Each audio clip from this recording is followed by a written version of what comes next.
Fluffy, even Asians, you always want to push yourself out first. Huh? We have new. Wonder what they did the Christmas tree. I wonder what they did with the Christmas tree, Fluffy.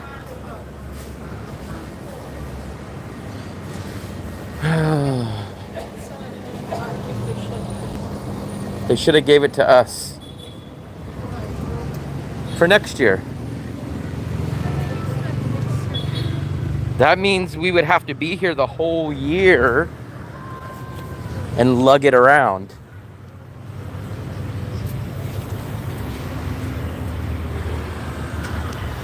Fine. Let's go, Fluffy.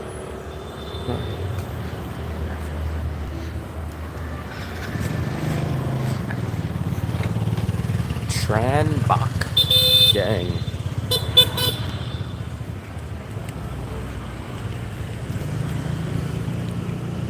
What's up from Harvard?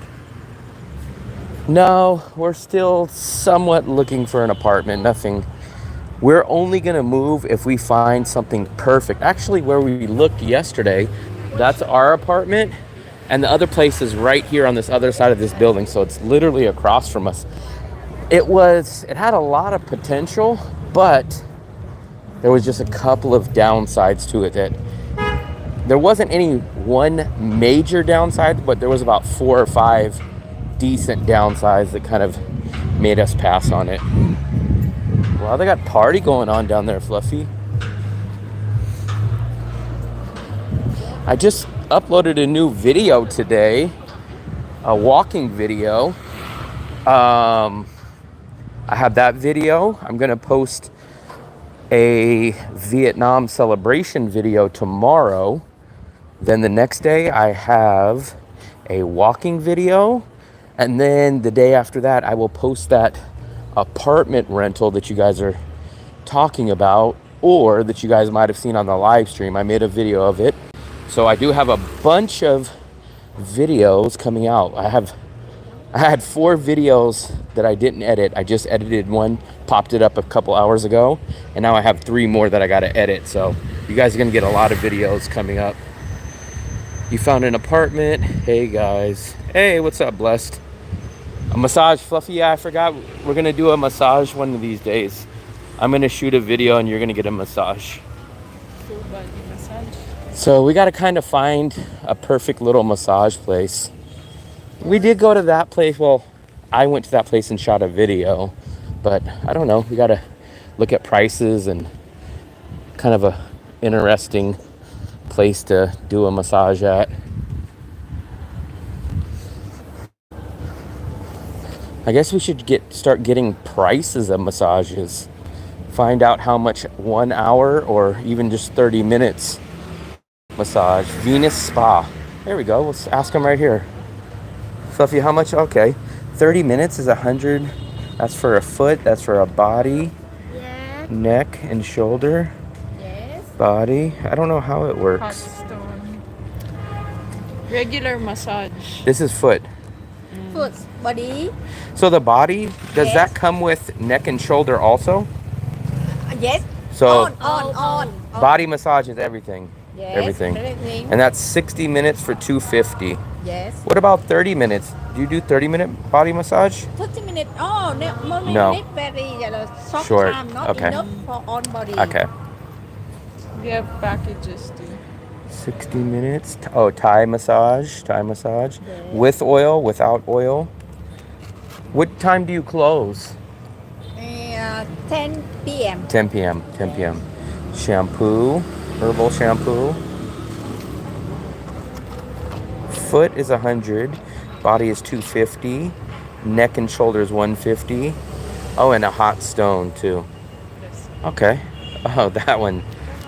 Okay. Combo. Come on. Thank you. They have both. Venus Spa. This is the name of the place. Come on. Thank you. We're gonna go down to the local street. Oh, there's my new scooter right here. I really would drive this one. New up. Where? Huh. Maybe some kind of little small restaurant. We're gonna go to the local street. I don't know what we decided on. We can either get, well, we can get anything there. We can get pork chops all the way down there. Bonet is down here. So I don't know what we're gonna get, Fluffy. Pork chop like this. You want pork chop? I guess we're gonna get pork But chop. you got pork chop yesterday. I just had pork chop yesterday.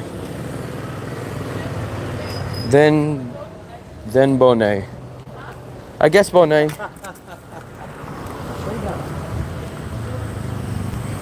Bonet is fine with me. I actually haven't had Bonet in probably 2 weeks now because last time we went I had fried rice. A massage sounds amazing.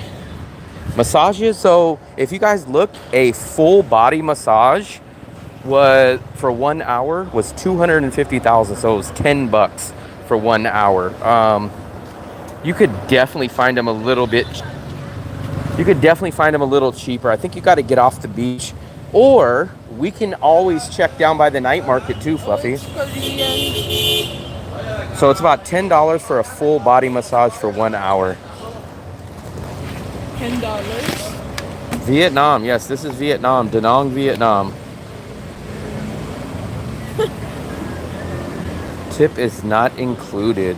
Wow, they And even then there is, they even tell you how much tip you're supposed to give. That's crazy. They're 24 hours. They might as well just add that to the price. Yes. I've never heard of a place that says tip is not included and this is how much you're supposed to tip. We can always look. I'm kind of curious to see who said they got a 50,000 massage.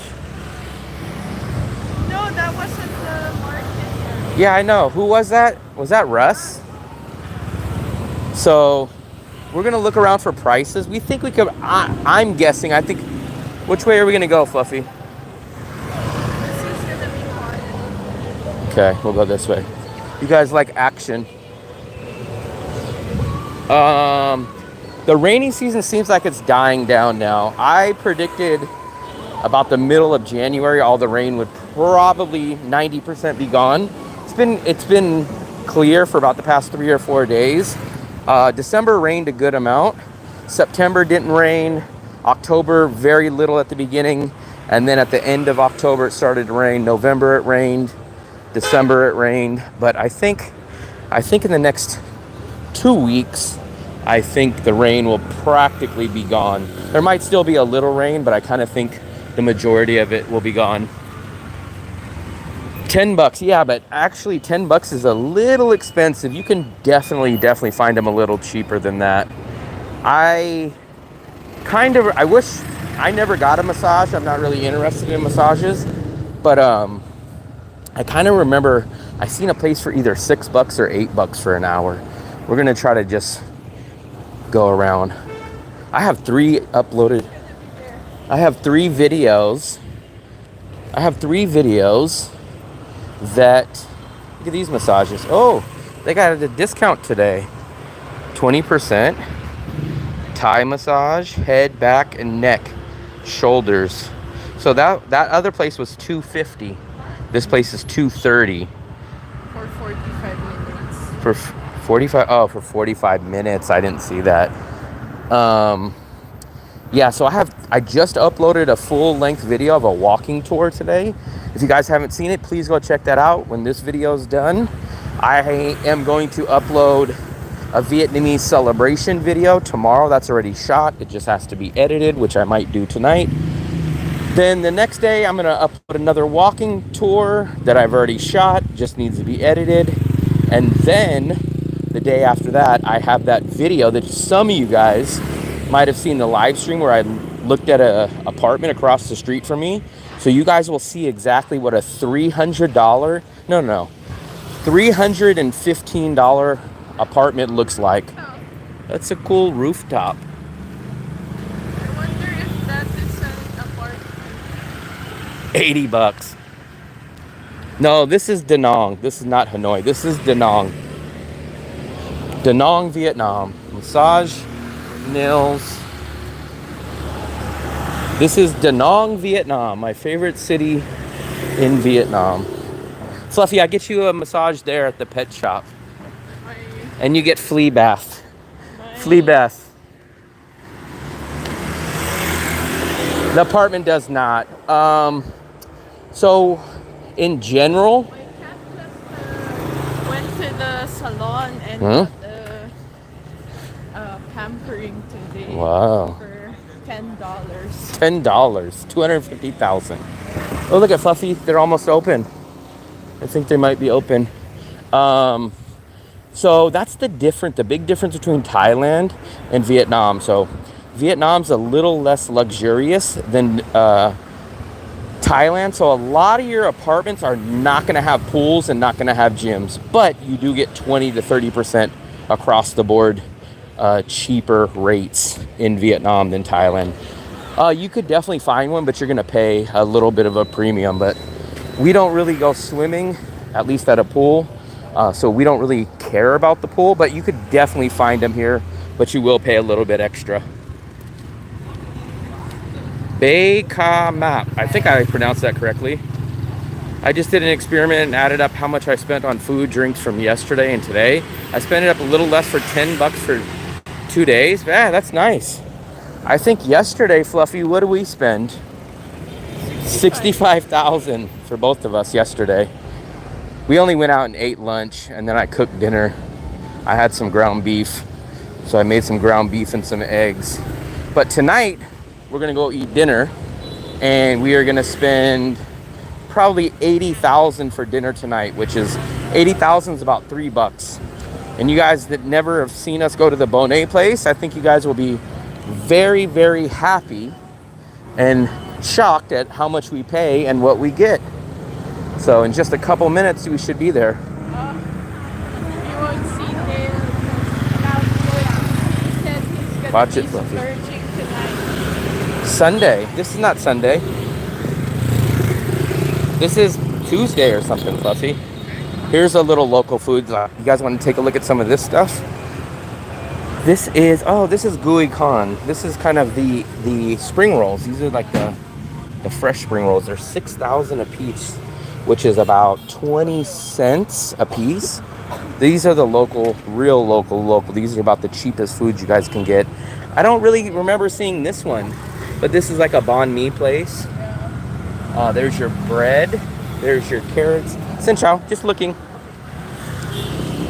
These kind of places are like sometimes less than $1, but maybe $1 max. Hold on, I want to show them this over here. I was going to show you this. This is what you guys got to watch out for, is the traffic, though. The traffic is what kills you guys. We bring our water. We bring water with us. 99% of the time, we just bring our refillable waters. You'll see she's carrying mine over here. You'll see it when we pull it out. So 99% of the time, we don't buy drinks. So this is like a really, really local place. This is a pork chop. This is almost what I had yesterday. I had pork chop, a fried egg, and rice. That will be 25,000. So that's exactly $1 US. And this is kind of like an egg meatloaf. And then this is a really, really local place. Everybody comes here.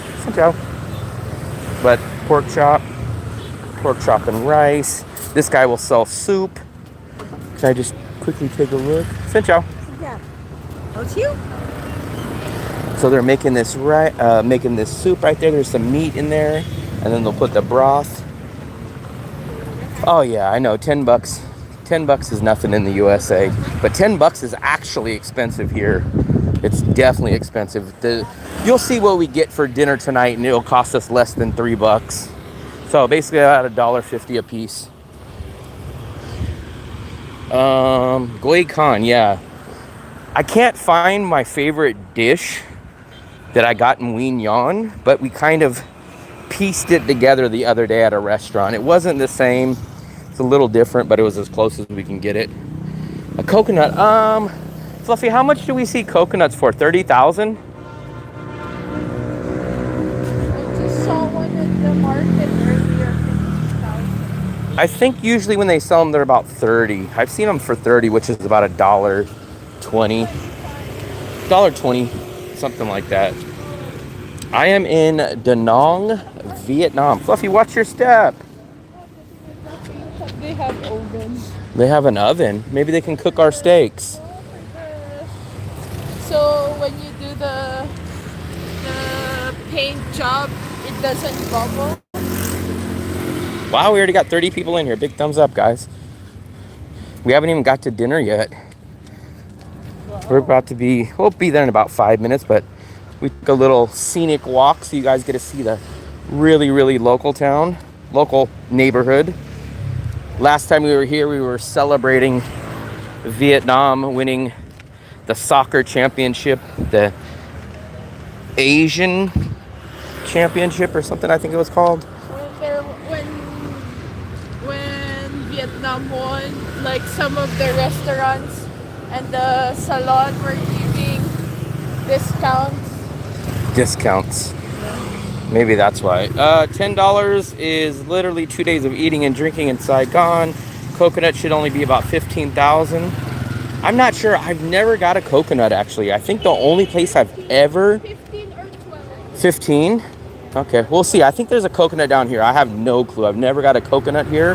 The only place I've ever got a coconut was in Thailand one time. 15,000, unless you are in D1. Okay, I'll ask them. Next time we see them, remind me. I appreciate you guys watching the video. This place was bumping pretty big just a couple of nights ago. I'm gonna try to upload that video tomorrow.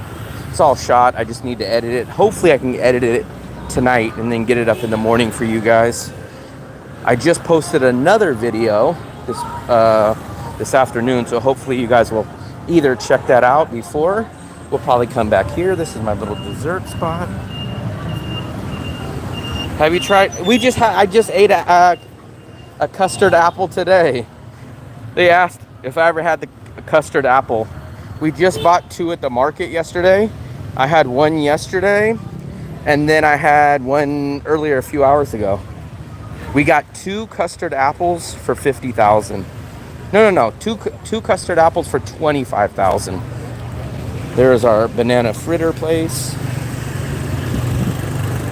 This gets really, really local, especially when you're just walking off the beach side.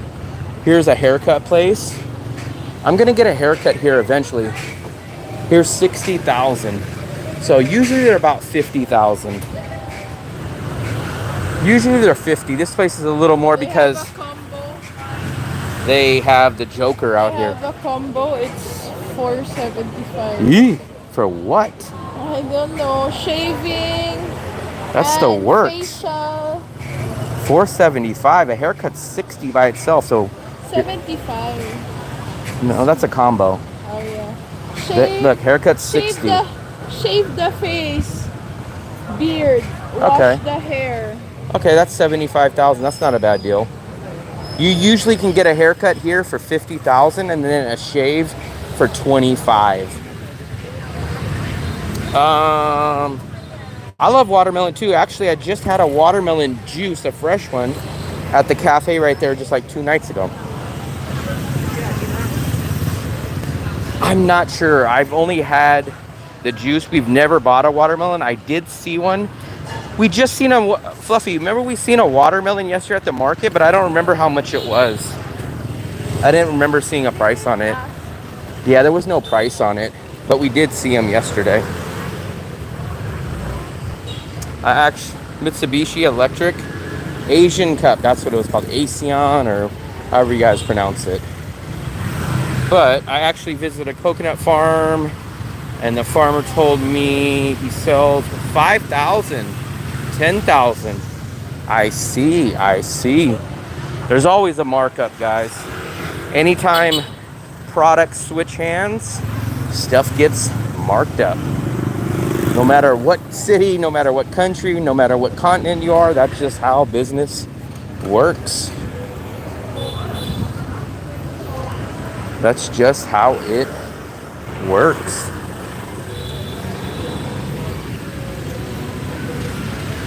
$40,000 at Mayan Beach. I'm gonna try to find one for you guys in a minute.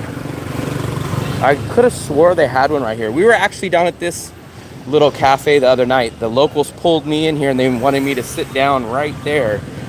And then all the chairs, all the seats were out over here. They had, for the soccer game, they had all the chairs all the way out here. the chairs were blocking this intersection right here, and everybody was sitting all the way out here. All these TVs were on, so we were out feeling the excitement.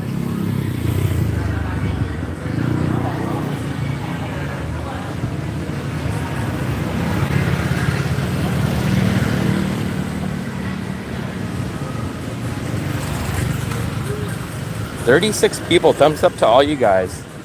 All 36. We're about 2 or 3 minutes away from our restaurant. Yes, I'm gonna get my usual. You're gonna get it too? Wow, you're always copying me. Maybe the one with sausage. Wow. You're always copying. Look at this kid. He's gonna be on the back of the scooter. Like, this is the craziest part about Vietnam is they use scooters as pickup trucks. We've seen washing machines on the back of a scooter. We've seen 5 people on a scooter. We've seen 20 big, huge bottles of water on it. We've seen everything. We're gonna go get bonnet. Well, we're gonna go to this restaurant that serves bonnet. And then, hold on, Fluffy, hold on. Hold on. Hopefully they're open. They're usually open. Go, Fluffy, go, Fluffy, go. This is where we got our Christmas tree right here, actually, at Ken's Garden. I wonder if they still sell Christmas trees. No. So this is where we got our Christmas tree.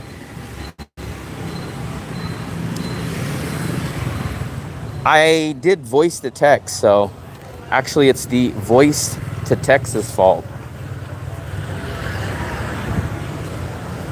I was in the elevator and I was trying to hold the phone and I hit the microphone button. So it's AI's voice to text fault.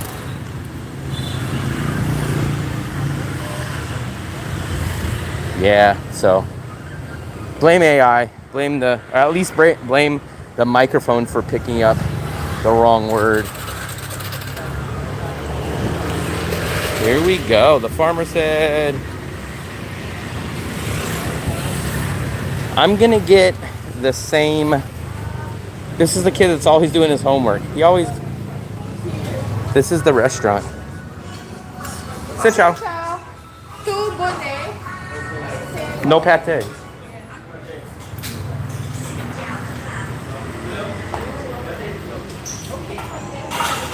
No pate.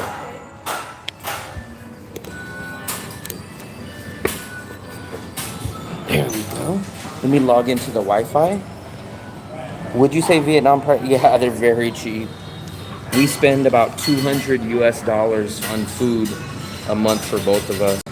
Let me log into the Wi-Fi real quick.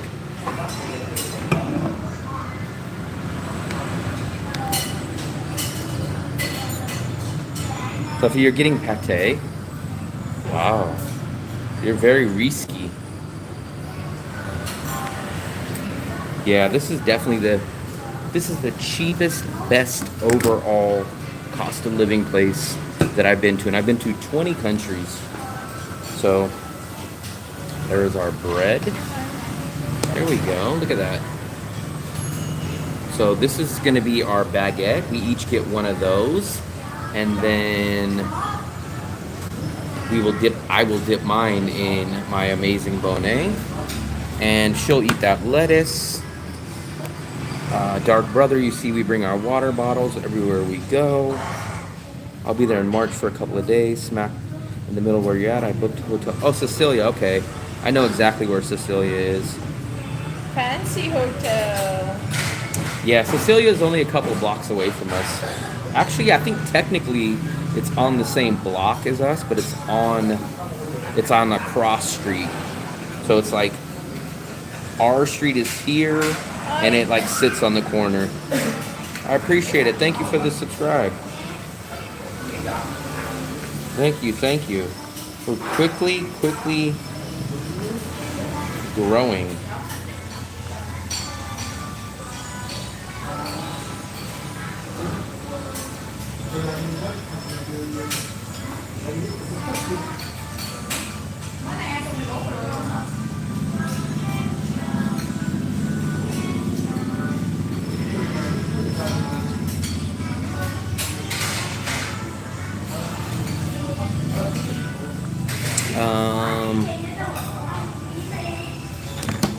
You guys will see. This is top. Now this is fast food. This stuff comes out quick. It's freshly made. I want to go up here. I'm going to show you guys how it's made. You guys will be very interested. So we get bonnet, which is kind of like a Vietnam steak and eggs. And look at this. That is how they cook it. They literally toss it there. And then that is steak and eggs. Look at that. They'll make that on a nice steaming hot platter. Come on.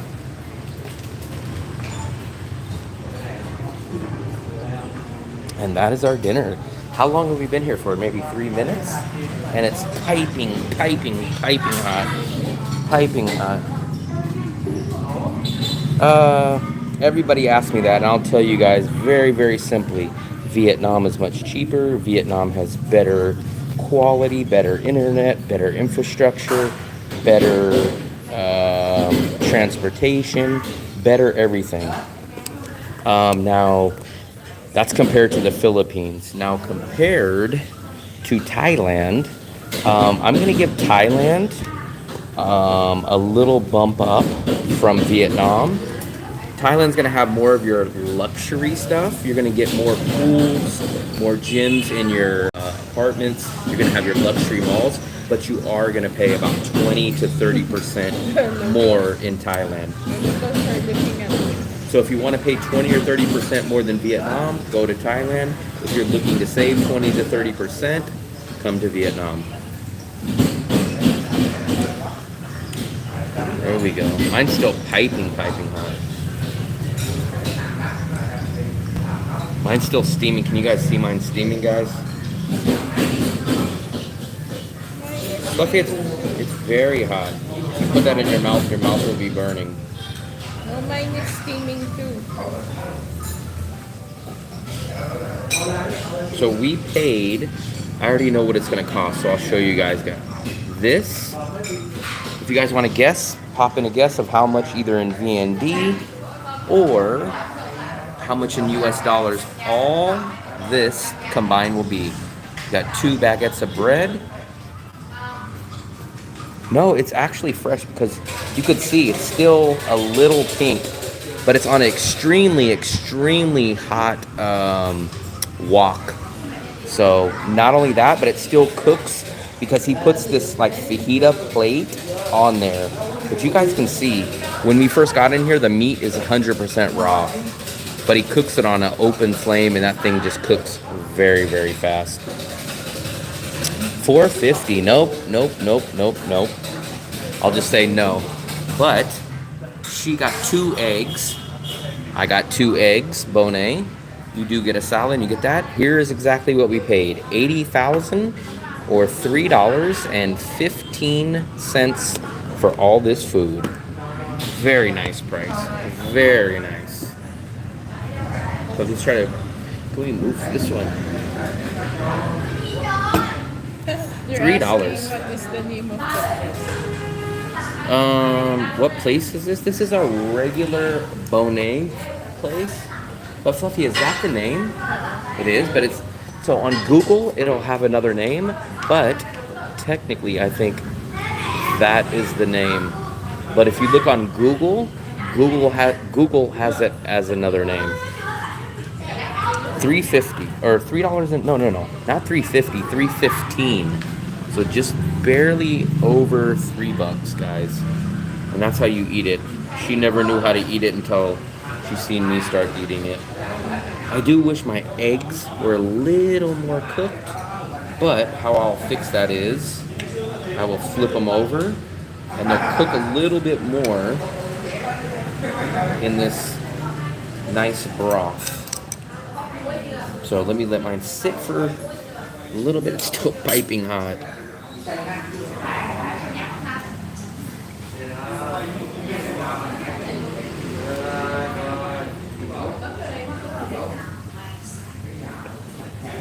Wow, look at all that sauce. Yeah, this is the same one. This is our regular one.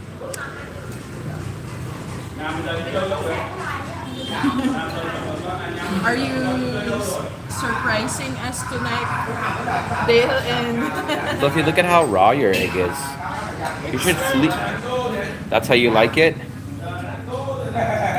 not raw. Not raw, but it's a little. Look, it's not raw. I like mine a little more, and you'll see when I flip mine over, because it's sat in this sauce now, you guys will see mine is definitely a little more cooked. But that first piece of bread, the little triangle piece, you dip it in this sauce. Look at this. Look at all this sauce. Why are you eating oatmeal at nighttime? There we go. Look at that. Let me show you guys this. I know it's going to be hot, but let me try this.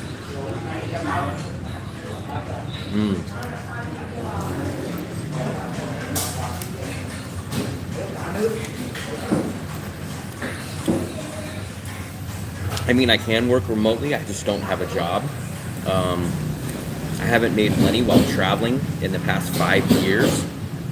But in September, 4 months ago, I just became monetized on this YouTube channel. So that's the first time I ever started earning money, was in September when I became monetized. So that's it. Monet. Beef watch out. It's supposed to mean something like splattering oil or splattering cow. I'm almost positive that's what it is.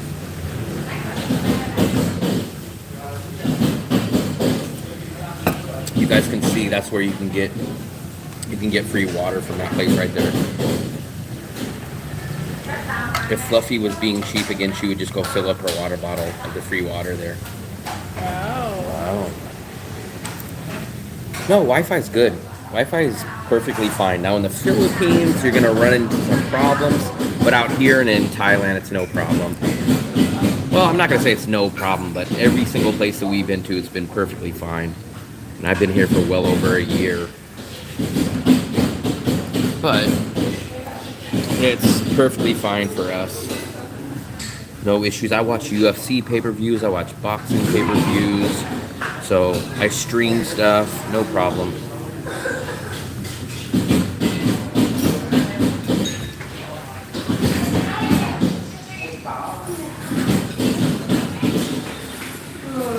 This place is probably maybe 12 minutes.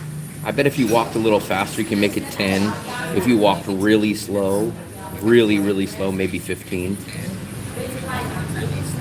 I mean, literally, if we can walk straight through all these buildings, our place is directly on a straight line right out there.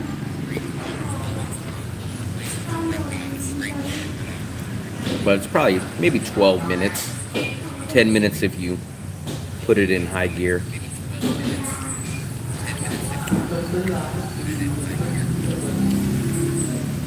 Here, I'll show you guys exactly on the Google Maps of where it's at. See, like I said, it has a different name here. This is what they call it on Google Maps. So if you guys want, take a screenshot of this, and then I'll show you the address. So here is the actual address.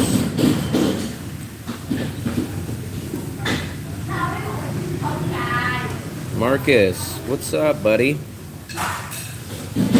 Diane was just talking about how you guys are some characters on your video. Didn't you say that? Sammy and Marcus? Oh, yeah. Yeah, I watched their video. Bonet. They're fun. She called you character. Both of them, actually. Very entertaining channel. You watch their channel, Sammy and Marcus. You can switch the... It's in German, but you can switch the... There's a subtitle setting and on YouTube. Set it and forget it. Kamshian rice for 20K. I'm not sure what place is next door, but you can get the fried rice here for 25K. Look at this. I actually got it, and I highly recommend it. You can get the small plate for 25 or the big plate for 30, and no joke, this is the only, I love fried rice. This is the only fried rice I've had in Asia that tastes exactly like American, Chinese restaurant type of fried rice. Like all the other fried rices here, they taste very similar to each other, But this one is very distinct flavor. I really like it actually. And you can get it for 25 here. And it's a little mom and pop place. They only have the wife and the husband and the son. The son sometimes plays his piano, but he's mostly doing his homework.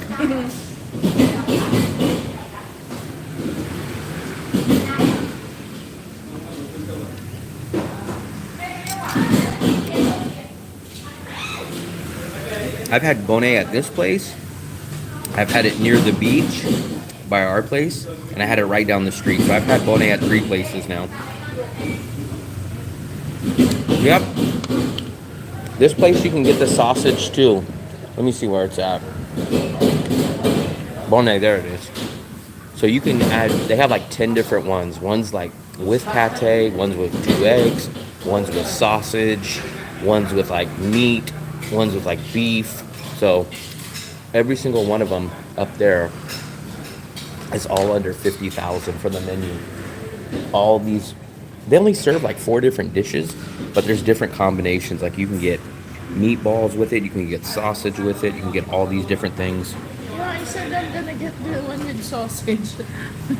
Yeah, you didn't get it though. I love this. I love how you get interactive with your food here. You just, you open up your bread. I don't even know if this is how you technically do it. I just do it this way.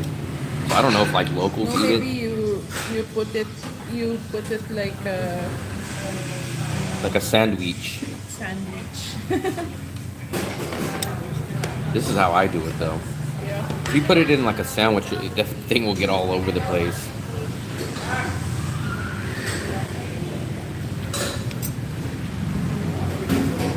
Yeah, there's definitely vegetarian places.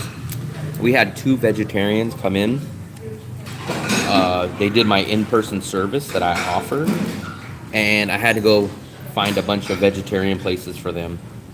So there's definitely vegetarian places here. I know like 3 or 4 of them now because of that. Mostly all the Indian places here. The Thai restaurant, you can get stuff that's vegetarian. Even these regular places that aren't technically vegetarian, they still have vegetarian options. But you didn't eat your lettuce. I am eating. You are?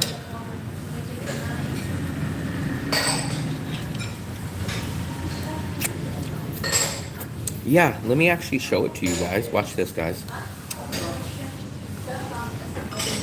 It's a great service for anybody that's never been to Da Nang, or people that just...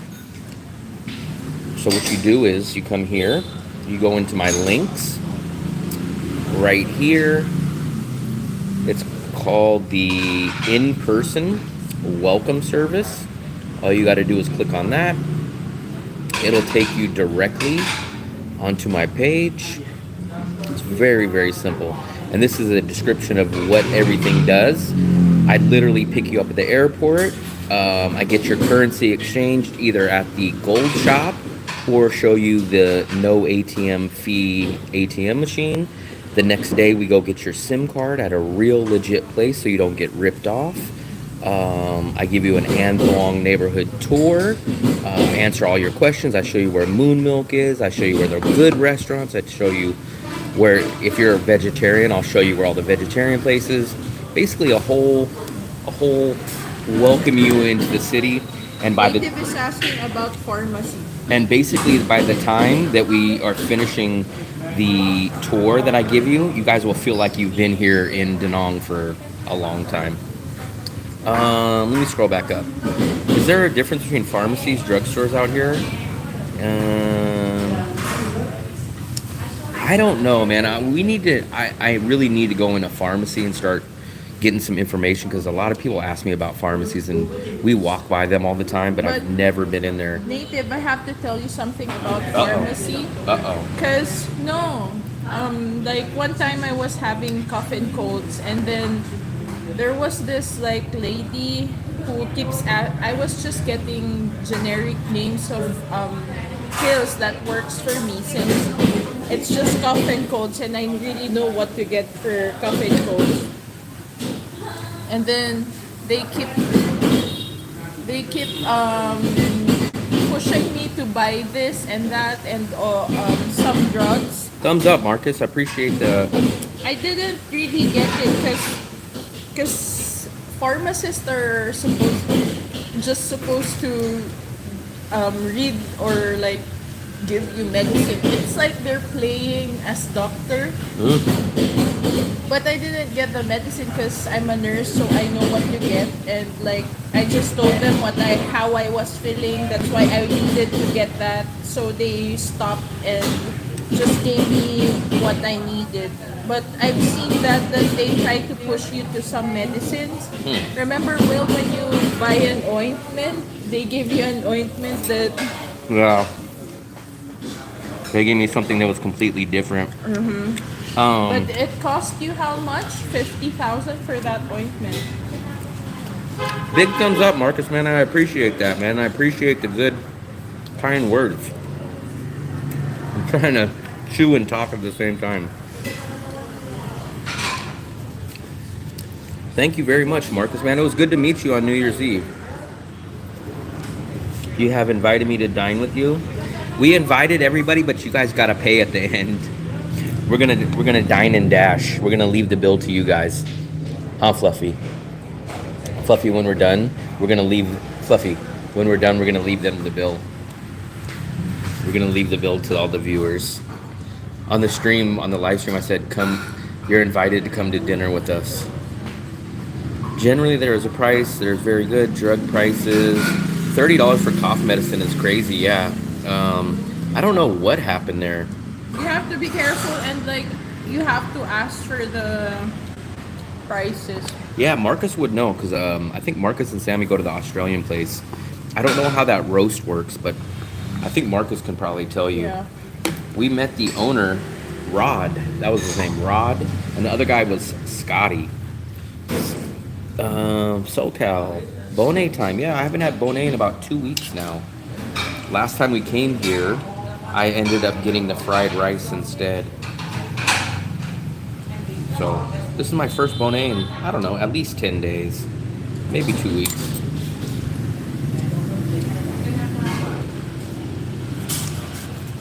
Yeah. Where's my garbage?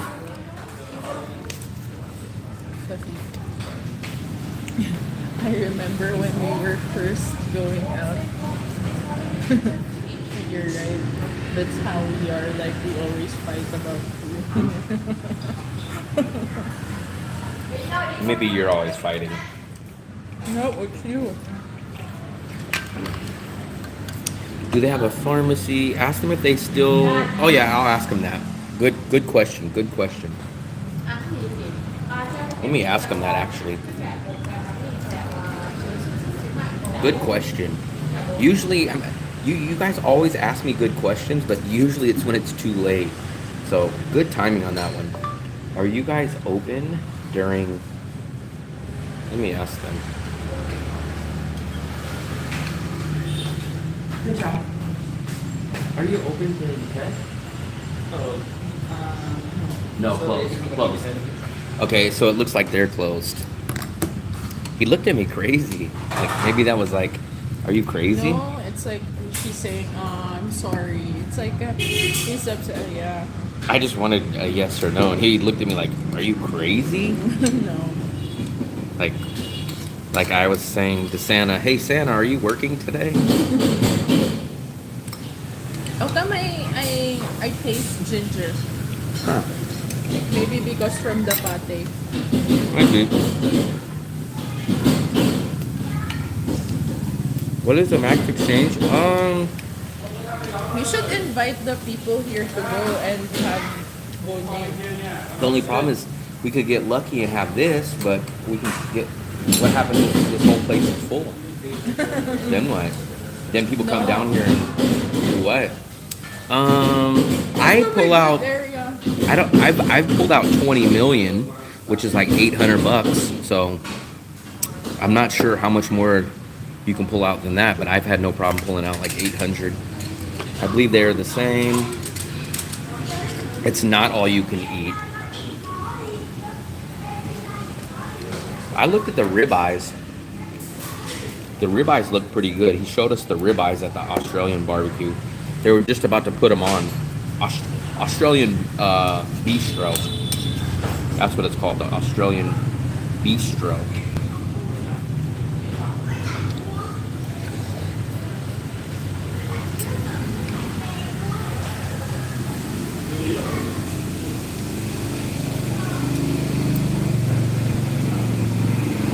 I have not thought about opening up a bank account. I'll tell you guys why. I honestly don't know what benefit of getting a bank account would have, for one. For two, even if you get a bank account here, you can't deposit money into the bank, so it's kind of pointless. And I use cash everywhere. Like literally, I pull out 20 million, which is like 800, 900 bucks roughly in between there, once a month in cash. I pay my landlord in cash, and I pay everything else in cash. So a bank account is nothing I need at all. They have apartments here Apartments? in this building. Maybe that's why they bring the scooter. Yeah. We do know our pork chop chicken place is going to be open. She told us they're going to be open, so we know that place. We figure Bikini Bottoms is going to be open. Are you sure? I'm sure Bikini Bottoms is, the pork chop place is. We'll probably get some groceries just in case. So if you guys are out here, I would recommend probably stocking up on some groceries a few days before Tet, just so if you guys run into some places that are closed, you guys might have some noodles, or if you guys have a stove, something to cook. It's so cute.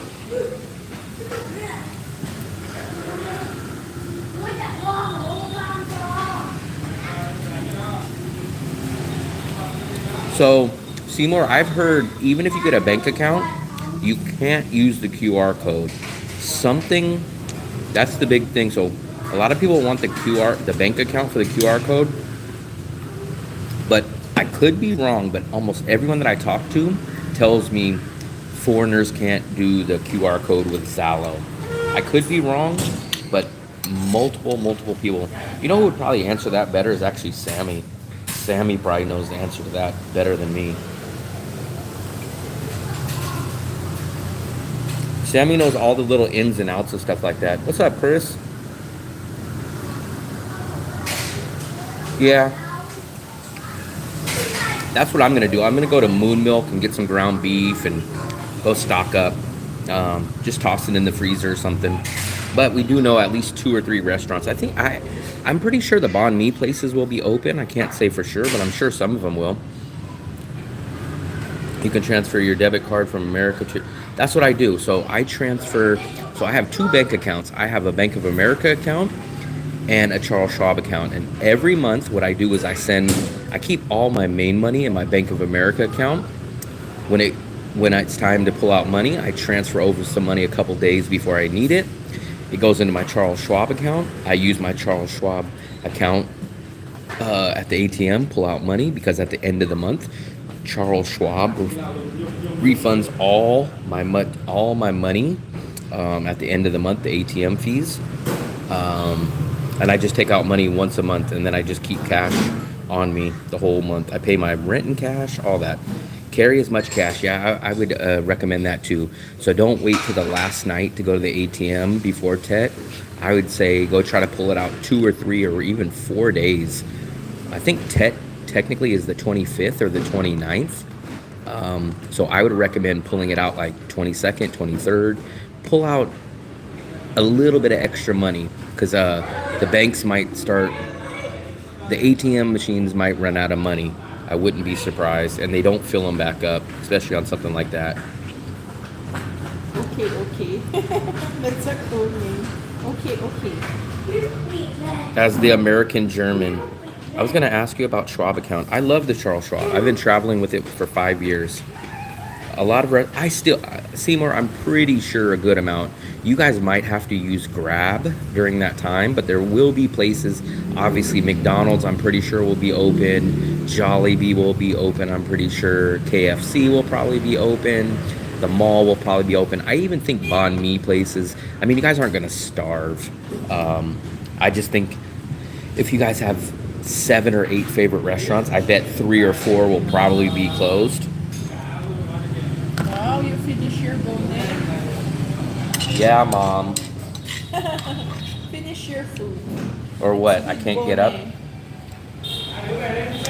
you can't have dessert. If I don't get dessert, you don't get dessert. No? Yeah, I have the money. Why you did not eat that? I left it for you. That's good. That's good. Look how clean my plate is. Wow, did you wash that? That's how your plates always look. There's not even a piece of rice. Of course. In a bank vault back in USA. When you're the one washing the plate, you don't want all the things. Cambodia will be open. It will be a good place to escape. Only thing for me, I just did my visa run, so. And the terrible part is, I've looked into. Let's pull it up right now since we're on Wi-Fi. I've looked at flying because I was really debating it at first. I was debating about flying from Da Nang to Phnom Penh, and when I looked, I realized there's no direct flight from Da Nang to Phnom Penh, and I was like, "What the hell?" No, I could be wrong, but let's go take a look at it. Sophie, I already told you my visa. Look, so let's say my visa. Maybe the title should be. Look at these prices. This is a one-way, guys. So your cheapest one-way from Da Nang to Phnom Penh is $100. That means a round-trip ticket is like $200, and I'm almost positive this is not a direct flight. Told you, no direct flights. 5 hours. You stop in Bangkok, guaranteed. You stop in Bangkok.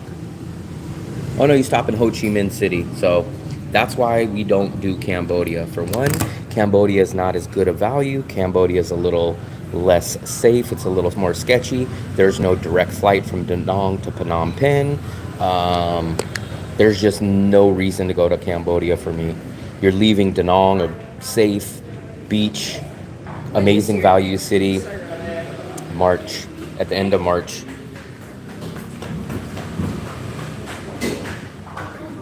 Very interesting. I looked at it February, but I really thought I was gonna do a Cambodia visa run. You forget though, Dark Brother, we're in Da Nang, so Da Nang is not a good option to go to Cambodia. It makes much more sense. You're showing my belly. Da Nang makes no. Cambodia makes no sense as a person coming from Da Nang. Just like it wouldn't make sense to go from Ho Chi Minh to Cambodia. It makes no sense to go from Da Nang. Look at this. Look at these prices. So there's no direct flight. There's a stop. And it's $130 one way. So it's insane. I'm not interested in Siem Reap though, Coconut Man. If I went to Cambodia, I would want to go to Phnom Penh. Phnom Penh, no direct flights, and it's $130, which means round trip for one person is close to $300.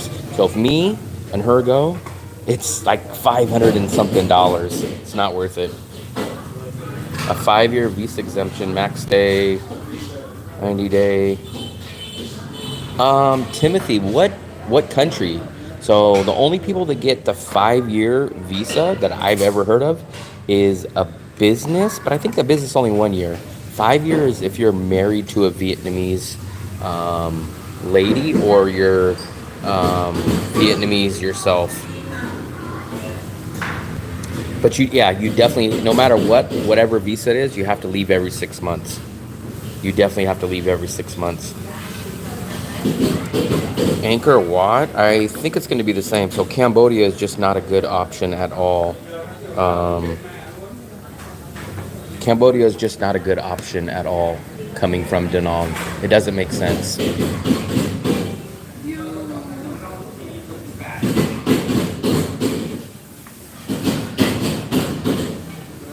I was born, okay, yeah. So yeah, I think you get the 5-year visa, but you have to leave every 6 months. but it's better than everybody else. Why is Paul sad that we finished dinner? Yeah, we just finished dinner. If you're a Vietnamese American, yep. Also, if you're married, I think you get a 1 or a 3 or a 5-year visa, but us regular Americans that don't have any ties to Vietnam, we only get 90 days. So we don't have nothing like that.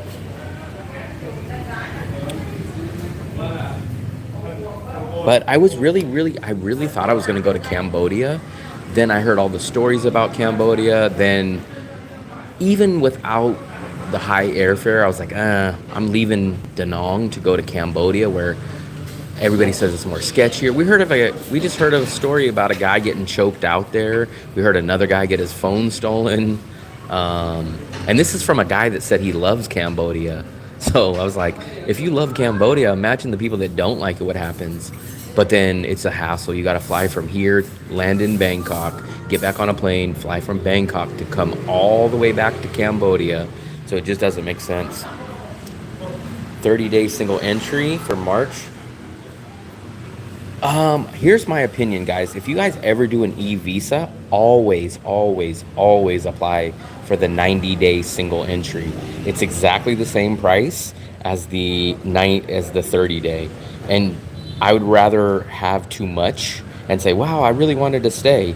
Because now if you come 30 days, I don't know your situation, but let's just say you came 30 days and you really liked it and you wanted to stay, you wouldn't be able to do anything after 30 days. You would have to leave. That's why I tell everybody, even if you think you're going to be here for a week or 2 weeks or only 30 days, still get the single entry 90 days. Because let's say you only stay 30 days. Okay, great. No problem. You didn't lose anything. You didn't spend any more money.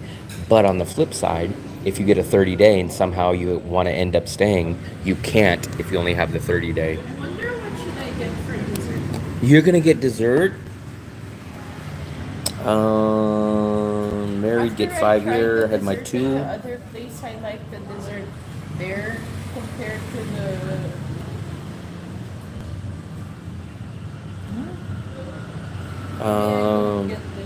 Yeah, and I almost advise nobody. There's really no one that I've ever ran into that needs the multiple entry visa. So I kind of think I always advise 99.9% of the people, don't pay for the multiple entry visa. You end up spending $50 instead of $25, and it doesn't make sense unless you're gonna leave Vietnam within 90 days 2 different times and come back. So pass on the multiple entry visa, and even if you think you're only going to be here for a little bit, still apply for the single entry 90 days. That's my best advice on that. What's the name of the restaurant? So this is technically the restaurant name, but it's not on Google Maps, so I'll show you. At your back. The name is at your back. I'll just show you guys. I'll show you. Get ready. It's the name. It's supposed to be Bone and Com Chien. If it doesn't, then Fluffy. I'm only telling you what's on Google because they'll look for that and it won't show up. So this is how it shows up on Google Maps. This is the name, and I'll show you. Take a screenshot of this address. There is the address right there. And whenever you come here, you will know it because that guy right there, he's always in the front, and it's literally, I think he's the husband and the chef, and that's the wife. That's the only people that are ever working in here. Cambodia is like any country. It's about How come it in mine it shows where I am exactly? Because I think you calibrated yours. Like I said, I'm never worried about my safety. I've been to 20 countries, so I don't want to make it sound like I'm scared or nothing. I have nothing to do with that. But I thought Cambodia was going to be cheaper because at least what everyone that I watch YouTube sold it to me is like, Cambodia is a cheaper version of Vietnam. Everybody that I spoke to said, no. Actually, it's more expensive. The quality is less than Da Nang. The amenities, the infrastructure is less safety. Like everything was lower than Da Nang. So I was like, yeah. And then just the added layer on top of that is expensive, and it's a hassle to get to Phnom Penh. My visa application was with VN Embassy in DC, and the cost was $85 including.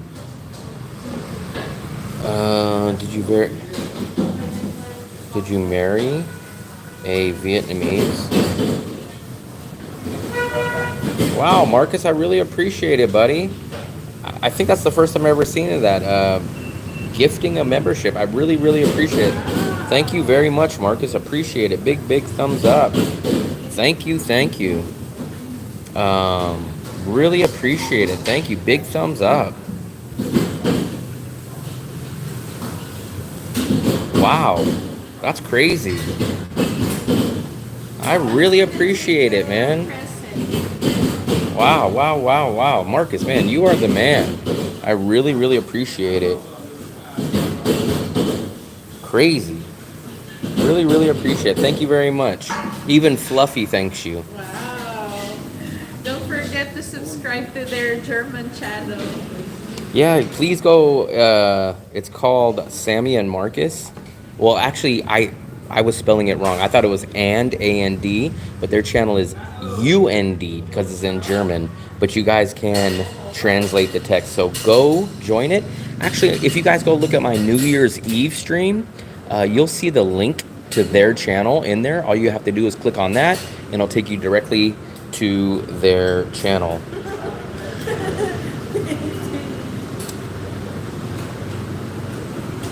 Next time, yeah, definitely. Man, I really appreciate it. I wonder if Sammy still hangs out at that cafe that I did a live stream with Sammy probably 2 months ago. I was gonna say the name, but I don't know if Sammy wants to get hassled with all the people, but I'm still wondering if he still goes down there. How long can you stay on a tourist visa in Cambodia? I'm not sure, but I have heard the one best thing that I have heard about Cambodia is that it's very, very easy to get a 1-year visa as an American. I think I know my girlfriend watches your guys' channel, so didn't you say that you can do subtitles? Yeah, and they did bar hopping. That's their latest post. They did bar hopping. Bar hopping, but you can listen to it in subtitles, can't you? Bar hopping, nightlife in Danang. Yeah, I watch it with subtitles. Man, big thumbs up to you, Marcus. Next time we see you, or what? You Give them a round of applause. Yeah, they always clap in their chat. Next time we see you, or whenever you want, man, I will buy you lunch. Lunch is on me. How about lunch is on me? Or actually, lunch is going to be on Fluffy. Lunch will be on Fluffy. No, maybe I'll join the lunch at Aussie Bistro, paid by you. What? You just got money out of the ATM today, so you have all the money. That's why you got the money to pay for dinner tonight. No, the ATM doesn't want to give me. How did you buy the salt? Huh? How did you buy the salt? I beg for salt. Dark brother? Hey, man, I appreciate it, Native, man. I appreciate it, buddy. Thank you. Wow. You could still pay an agent just to get your passport stamps with a new visa without... So, Dark brother, I heard that does not exist anymore. I know what your answer is going to be on this. I asked Duck from the agency. He's a really cool guy. Got a good connection with him. He said ever since this past year, Vietnam's switched a new system. They know everything. There's no way to avoid it. That's why they know when you're in the country. And he said that does not work anymore. What doesn't work? Oh, on Cambodia side. Okay. I was only speaking of Vietnam, so I take that back. I'm only talking about Vietnam because actually, here's a little inside information that I got. I was taking the in-drive to go pay. Man, Marcus, I really appreciate it, man. You're insane. I'm not going to call him Marcus. I'm going to call him Bill for Bill Gates. Big Bill Gates out there, man. I really appreciate it. Really, really appreciate it. Thank you, man. That's crazy, man. Big thumbs up to Marcus. Big thumbs up to Marcus. I guess we'll pay you now, Fluffy. Laos? I went to Laos 2 times. No, 3 times. 3 times. But I've only been to the border, and I've only been there for like 3 hours doing the border run. Big thumbs up, Marcus. I appreciate it. Even this amazing restaurant thing, shoot. Man, really appreciate it, buddy. Really, really. Man, I really appreciate it, Marcus. Anybody that knows me, I don't sugarcoat things, and I tell you guys the truth. And you guys know if I don't know something, I will say, hey, I don't know that, and someone else is better to answer that. So, I'm too truthful to a fault at sometimes. I guess people will say I'm too honest, but that's the only way I can be. Since Marcus did that, I will pay for dinner tonight, Fluffy. I'll pay for your dinner. Always, you always pay for my dinner. Are you insane? No, that's Marcus Gates. Because remember, Bill Gates came to Da Nang. Maybe Bill Gates came to Da Nang to see Marcus. Marcus might be his long lost son. That's why he came to Da Nang.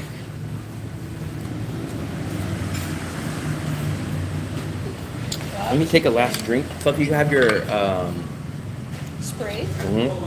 Yeah, why? Oh, Fluffy. And then I keep the 41 people in here, man. I appreciate all you guys sticking around. Wow. Party. Flan? I'm debating it. I'm gonna go celebrate, man, with all these memberships. I'm gonna go get a flan. Expensive freaking 20,000 dessert flan. And I'll even buy Fluffy a dessert. That's how generous I'm feeling tonight now. I'll buy you a dessert, Fluffy. What dessert? I don't know. Flan? I don't know. I kind of like the dessert at the At what? at the farther place. Well, we can go wherever. We're ready to go. Oh, there's the fried rice, guys. Look at it. You guys see the fried rice? I highly recommend the fried rice, too. Wow, 48 people, man. This stream is bumping, man. Marcus is Mr. Moneybags throwing it around, and I think everybody popped in the chat. Come on. You ready, Fluffy? Bowl of flan. A bowl of flan. So that's exactly what she was saying. So if you guys see, she said, how come you don't do the meet and greet here? This would be no problem, but you just never know how many people are in here. Sometimes we come in and all these tables are taken. So that's the only problem that I'm thinking about on the meet and greet is the logistics. Like, what if 8 people come here and there's no tables? Then what do we do at that point? That's the thing. So usually the problem is the bigger places that we go to are gonna have music, and I would. Did you see that? Like, remember, like every time we, like the couple at your back, they're fighting. Thank you, Marcus. I appreciate it, buddy. Have a good night. Because they remember, next time I see you, I owe you lunch. So next time I run into you, because they don't. she owes you lunch too. Fluffy owes you lunch too. Sure. Charge to Will Davis. My name's Credit to Bill Gates. Bill Gates. It's Bill Fence. Maybe Bill Fence. you're same as Bill Gates. Ooh, this is the one I ride. Maybe how frugal is Bill Gates. That's why that's how rich Bill Gates. Wow. Like every time I see a couple fight over food, it reminds me of how we started. A diamond ring? Yeah, a diamond ring that comes in the... Remember the... I gotta log out. I got the Wi-Fi. I forgot to turn the Wi-Fi off, guys. We're back on now. So, I don't know. I guess Fluffy, where are we gonna go? Dessert flan. I'm surprised you like that other place so much better. I like it that it reminds me of Filipino halo halo. Hello.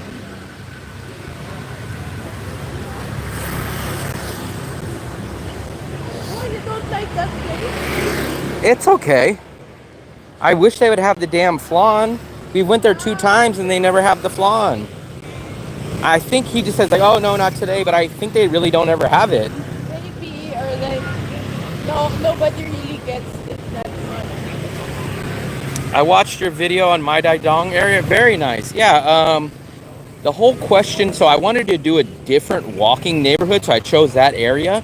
Plus, I cannot figure out why. People who goes in that Bonet place, most foreigners, they get Bonet with no pate.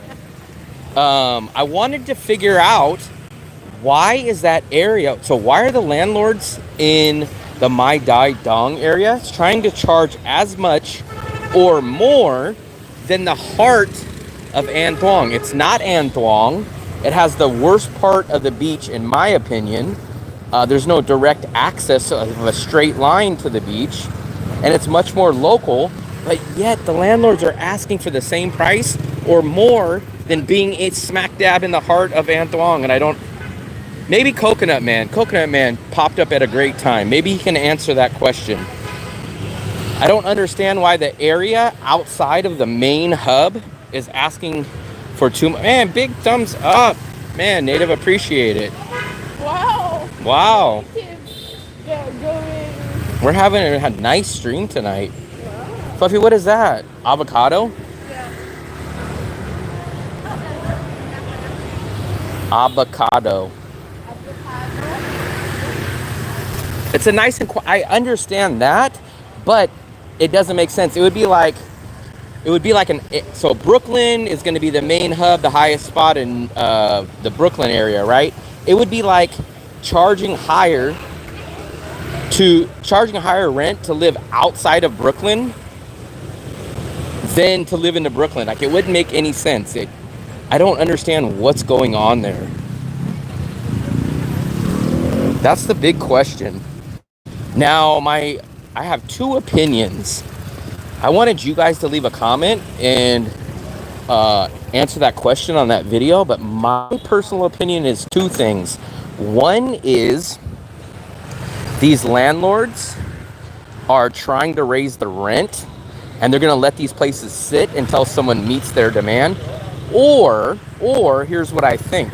I think those landlords are targeting Western tourists that don't want to be in An Thuong area around the noise, but still want to be close to An Thuong, which usually should be cheaper. Because if you go a little outside, just like how if you go a little off the beach, restaurants get cheaper. For example, we're a few minutes off the beach, the local area gets cheaper. But for some reason in that neighborhood, it doesn't work that way. For example, An Thuong, go down this way to Sun Tra. Sun Tra gets cheaper. But for some reason, Mai Dai Dong gets more expensive or the same price. And I just can't figure that out. Cadiz Wilmo, what's up, buddy? What's up, guy? I watched your video, waiting for Paris trip. I like the little market in Mai Dai. Yeah, I like that too. We've been there a bunch of times. There's not really too much stuff there, but we always kind of do the same thing. I get a tra talk there. We've had an avocado, well, she's had an avocado shake there. I always go to the little Russian bakery in the back. And then we get our pretzels. You guys see me buy those spicy pretzels.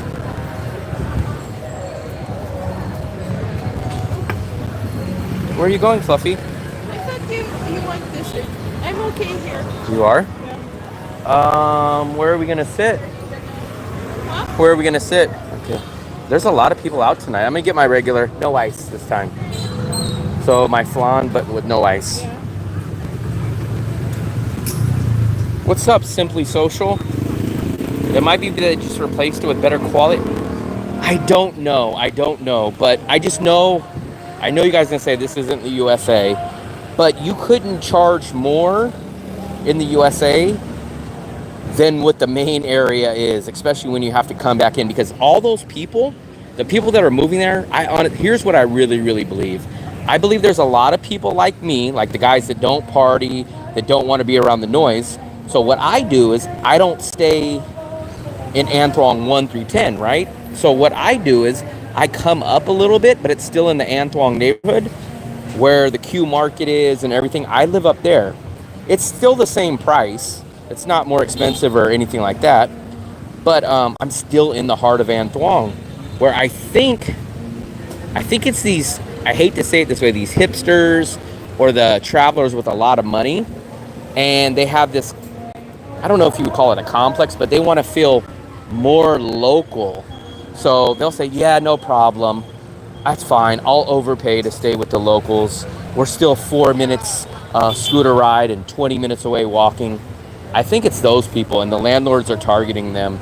Just like how in the Philippines, the landlords target older American scared men. When I say scared, they're scared of not having English. They're scared of having to do border runs. So they overpay to stay in the Philippines compared to coming to Vietnam and doing the border runs or to Thailand. So I think there's a group of people that are moving into that area and they're jacking the price up unnaturally. That's my opinion. I'm not into the party scene either. 100%. I don't drink. I don't go to clubs. But I stay about 5 to 6 blocks up, still in An Thuong. I literally, you guys can almost see my apartment here. So this is An Thuong.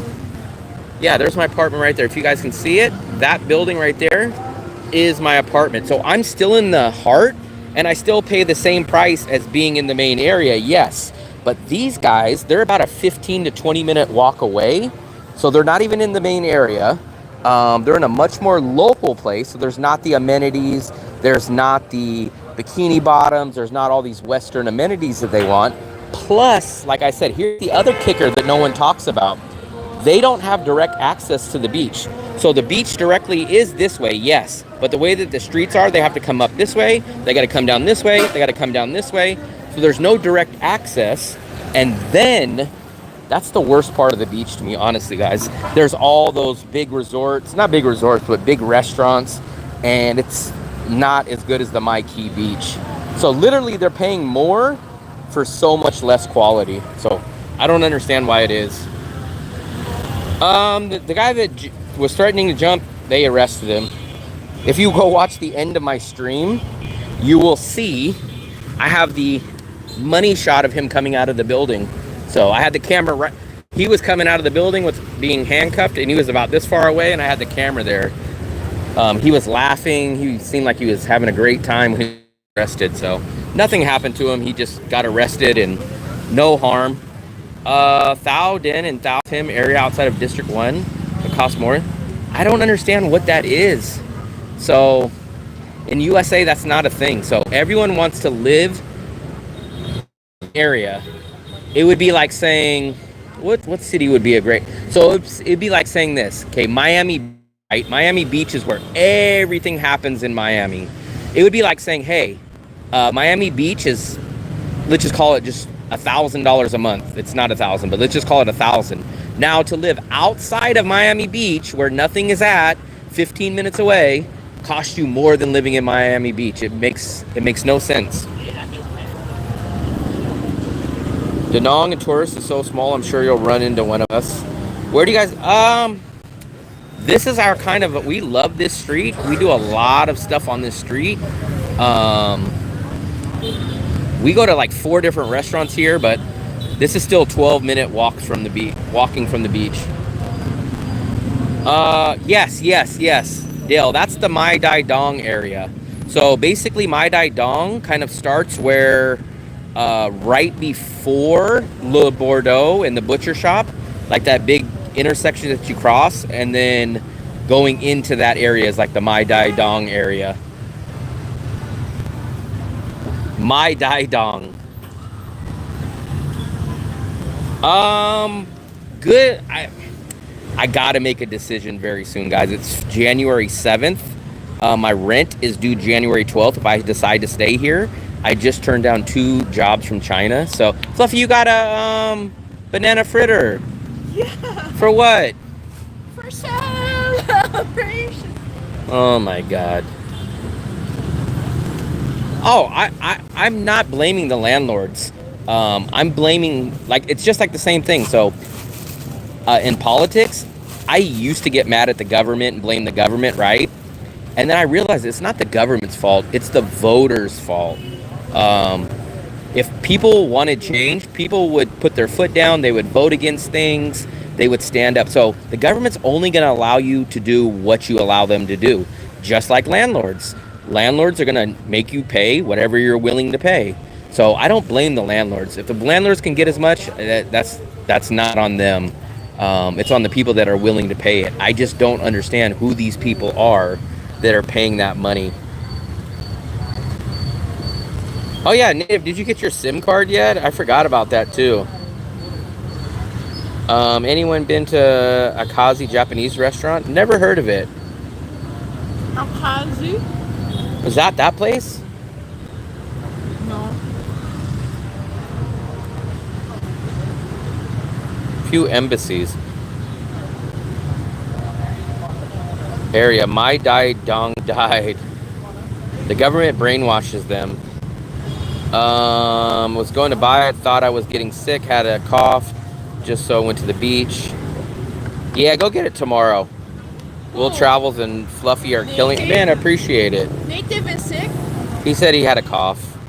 But parties lied to get votes. Slice onion and put it in your feet. He's not making a burger. No, Fluffy, that's what healed me. Remember, you said, why do you smell like onion? You always smell like onion. Do you have any sites that we can find jobs? That's a tough question. I'm probably the last person that you want to ask. I've traveled for 5 years and I've never been able to land a remote job. That's kind of the biggest downside for me, is that I've never been able to land a job. There's lots of sites. I've tried them all. I've never got a job. What's the popular one? Odesk? Odesk is one of the popular sites. District 1 has a lot more food service. Coconut Man, ginger and honey tea is good. I saw you on the streets. I got the corn dessert. I know you guys I saw you on the streets the other day. Oh, you should have said something if you're talking to me. Who? Big E. He said he saw us on the streets the other day. Big E, I'm broke. This is childish lives.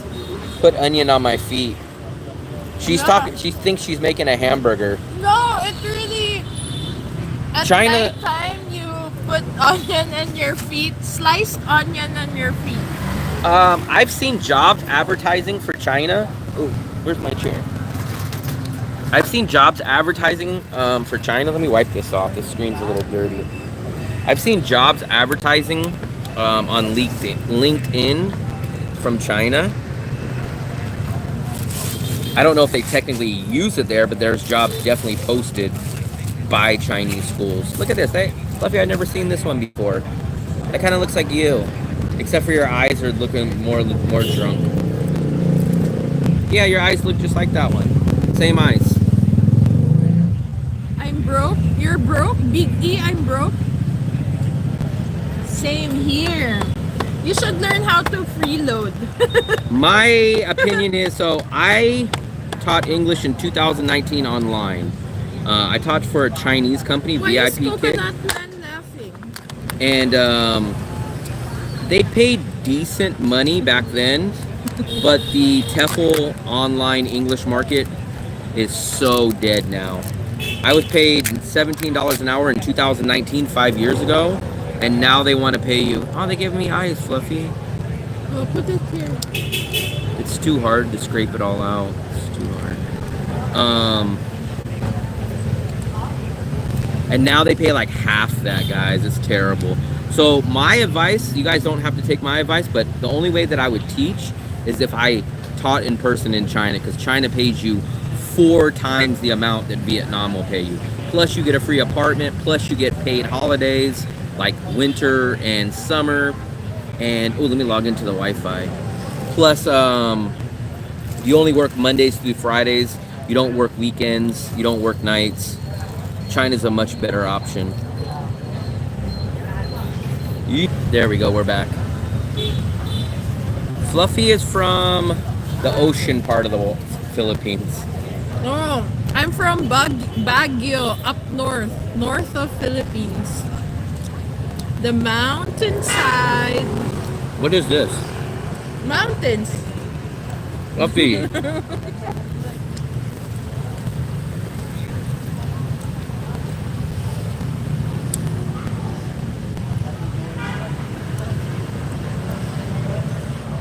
I've heard of the name Ninja Teacher, but I can't remember the face. I've definitely heard the name though.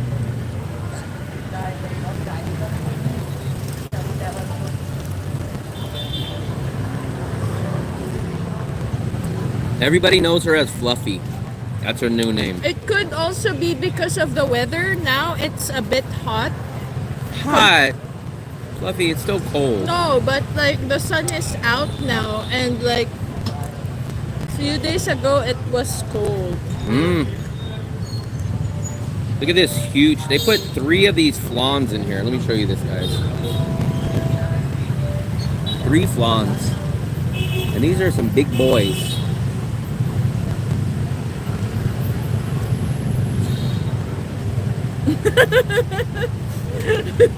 We are good. We are glued in a good.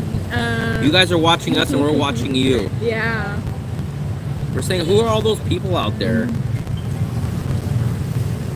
Sometimes I think you guys are more entertaining than me.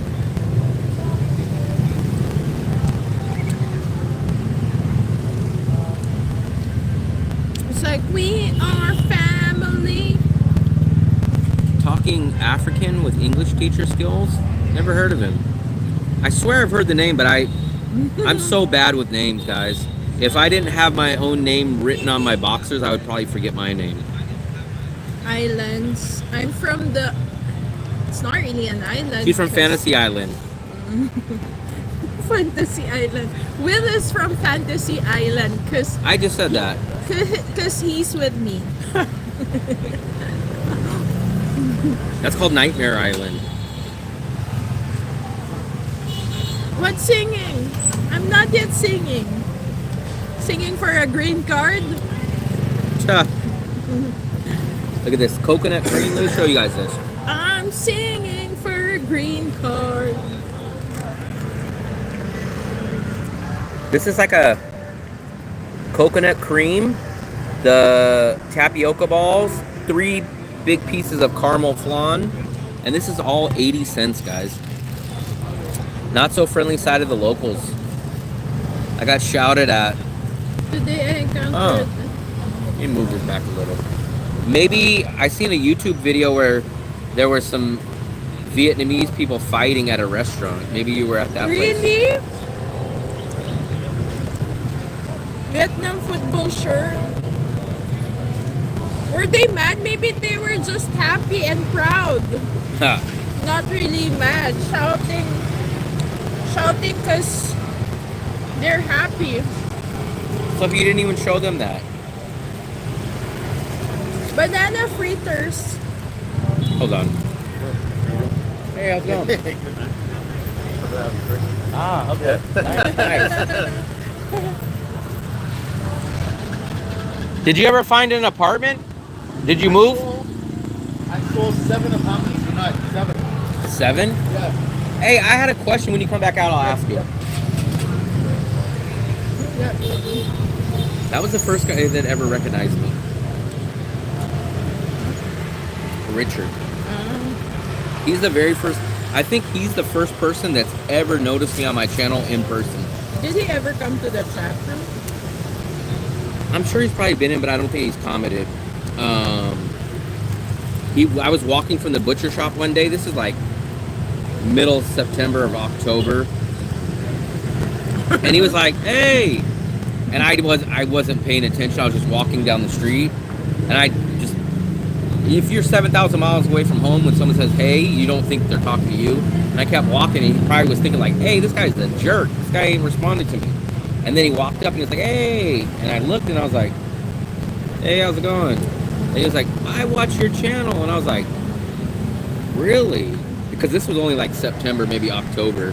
This is like when my channel just barely hit 1,000 people. Thank you for the dessert.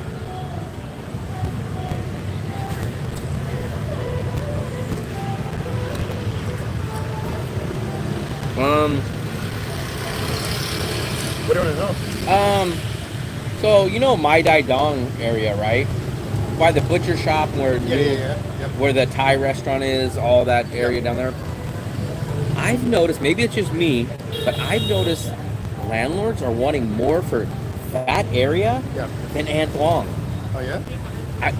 I've been noticing, at least on Facebook, they want at least as much as An Thuong Yeah. or more. Yeah. Who lives down there? So you mean? Basically, Fan 2 is here, Yep. and you cross over where Hot Garden is, Yep. and then there's the butcher shop, then there's the new Le Bordeaux that moved there, and then there's the full market, Yeah, and then the Thai restaurant's a little bit further down. Okay. You mean Le Guang Dao, right? Le Quang Dao kind of ends right there where the Hot Garden is, Yep. where that big bar area is. Yep. And then once you go past Le Quang Dao, Yep. well, Le Quang Dao dies there, Fan 2 comes here, and then you go in. It's like Mai Dai Dong 12. Right. Why do they want, who's living there? I was living near there before, but it was cheap. It was like, It's not cheap anymore. yeah. I mean, I think it's all spreading out. It's like a disease all spreading out from the Antung area. Who is paying that? So my two opinions. Russians, bro, 100%. Russians. Russians, yeah, all draft dodgers. Nothing against that, but they have no options, so they basically eliminated the low season here. But here's what I don't understand. Why are they paying the same or more outside of the most touristy, most expensive area to pay more to be in a more local, and they don't have direct access to the beach right there? You have to do like a zigzag to get to the beach down at the bottom. But I mean, now the places where the beach view are getting crazy, like they're just like off the charts. I've seen like one bedrooms today for like 12 million, 15 million. I saw one for 21. Oh, we're still paying 14 million, Yep. electricity included, for the 2-bedroom, 2-bathroom Yep. on the beach. Yep. That's electricity. There's no fees. We give our landlord 14 million at the end of the month. There's You're not going to put nothing. that up? No, our landlord's been good. I've been staying with them for 10 months. No security deposit, Yep. month-to-month lease. That's why it's hard for us to leave, because we go look at a 1-bedroom and they want like 9 or 10 million. I'm like, I have to pay them a security deposit. I have to pay, sign a lease. I don't know what that landlord's going to be like. It's so hard for us to move because we're in such a good position. Yeah. And then I said, you know what? Let me look down in Mai Dai Dong area. And then I started looking. I was like, these guys want this is crazy. Like, I can get the same stuff on the beach for the same price. And I'm like, so my two thoughts was one or the other. Either landlords there are wanting so much they're raising the price, and if no one rents it, they just sit on it. Or I think some people are like me, not the same, but they don't like the loud noise, the partying. Yeah. But what I did is I went north Yeah. up here to the middle part of An Thuong, rather than being in An Thuong 1 through 12. Yeah. They just went to a whole new neighborhood, Yeah. but still paid the premium. Yeah. And I'm like, who's doing that? And also digital nomads as well. Some of them are cashed up and not really They're focused being on- taken advantage of, I think. Probably. Also, I think a lot of them are converted to Airbnb, which apparently is illegal here, by the way. Maybe short time. I don't know. In Like Thailand, it's like that. people doing like monthly Airbnb, and apparently Airbnb sucks. Well, from what I've seen, there's no good deals. They're all terrible places. So I just wonder who's paying that price, because just a couple of months ago, it wasn't that high. they're paying, man. They're paying. Like I know because I saw some places like, and a couple hours later, I got a message from the real estate agent saying something took him. You got to act fast. Oh yeah, the So stuff's going someone's- quick. Yeah. I've been doing a lot of apartment videos. The stuff goes in a day or two. That's the other question is, so we're in September. Remember we were talking about it when you sent me a message. September to January, slowest off-season low It's peak. supposed to be, and it wasn't. It just wasn't. But here's the thing that I don't notice. I don't notice any extra people here. Yeah, I think it's about the same. I think it's, but I think it's about the same as it was in high season. That's Even if it's the same, there used to be better deals and much more apartments available during the peak season. yeah. So who's snatching up all these places? I don't know. Something's going on. I just can't put my finger on what it is. Who's paying this kind of money during the rainy season? And we go out and we see the same amount, like even like you said, even if it's the same as May, June, July, there's no one extra. So who's paying peak prices during off-peak season time? I don't know what's going on here. I don't know, but you know, there is a bifurcated rental market here because you're only allowed to have a certain percentage of foreigners in a particular building area, and so the price of the foreigners can go up faster than the price of the locals.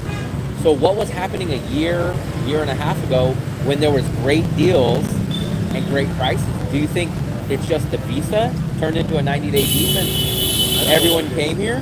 Might be that, and also there's YouTubers like you all selling Da Nang, right? I know. And that wasn't the case like even a couple of years ago.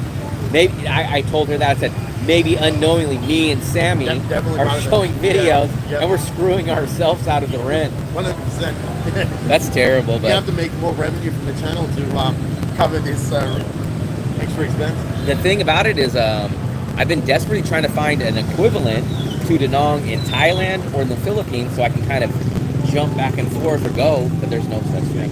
It doesn't exist. You know, I've been looking at what's that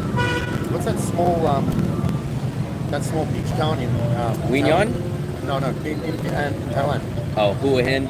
Well, yeah, I've been looking into that. I was looking into that too, but I just met a guy that lives there, and as soon as I said that, because a few people mentioned that and said, "Oh, you're looking at Hua Hin, that's what you're looking at." As soon as I said that sentence, he said, no, much more expensive. It's only one strip on the beach, only Thai food. You're not going to find the bars, you're not going to find the restaurants, no Western life, more expensive. As soon as I finished that sentence, he said no, just like other people. And plus, you only get a 60-day visa there. Plus, it's more expensive. Plus, he said it's just not. He's coming back here again, but he lives there actually, him and his wife. And as soon as I asked him that question, as soon as the words came out, he told me that. Some other people told me that too. Yeah, I saw some like apartment viewing videos from there. They seem pretty reasonably priced. I think so, but I think the problem is it might be incomparable close to Da Nang, but you're going to lose all the amenities. Yeah. And plus, you're going to get a 30-day less visa. One of our guys in here keeps mentioning Vong Tao. Because everyone keeps trying to give me a backup option. But then everyone says Vong Tao is kind of like Hua Hin. Older, retired people, it's great for. The amenities aren't there. It's just not the right. And someone mentioned, we tried Win Yon, which is very, very similar. It reminds me of Da Nang. Oh, I saw your video. But no Western amenities. Yeah. So you miss out on all that. It was only like 10% cheaper. Yeah, look, I think I need a good big burger about once a week. A what? A burger. Oh, yeah. I don't need it all the time, but like it's just. Even if you don't need it, you still need the option of having it. The option, yeah. If you don't have the option, it'll drive you mad. Yeah, just having it on when you need it, you know. Win Yon is great for 3 to 7 days to just get away, but you can't. So the hard part is like trying to find another place, and it's so hard because you're like, I think I'm in the best place, and so it kind of sucks. But I don't know what else you can do. All right, maybe let's liaise later. Good seeing you. Yeah, I know. All right, see you around. So where are you still staying on that side? I'm staying in Cherry Hotel. Oh, you're so still. Really I think you were still at Cherry before, weren't you? Yeah, it's still there. Like been there for like 2 months now. Did they give you a better deal, or what happened? No, not a better deal, but like at the end of the day, it's just cheaper for me to stay there than. Because I think you were going to Korea. Yeah, still going. Still going. Yeah, still going. Got to go back to Australia as well. So what are you gonna do once you come back? Are you gonna just keep staying at a place like that, or do you see prices going down, or you think it's just going up from here? A lot of people are staying in hotels now. Simply due to the price. I just seen a Facebook that they said hotels are a better deal now. All right, man. I was catching up with another guy. That was the very first guy that ever recognized me from the channel. About 3 months ago. This looks like pork rinds. Let me catch up, man. I missed a lot of you guys' messages. I apologize. You both look like you're glued. Today I encountered, I've seen that one. You kidding me? They're celebrating. One woman, one man. No, they weren't happy. Get rid of all your stuff. I had a lot of stuff, man. It was, you guys don't understand how depressed I was, not just of getting rid of stuff, but of the hassle of it. I had a storage unit full of stuff. I was doing it all by myself. I had to just throw away a lot of stuff. I put a lot of stuff online, and I have 3 bags. That's everything in my life is in my 3 bags now. So you just have to bite the bullet. And you just have to do it. Didn't he pull you out of the room with a trail of bog? What is bog roll?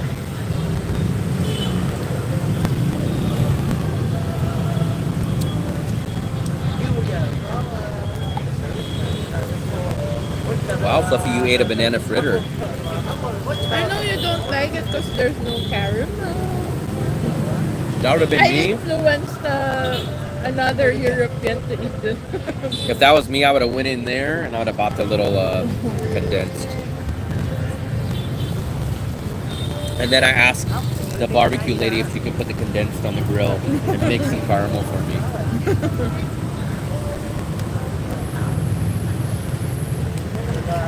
Kim is saying hi.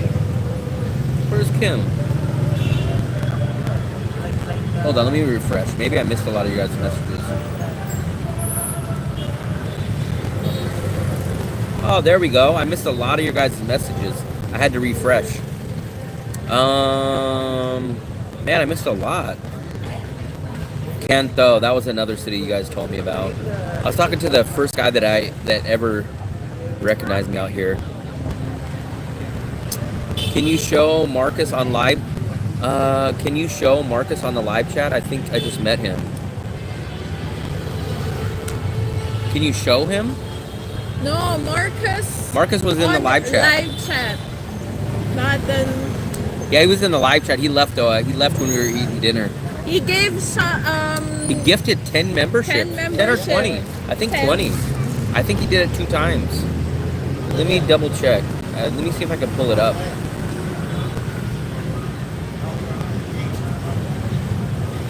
Yeah, 20. Look, 10 and 10. Crazy. So he gave 20 of you guys memberships. That's crazy. Let me scroll back down. I missed a lot of your guys' messages. Let me catch up. That is a banana fritter, yes. What's up, Kim? Sure, but I like swimming where I can't see my feet. Will needs Danang because cheap enough and still good for YouTube interest. I would love, like, I'm not saying I want to abandon Danang. I'm not saying I have, like, this, can't leave it. But I need to be convinced, and there's just no better option. I can't do so if I leave Danang, I got to have a city big enough with a YouTube interest where I can do my in-person service, which I guess if I went to Thailand, it would have to be like Bangkok. If I went to the Philippines, it would have to be Manila or Cebu, and I definitely prefer Cebu. I just can't find a better overall city. Should I get rid of my airplane seat memory foam seat cushion? I hate a drag. Man, my ultimate dream, Dark Brother, would be to travel with one bag. If I could travel with one bag, I would feel like I'm freaking Bill Gates. I know in my lifetime I'll never, ever, ever, ever be able to travel with one bag. The only way I would ever be able to travel with one bag is if I had Bill Gates money, where I just came with like my laptop, my camera, 2 pairs of shorts, 2 pairs of shirts, and then I just bought things at will, like just whenever. But I couldn't do that. Saw your video. Oh, that video was about 3 or 4 days old. I've been sitting on that video. I've been really, really busy. Tomorrow, I'm gonna upload the Vietnam celebration soccer video that I shot. Then the next day, I'm gonna upload walking north of An Thuong, and then we're gonna upload the apartment that we just looked at the other day. So I have 3 more videos coming out every single day. I have a fear of the sea too. I don't know, Fluffy, do you know if Marcus has a girlfriend? They're asking. I don't know. I've only met him one time at the beach.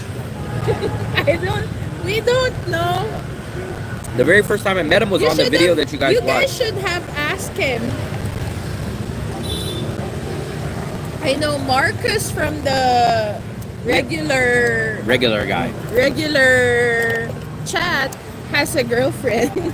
So Marcus. here's the problem for me. So I have a laptop. I have to carry my bachelor's degree and my drone batteries. So that's just my carry-on backpack right there by itself. Then I have another bag with all my pants, like teaching pants. I have 2 pairs of slacks, teaching shirts, like 3 or 4 teaching shirts, all my regular clothes, my shirts, my hats. That takes up a whole second backpack. I could probably squeeze everything into my one big giant carry-on or check-in, but it would be stuffed. So what I did is I just brought an extra bag and I kind of used both of those.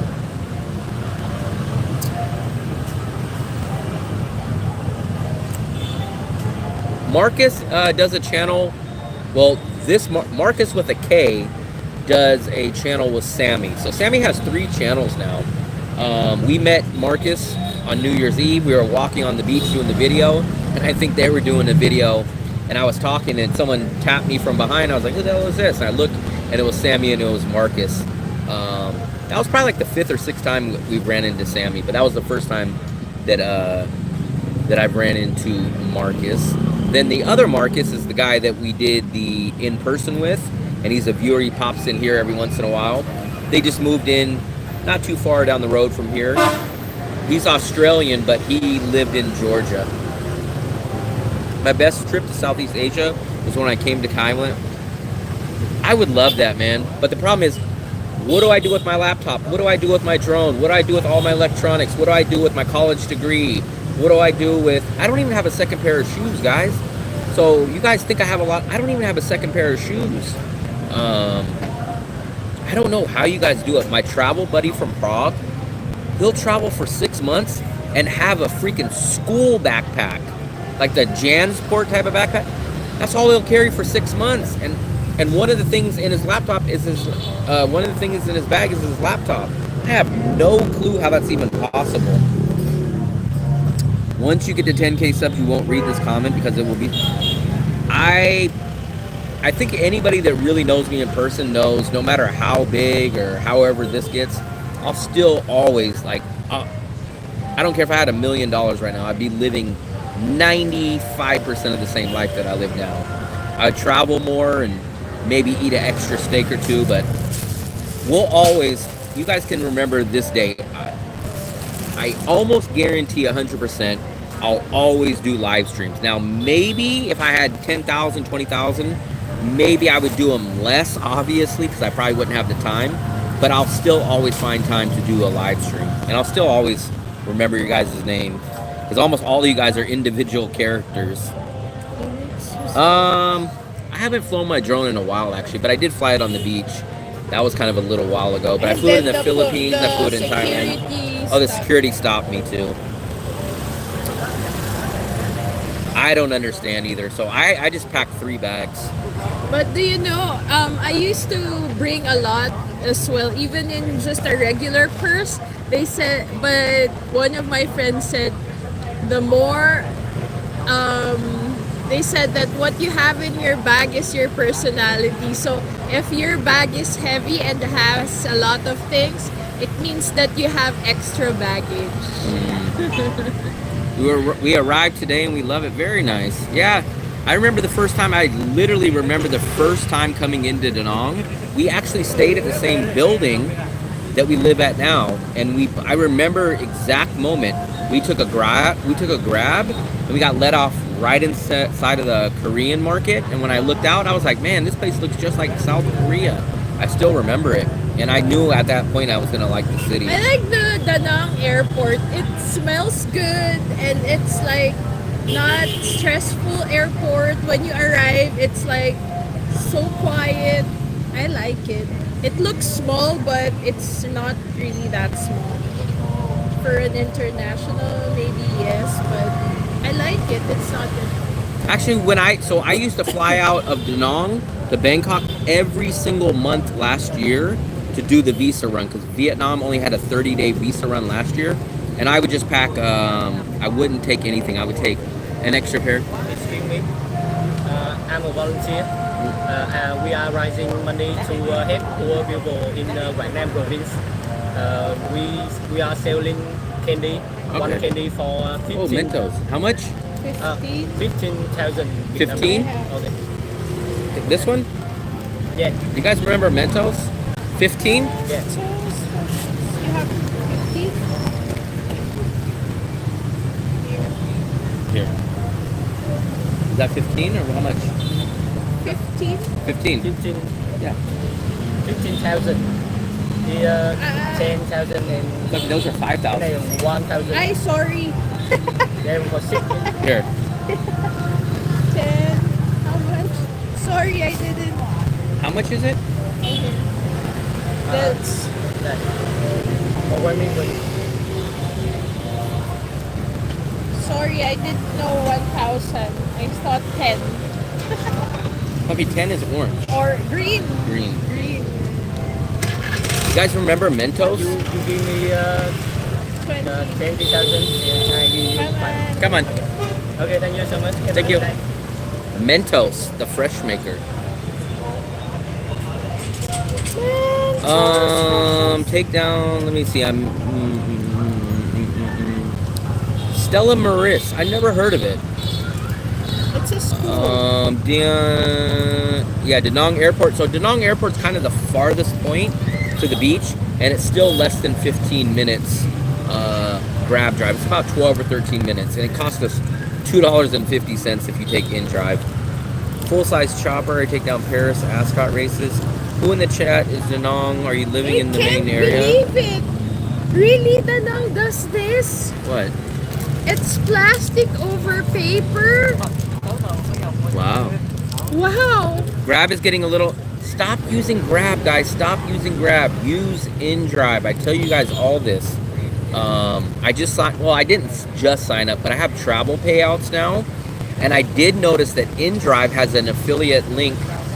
They have an affiliate link. So I'm going to start putting InDrive on there. And then you guys can just directly do that. So I'm going to put my InDrive affiliate link on almost all my videos now. So if you guys use it, then I will get a little commission. So I'm going to start doing that. I just found out that InDrive, which... So people are telling me, oh man, put everything on there. And I tell them, the type of person I am, I don't want to put stuff that either I don't have or I don't support. InDrive, you guys know I love, so I have no problem putting InDrive affiliate link on What happened mine. to Dale? I can't drink any soda right now. I've already been bad.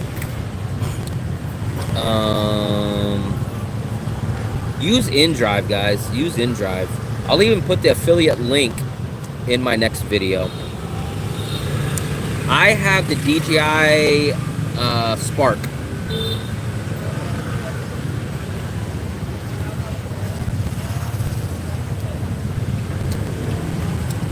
I will kind of agree with that, Dark Brother. I think when we went to Wien Yon, InDrive was not there. I think InDrive is now in Manila though too, and InDrive I've heard is in Thailand. So I think it'll grow, but we really haven't been outside of Da Nang as much. But that was, I'm not gonna say it was a deal breaker because it wasn't, but when we were in Wien Yon, I was like, damn, if I moved to Wien Yon, my transportation budget's gonna go up just because we don't have InDrive. Like InDrive is 20 to 40% cheaper every ride, and we would definitely take more transportation in Wien Yon.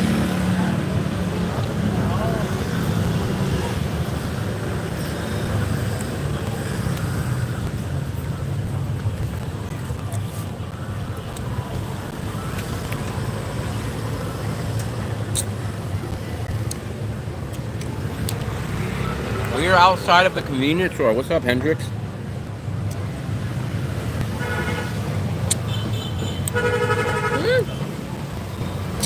I don't know about Bali.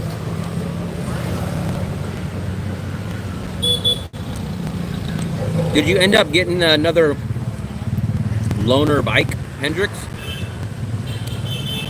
We already ate dinner. We had Bonet. Hendrix, Marcus was here earlier. Remember you had an interview with Marcus? How much does it cost? So, the cheapest that I've heard someone being able to rent a scooter here was $70. And I think the highest I've heard someone pay was like $110 So 70 is about the lowest I've heard. 110 is about the highest. So I figure 80 to 100 is probably pretty average. Oh, you still have the same bike. We met, that's where we met Marcus too. We met Marcus on New Year's Eve on the beach. We did see, so InDrive doesn't do food, but she said that InDrive does delivery. So InDrive, so I didn't know about this, but Pick up delivery. But one of our viewers sent a lasagna, and they come and pick it up at her house, and InDrive will come pick it up at your house and deliver it. They just don't do groceries or food, but they will come pick up whatever you want. There's no such service like that that I've ever heard of in the USA, but InDrive does that just like Grab does it. Want to stay in other VN cities, including Nha Trang, before I leave? It's not valid for Americans because of the Paris 1976 or something convention or something. It's a whole long thing. Native, you go to Hue. It's very cultural. Look at this is what she does. So she'll be on the live stream, but then she'll be watching the live stream. I don't want to type. I just looked at it yesterday. So supposedly she told me 20,000 per liter, which is 20, 40, 60, 80. So it's about $3.75 per gallon. Oh yeah. Probably right around a little under $4 a gallon. That's what we've seen.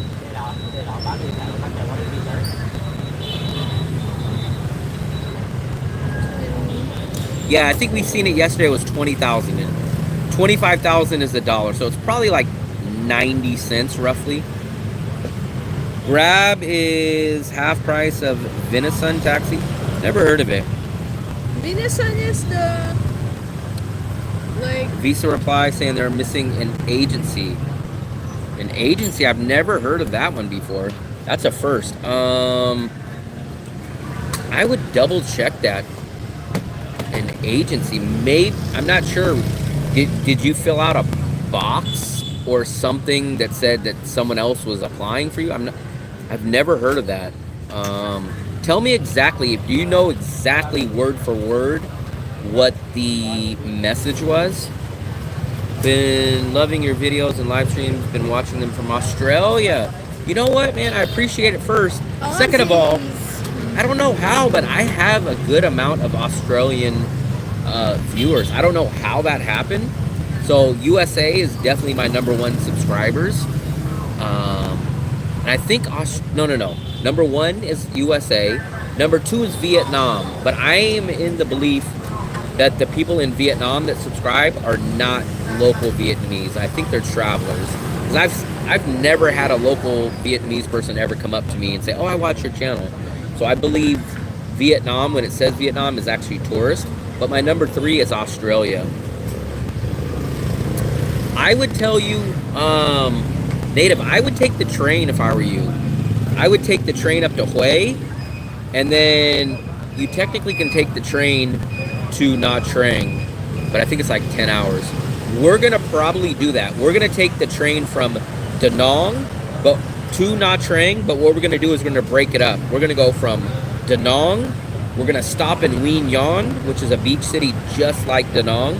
We'll stay there for 2 or 3 days, and then we'll take the train from Quy Nhon to Nha Trang.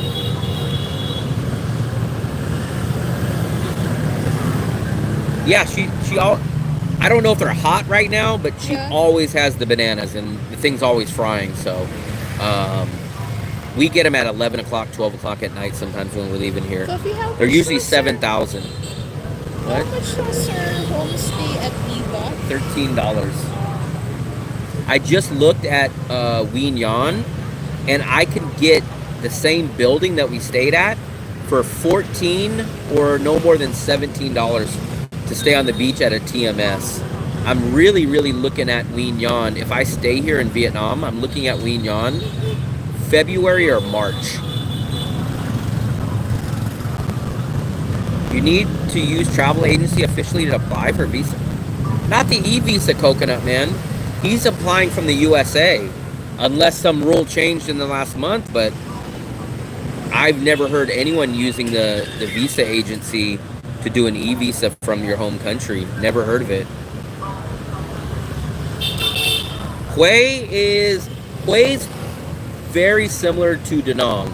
We found some really good cheap places. So I'm like, we found some we got a banh mi from 15,000 from Hui. We found like these little dessert places kind of like this for really cheap, but then the rest of it's almost the same. But there is no beach. And it does, I guarantee you, man. It's a river. Hui is way more humid than Da Nang. We went there April, but it was interesting to walk around. Give me 1 second. I'm gonna ask. What does it say? What does that say, Fluffy? Let me ask my AI and see what they tell me. Maybe they'll give me an answer. I've never heard of that. You're the first person that I've ever heard say that. Let me just see. I'm gonna spit that into my Additional AI. information due to following reason. Request additional. Let me ask my secretary, Mr. Bing Copilot.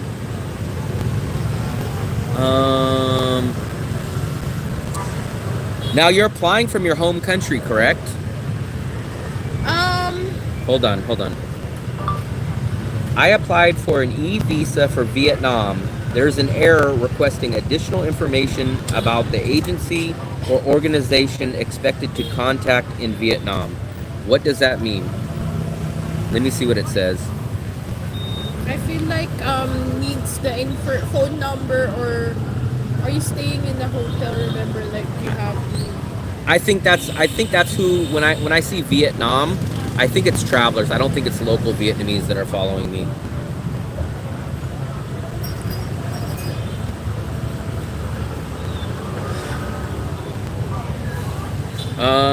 The error typically means that Vietnam e-visa application system is asking for a local contact in Vietnam.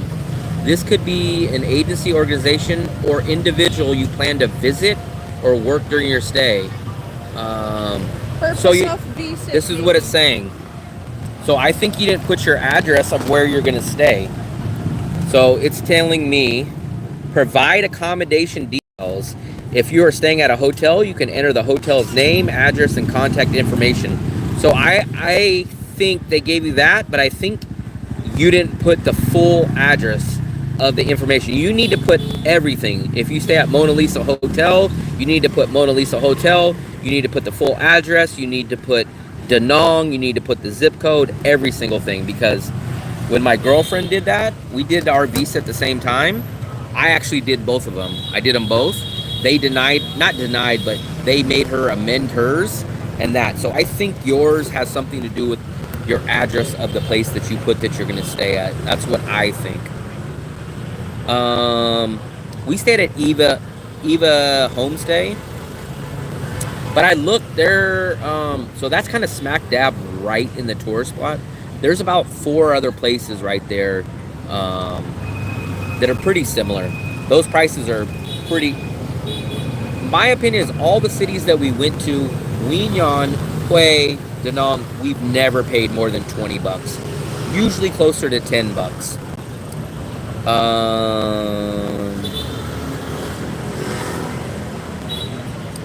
Taking a bus to Cambodia to do an e-visa for Vietnam.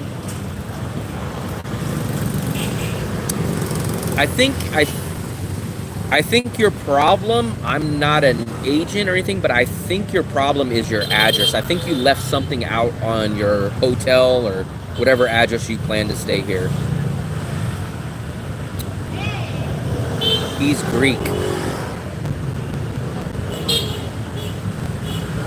Is Hue City walkable? Pretty much. I mean, I would say it's like Da Nang. They have a riverside. The reason why it wasn't walkable for us is because it was so damn humid. Way, way more humid than Da Nang was.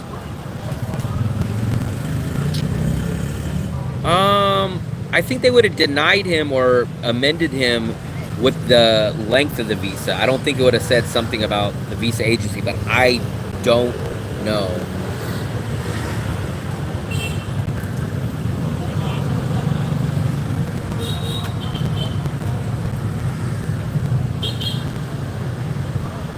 Is there a portion there that they ask for a phone number of the hotel? I don't know. That maybe I'm just a regular you tourist. should Yes, I have added the full put in. hotel address, home. So my girlfriend did the same thing. Well, I did the same thing for her. I filled out both of our things back to back. I copied and pasted. They did hers. So you should be able to amend yours. You should be able to go in and edit.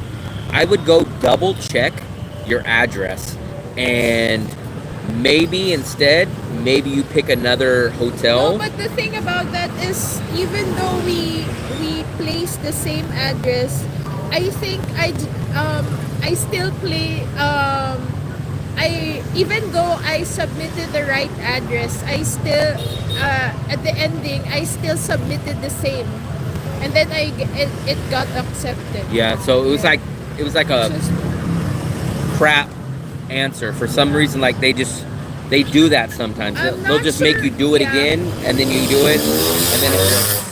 I'm not sure if you're so. Is there a person that asks for the phone number? Maybe you should place a phone number for the if you're staying in a hotel. The two downsides to me about Hue was no beach, and way too hot, humidity wise. And for me, they did have a nice mall, but I would take Da Nang's Western amenities over Hue's Western amenities. So if I was going to move to Hue, with the lack of the beach and the heat, Hue would have to be 20 to 30% cheaper than Da Nang for me to go there, to live there. And what I'm shocked about, I was so shocked at how many tourists are in Hue, but there's no airport, so I don't understand how most people get to Hue. I have no clue how they're getting to Hue. Da Nang, you land in Da Nang. Hanoi, you land in Hanoi. Where are all these people that are going into Hue coming from? I don't know where they come from. Wow, Mitzi. Maybe my license as a Filipino is valid as well in ASEAN countries. You think? So when the police stop me, I just say, how much? But I didn't know, but didn't they know we're so strict with license considering driving here as far as a pedestrian? You know what? I have not even looked at the new e-visa website yet. I knew it like the back of my hand when it was on the other page, but I've been hearing other people mention that there's problems. I need to look at it. I've still never Remember, looked at the they new just, page yet. They just changed the visa site. It's another visa site. Fluffy. Yeah, I haven't even looked at that site yet. I should take a look at it because I know people are going to ask me questions. And I knew the old site like the back of my hand, but this new site I haven't even looked at yet.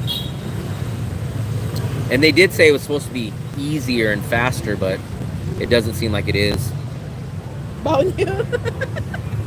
I was saying bound That's you. crazy. You're the fastest person I've ever seen get it. The quickest I ever got mine was in 3 days, but I usually get mine on the 4th day.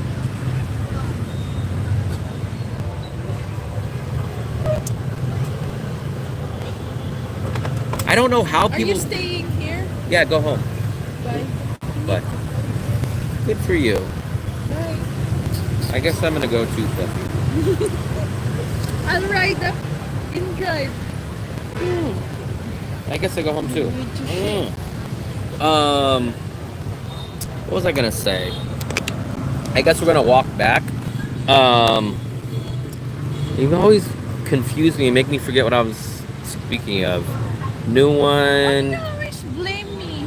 Because when I'm in the middle of a sentence, you're like a 10-year-old kid. As soon as I'm talking, you want to say like, "Mom, hey, listen to me. Mom, listen to me." And I'm like, my memory's bad anyways. Then don't blame me me for those things. I do, because you make it even more. Such things because it's your fault that you have bad memory. Yeah, if I get interrupted. So I don't understand how people get to Hue.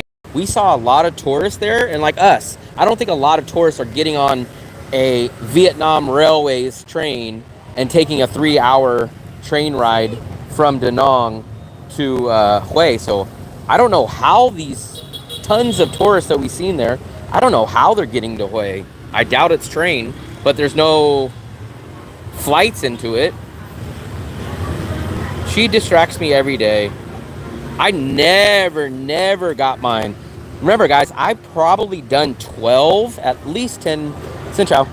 I've probably done at least 10 plus e-visas. I think one time I got it on the third. Like, for example, if I did it Monday morning, I wouldn't get it until the earliest I ever would get it would be Tuesday, Wednesday, Thursday.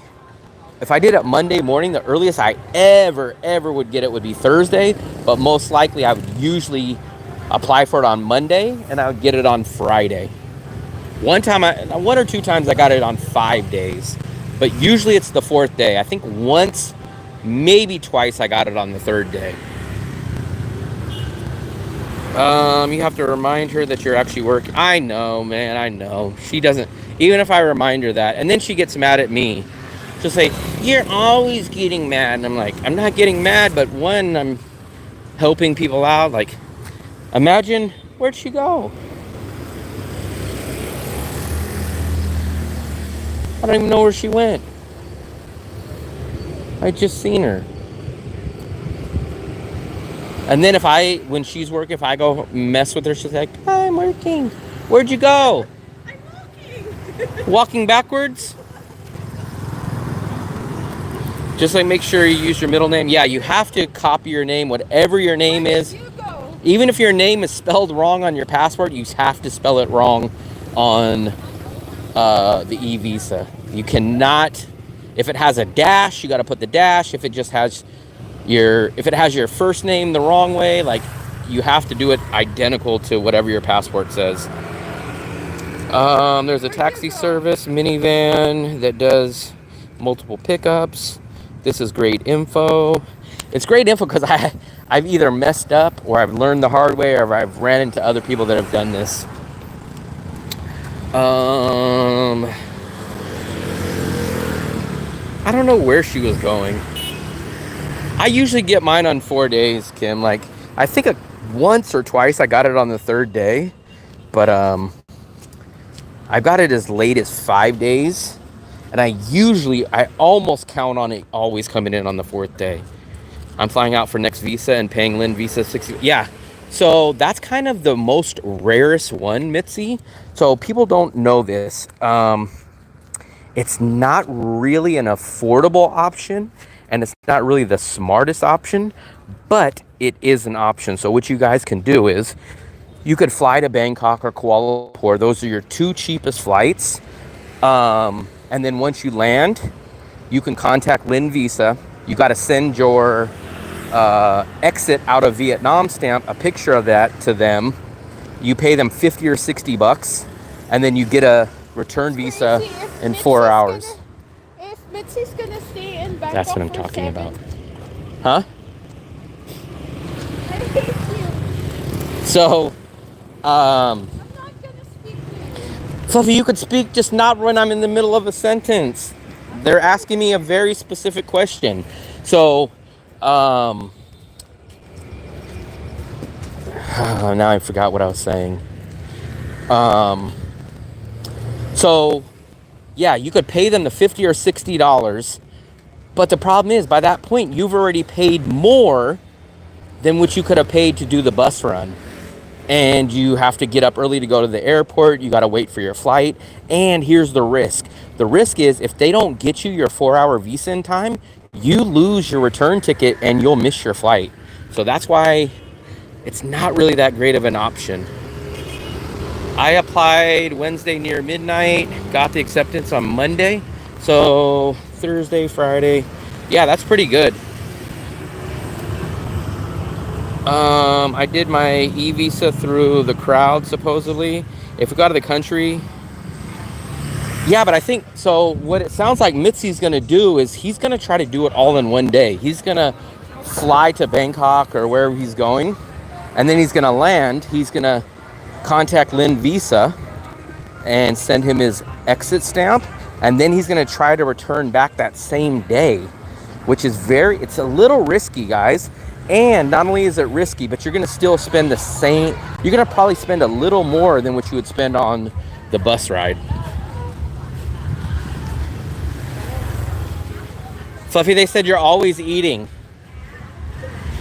Now she's mad. Now she's mad because she's walking fast. He had to show a printed visa.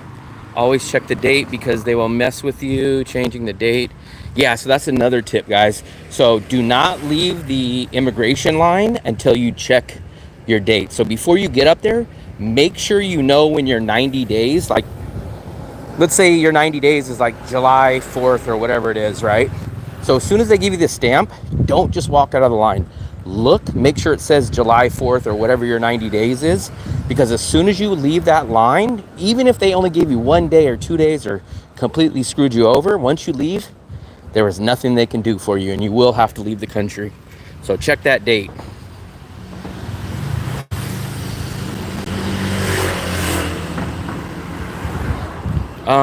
Straightforward, and I did mine nearly 2 months.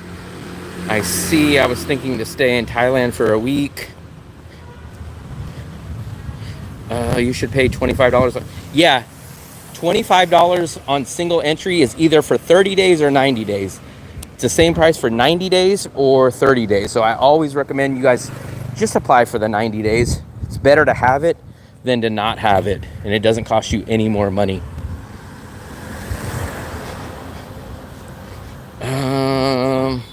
Oh, you're staying a week. Then why are you paying Lynn Visa? You shouldn't be paying Lynn Visa for the $60. If you're staying a week, just wait till you get the just apply for the e-visa yourself. So here's how I would do it, Mitzi. Land in Bangkok or wherever. As soon as you land, either at the airport or as soon as you get back to your hotel, go apply for a new e-visa yourself, pay the $25, stay in whatever country you're at until you get your new visa, and then fly back. When visa is due, Pattaya bound for a week, $25. All single entries are $25. So you can either choose 30 days or 90 days. No matter if it's $25 no matter if it's 30 days or 90 days. The only visa that's more expensive is the multiple entry.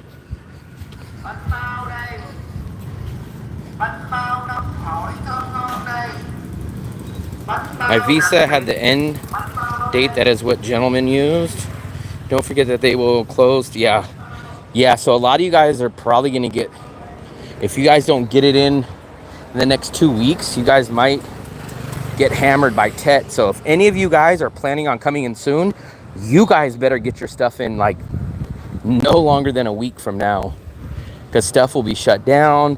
Those guys are probably ready to go on vacation. So I'm not sure. You guys better get your stuff in, because I know, how much do you guys want to bet someone is going to be in this chat room in about 2 or 3 weeks and saying, hey man, my visa didn't go through. They're not responding. I guarantee there's going to someone that waits around too long, and then what's going to happen is you guys are going to say, hey man, no one's responding. It's tomorrow's Tet and I haven't got my e-visa yet.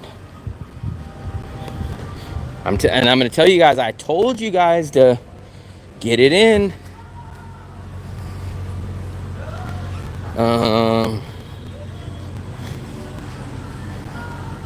Let's see. I want to outsource it. I'll be on holidays. The e-visa, well, like I said, I haven't looked at the new site, but the e-visa is a very, very simple site. Especially when you're out of the country, it's very, very simple. It should only take you maybe 15 minutes.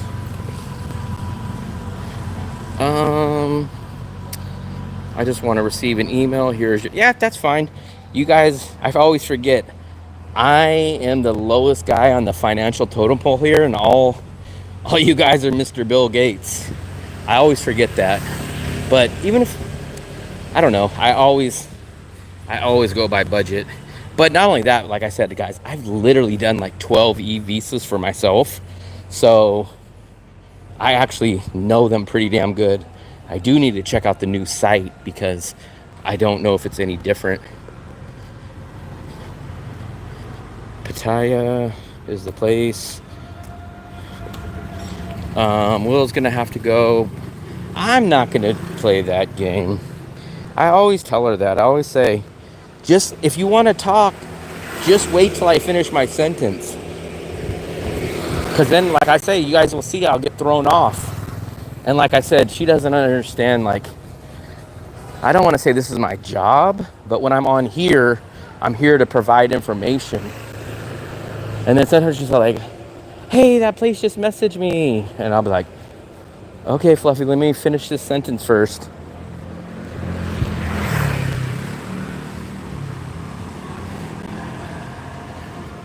I just ask her, I just say, hey, and I even told her, I said, if you have a question or you want to say something and we're sitting on camera, just tap me and I'll know to end my sentence or something.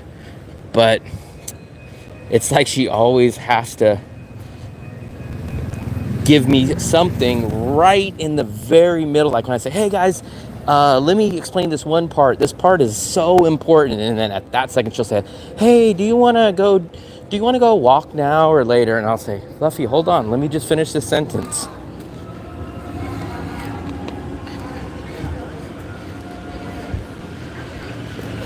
But yeah, you guys better get your guys' visas in. I'm telling you guys, if any of you guys are coming in early February, you guys need to be doing your visas like now. If you guys are coming at the end of January, then you guys need to probably already put in your visas. But if you guys are coming in end of January or February, you guys better be doing it tomorrow. Because I bet you anything, we're going to remember this day. And I bet you someone's going to come in the live stream in about 2 or 3 weeks and say, hey, man, what am I supposed to do, man? My flight's already paid for. My hotel's paid for. But I haven't got my e-visa. I'm going to say, when did you fill out your visa? Oh, yesterday. And I'm going to say, it's the holidays. And they're going to say, oh, really? It said it's only going to take 3 days. I'm going to say, yeah, 3 business days. But they're going to say, what do you mean New Year's? New Year's was January 1st. I'm going to say, not in Vietnam. They're going to say, well, how long are they closed for? About 5 to 7 days. And then they're going to be panicking. I don't want to sound like a jerk, but I just don't play the game. So I didn't do nothing wrong. So she could be mad if she wants. There's no reason for her to be mad. Like if I go when she's on her computer doing work, I don't bother her. So nothing I did wrong. So there's nothing on my end.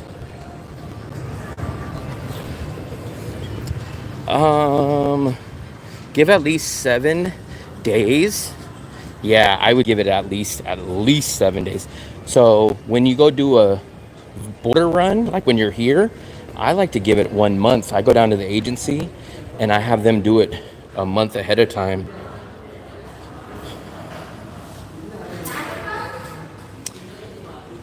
Man, you guys know me. I don't play the game. That's why I left the rat race in the USA. I don't play by the rules.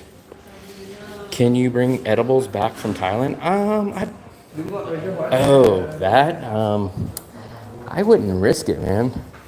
I mean, you might be able to, but then what if they say, what's this or something? Then are those edibles worth spending days, weeks, months in Vietnam with the jumper? You might be cellmates with the jumper.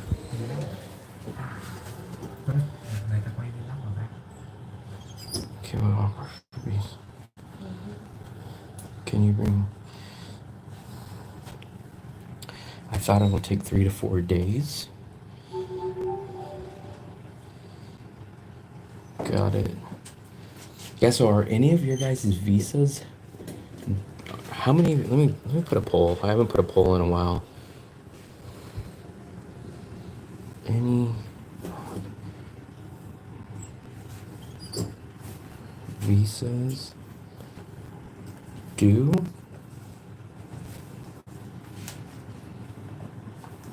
And or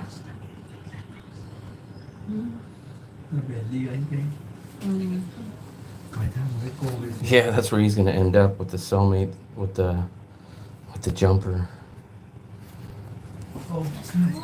I'm not gonna say all. There's definitely gonna be a decent amount of closures, but like I said, even in USA, when you have Christmas and New Year's, most places are closed, but you'll still always have the few places. That's how it's gonna be here. We were here 2 years ago during that time, and we were still able to eat and stuff like that.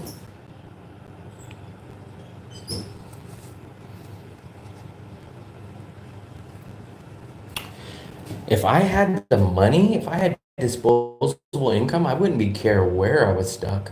But for me, when I'm on a budget, then it intensifies all this other stuff. Your visa on the 6th. Um, I think, I don't think they have a border run, Lin Visa, until after the 2nd. So I think they don't come back to the 2nd or the 3rd. So I think you guys better start getting your visas in now, or at least have a backup plan of where you guys are going to stay if your visas do not get approved.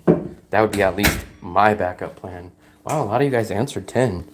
Let's see how many people have visas due. Let me take a look at it. Let me log into the Wi-Fi first. Log in.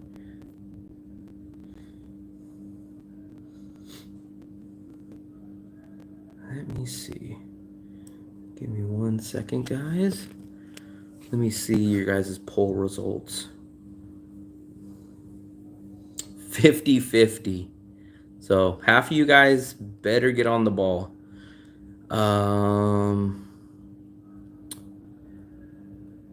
Vietnam airport, found 3,000 baht stuck in the bottom of my bag. I would not bring anything you don't want found.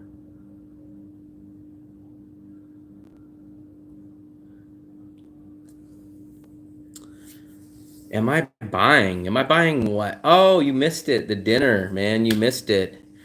Actually, Marcus, Sammy's friend, bought everybody, man. You missed it, man. Marcus was like Santa Claus. Big thumbs up again, once again, to Marcus.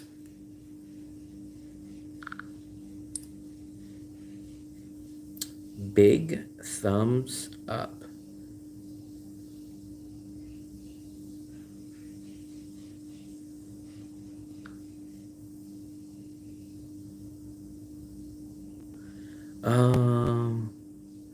They took it? Why'd they take it?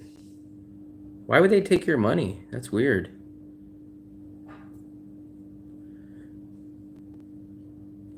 Yeah, money is not illegal. So everyone always thinks like there's a certain limit that you can't bring. That's not technically the case. The case is you have to declare that you have a certain amount of money at a certain point. So you could literally come across with 50,000, 100,000. The only thing is you have to declare it. And a lot of people don't want to declare it. And then they try to sneak it in, and that's when they get trouble. But if you declare it, then there's no issues. Oh, Mexico. Very nice.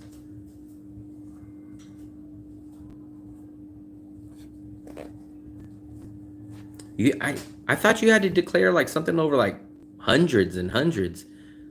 Yeah, that's surprised that they took it. I'm almost positive it's like, I think you can bring like $10,000. Yeah, it's usually 10,000.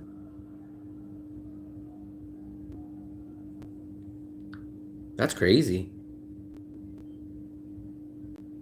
Crazy.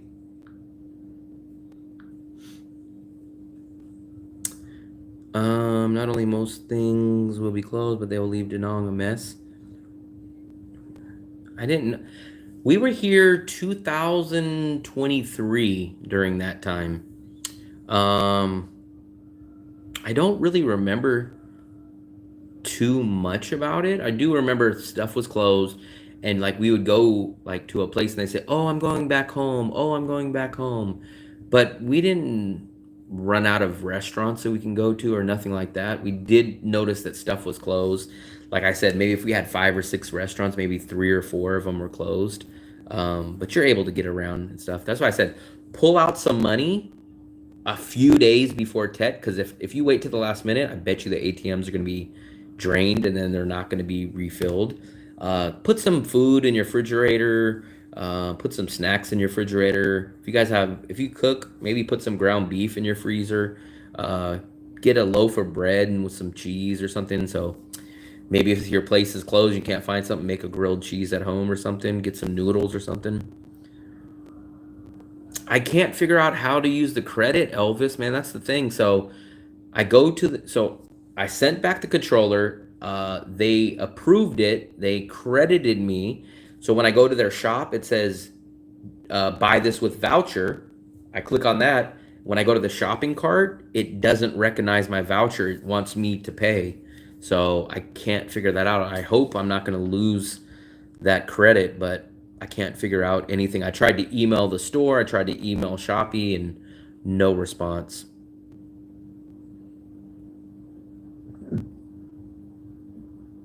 Yeah, I think they stole it. It wasn't like because you don't have to declare up to a certain amount. They just took it. They took it, and they probably just figured you either weren't going to know or you weren't going to press any issues.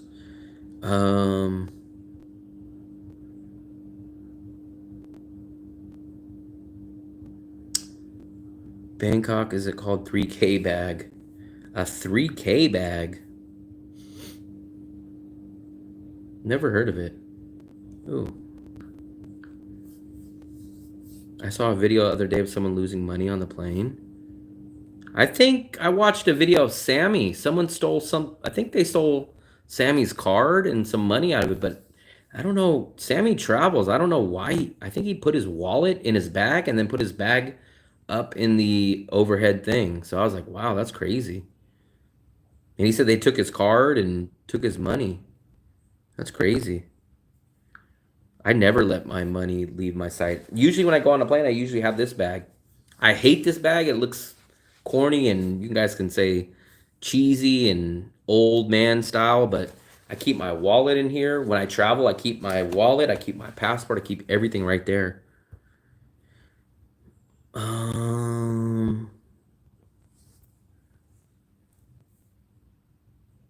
I didn't know that. I didn't really notice any garbage, but I don't know. I don't think I probably didn't pay enough attention to it.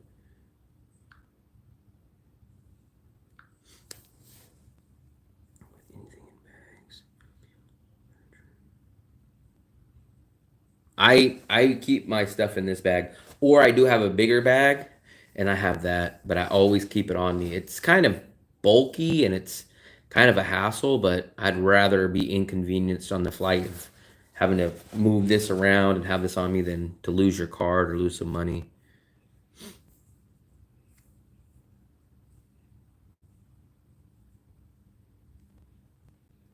Manila.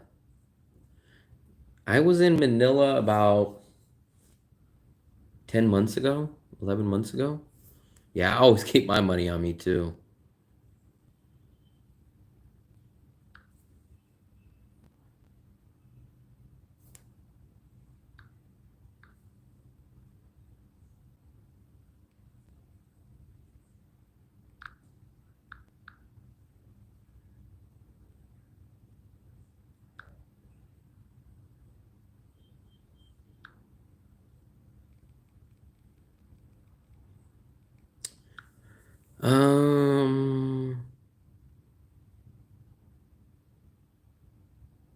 You don't do drama. You were walking like a million miles an hour, and then everyone said, "Oh, she's mad."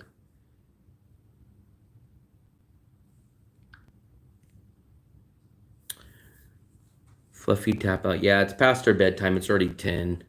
I am supposed to be editing right now, guys. I have So I shot 4 videos and I got behind on them, but I did upload the one today. I'm going to try to finish up editing the second one tonight. So you guys should get a video early afternoon tomorrow. And then I have a third walking video that I need to upload. And then the fourth one will be the same place that we looked at on the live stream across the street the other day. I actually made a GoPro video about that. So you guys have 3 more videos coming out, one each day for the next three days. Did you hear about the earthquake in China? No, I didn't. I didn't know that. I really don't spend money. The only thing I really spend money on is food. Food and a little bit of transportation. So I really won't be able to benefit from TET because I still have to eat, and I don't really need to spend money on transportation, but I don't really spend that much. I didn't know that.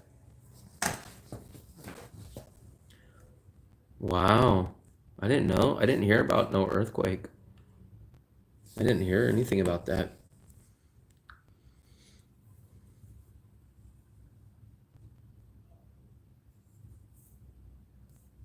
Yeah, I keep my passport like it's gold. I treat it like it's gold. I never leave my passport. I'm gonna load up on food before, just in case. And then if stuff's open after, then I can just top off. But, oh shoot, you know what? I completely forgot. I need to go get my, maybe I have to take you guys with me. I completely forgot, guys. I have to go get my data, my load. 20, 60, 80, 90. Do I have the rest? Eeh. I need to get my load for my data, guys. I think it's due tomorrow or the next day. I hope the store is still open. 60, 80, 90.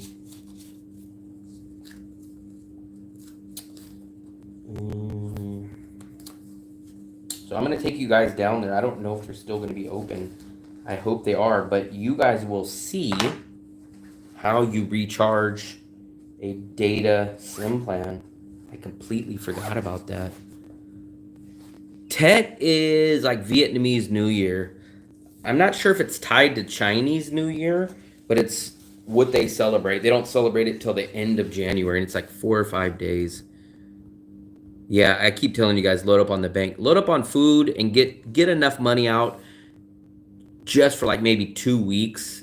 I pull out money at the beginning of the month, and I get it plenty for the month. So actually, I got to go do that too. I got to get money out probably tomorrow. Get money and get food. You must love the new passports made of plastic. So the thing that sucks is, man, I still have like another 5 or 6 years on my passport. But I'll probably run out of pages before I will actually run out of expiration date, and that's another $140.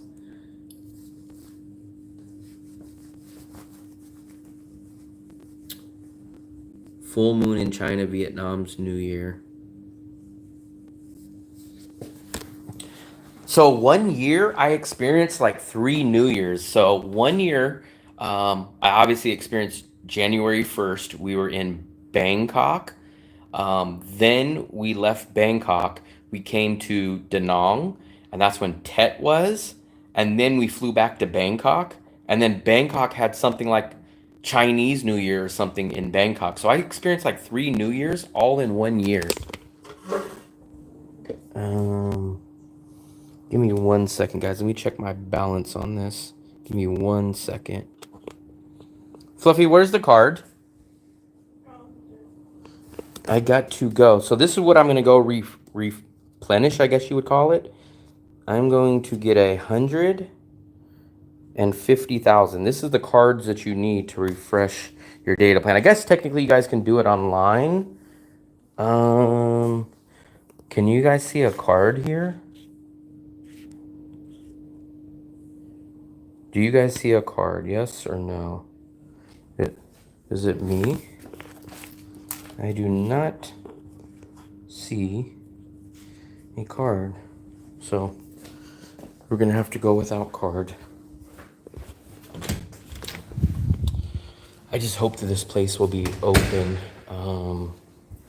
The crowds in Saigon was really small for New Year's. I think it's a reflection of the poor economy. Well, I wish that would mean less people in Da Nang and prices go down in Da Nang, but it definitely hasn't meant that. And the off-season, rainy season, never affected the rent prices. It's shockingly, the rent is the same price now that it is in the peak. So I don't know what's going on. Yeah, I saw something about that. That's what threw me off about Tet. They were like, it's normally January 25th or the 29th or something, and now it's longer. So I don't know. I can't figure out the dates of it. I thought it was the 25th, but maybe I'm wrong. Withdraw, I'm not sure, Dead Shark, but I know myself, I could pull out 20 million, at least 20 million, which is like about 800 bucks. And I don't think that's the limit, but I know for sure I can pull out 800, which is like whatever 20 million is. I think 20 million's a tad over 8 million or 800. Yeah, I can never understand holidays that it's kind of like Easter. Easter like falls on second X Sunday and Thanksgiving's the this. Like, I wish they would just say like, hey, this holiday is on X date, no matter what day of the year. Those holidays that always fall like on the fifth Tuesday that and the 9th moon, and like I can never understand that kind of stuff. I have no clue how that stuff works. And that was another thing. So we were here during Tet. We were here during Tet, and maybe I'm a fool, but I just naturally assumed everyone that lived here is from Da Nang. But I was shocked. Like, we would go into a restaurant or a place like this. Like, he must be celebrating the championship. But I would go in there and they were like, oh yeah, everything's going to be closed down in a few days. And I said, oh yeah, the holiday. And they're like, yeah, we're all going back home. And I'm like, home? They're like, yeah, we live 3 hours away. And I'm like, wow. So apparently this is kind of a commuter city. So apparently a lot of people are not even from Da Nang that are working and living here, I guess. I never really thought of that, but I guess a lot of people are not really from Da Nang. I guess it's kind of like Las Vegas of the USA. Like, most people that live in Las Vegas aren't really from there. And because it kind of shocked me when they were like, yeah, we're going back home. And I'm like, home? What do you mean? Across the street? Down across the river? And they're like, no, we live 3 hours away. And I'm like, oh, okay. So apparently a lot of people that live here are not originally from Da Nang.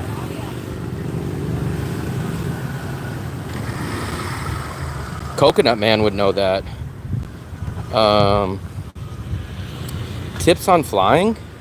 My biggest tip is to use Skyscanner to find the best date, the best flight, and to be flexible. If you can do those things, you definitely drastically save. Use Skyscanner. Don't book your tickets through Skyscanner. Book them directly through the airline just to be safe. But go use Skyscanner to find the date, the airline, the city that is the cheapest option for you guys. And then if you're flexible on the dates, you could find good deals.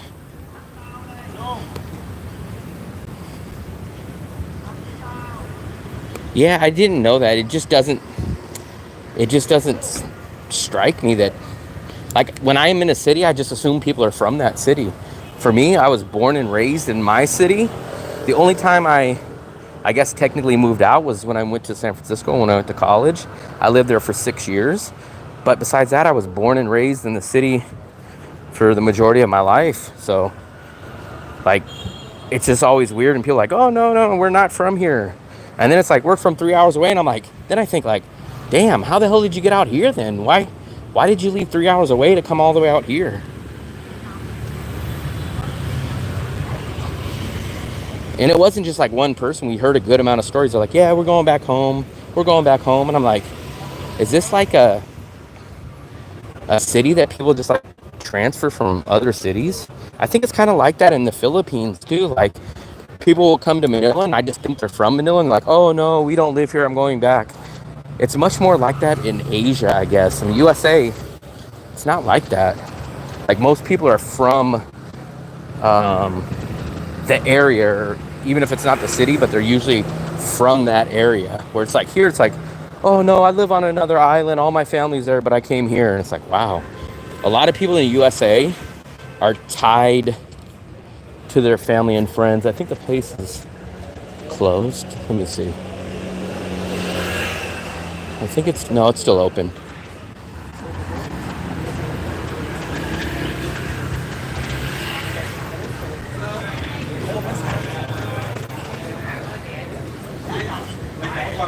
So we'll go here.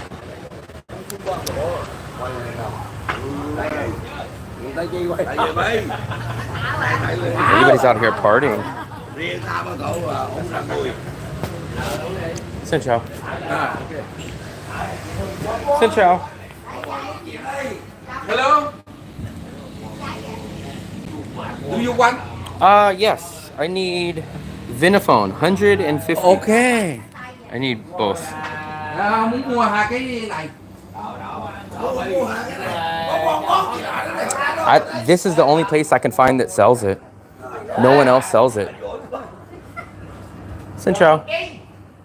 150. Ok. Giờ bóc quần cái loại bóc quần này.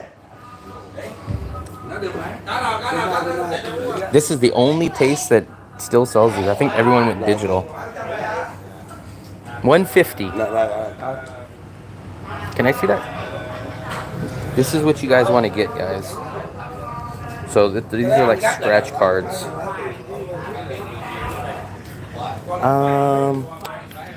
150. Okay. Give me 1 second.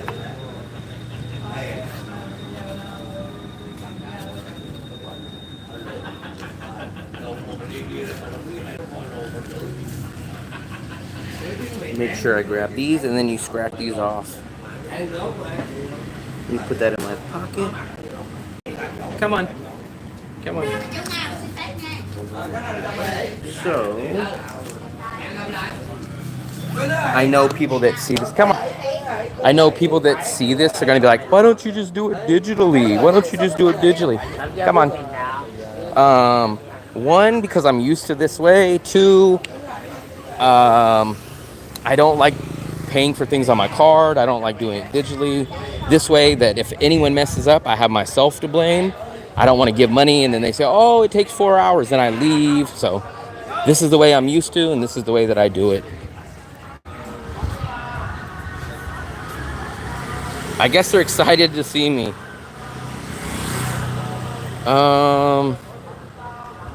Don't get sick or take medicine or break anything on the 29th.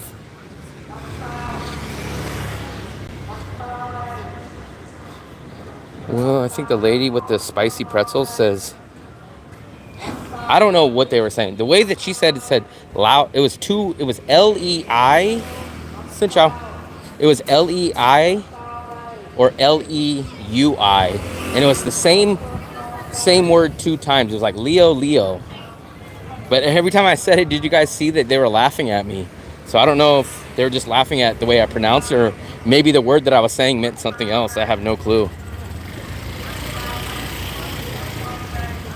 It doesn't make any sense for me to go back to Vinaphone, because I would have to take a grab there and a grab back. So it would cost me like $40,000 to get there and then pay it. So here I just walk down the street, get those cards, and as soon as I log off here, I'll scratch the card, I'll put in that, I'll hit call, and it'll be updated instantly.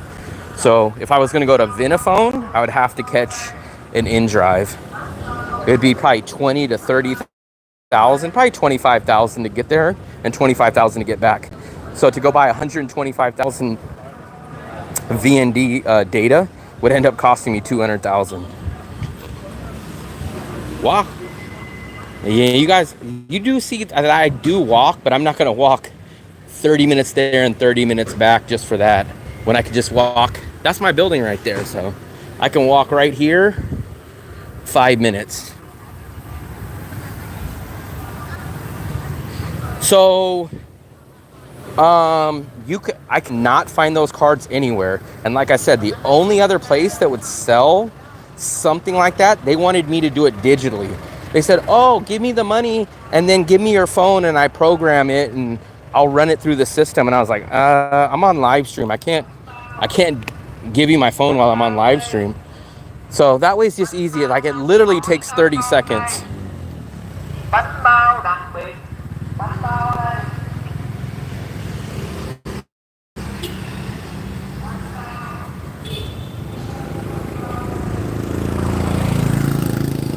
Let me see. I mean, I don't mind walking if it's in the direction, but literally, I would have to walk from here almost to the river just to go get that. Now, like, if there was no other option, I would probably do it. But like I said, I can either just walk 5 minutes and go there, which saves me 45 minutes of walking. And then remember, you know, sometimes I went down to Vinaphone in the middle of the day and they were closed. And they weren't supposed to be. So imagine walking down there, spending 35 minutes to get down there, and then they're closed. And then you either have to walk back to the store that was 5 minutes away from you and get it anyways, or you got to walk back the next day. Those guys were, they were all out drinking. I'm surprised they didn't tell me to. I'm surprised they didn't say, hey, sit down, have a drink. You guys missed that one live stream when I was walking back from the Thai restaurant and the guy was a cop. I didn't know he was a retired cop and he was trying to get me to take shots and I had to tell him I don't drink. So he went over to the kids table because it was like women were at a table, kids were at a table. I can't get on the elevator. I forgot I don't got the key. And he came over and he got me a yogurt drink and he poured it in a shot glass and he said, have a shot of yogurt.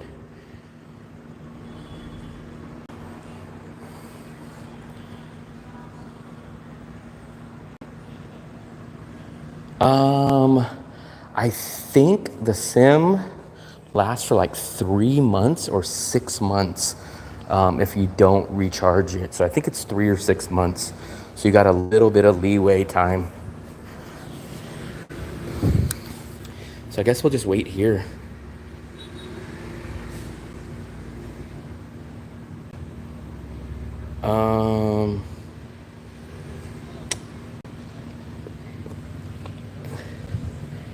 I don't know. Maybe Viatel's different. But watch, we'll go down here. I'll go ask them. Watch, we'll go do it right now. I'll go show them this card, and they'll tell me they have no clue what it is. Watch. I'll ask them. We'll ask them. They've always said, no, sorry. We don't do. Watch. Market, watch. I'll show you guys. Xin chào. Do you have Vinaphone? Yeah. Do you have? No. Okay. So how do I get new data? Don't know. Okay.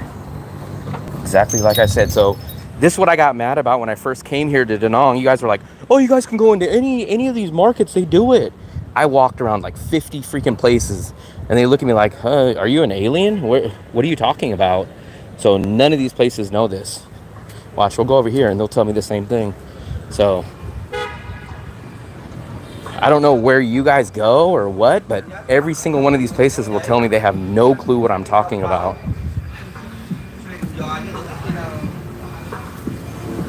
Watch. I'll ask them, do you have Vinaphone SIM card? Can I pay? They don't, because I just showed them, look, I said Vinaphone data, and they have no clue. Trust me, they would know this.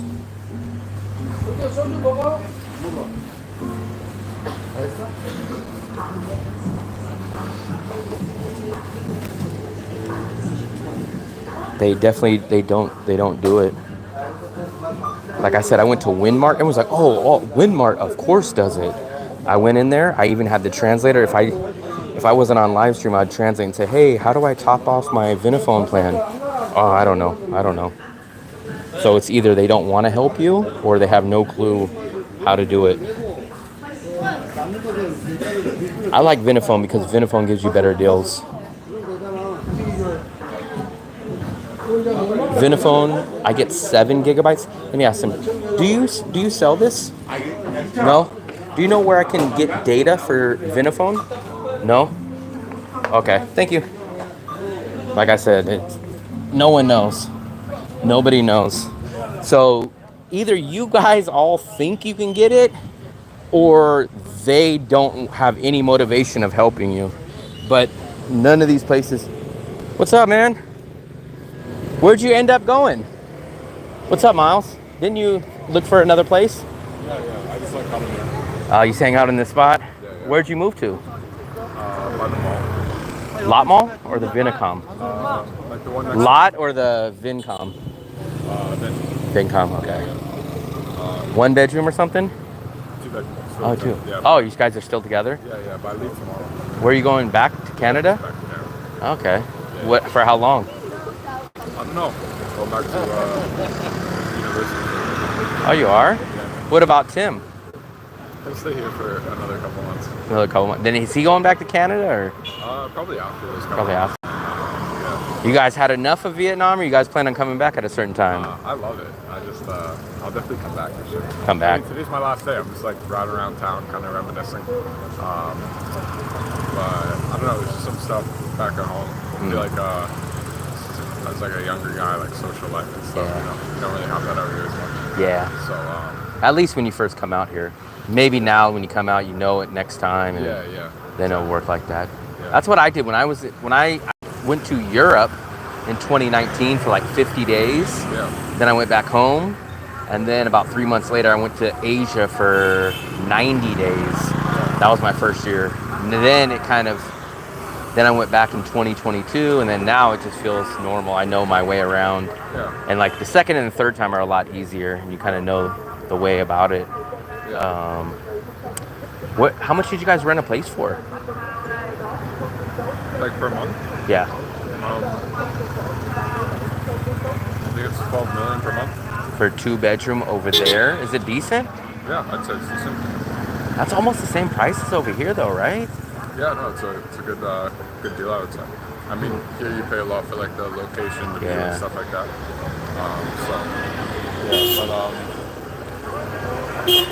Yeah, it's good.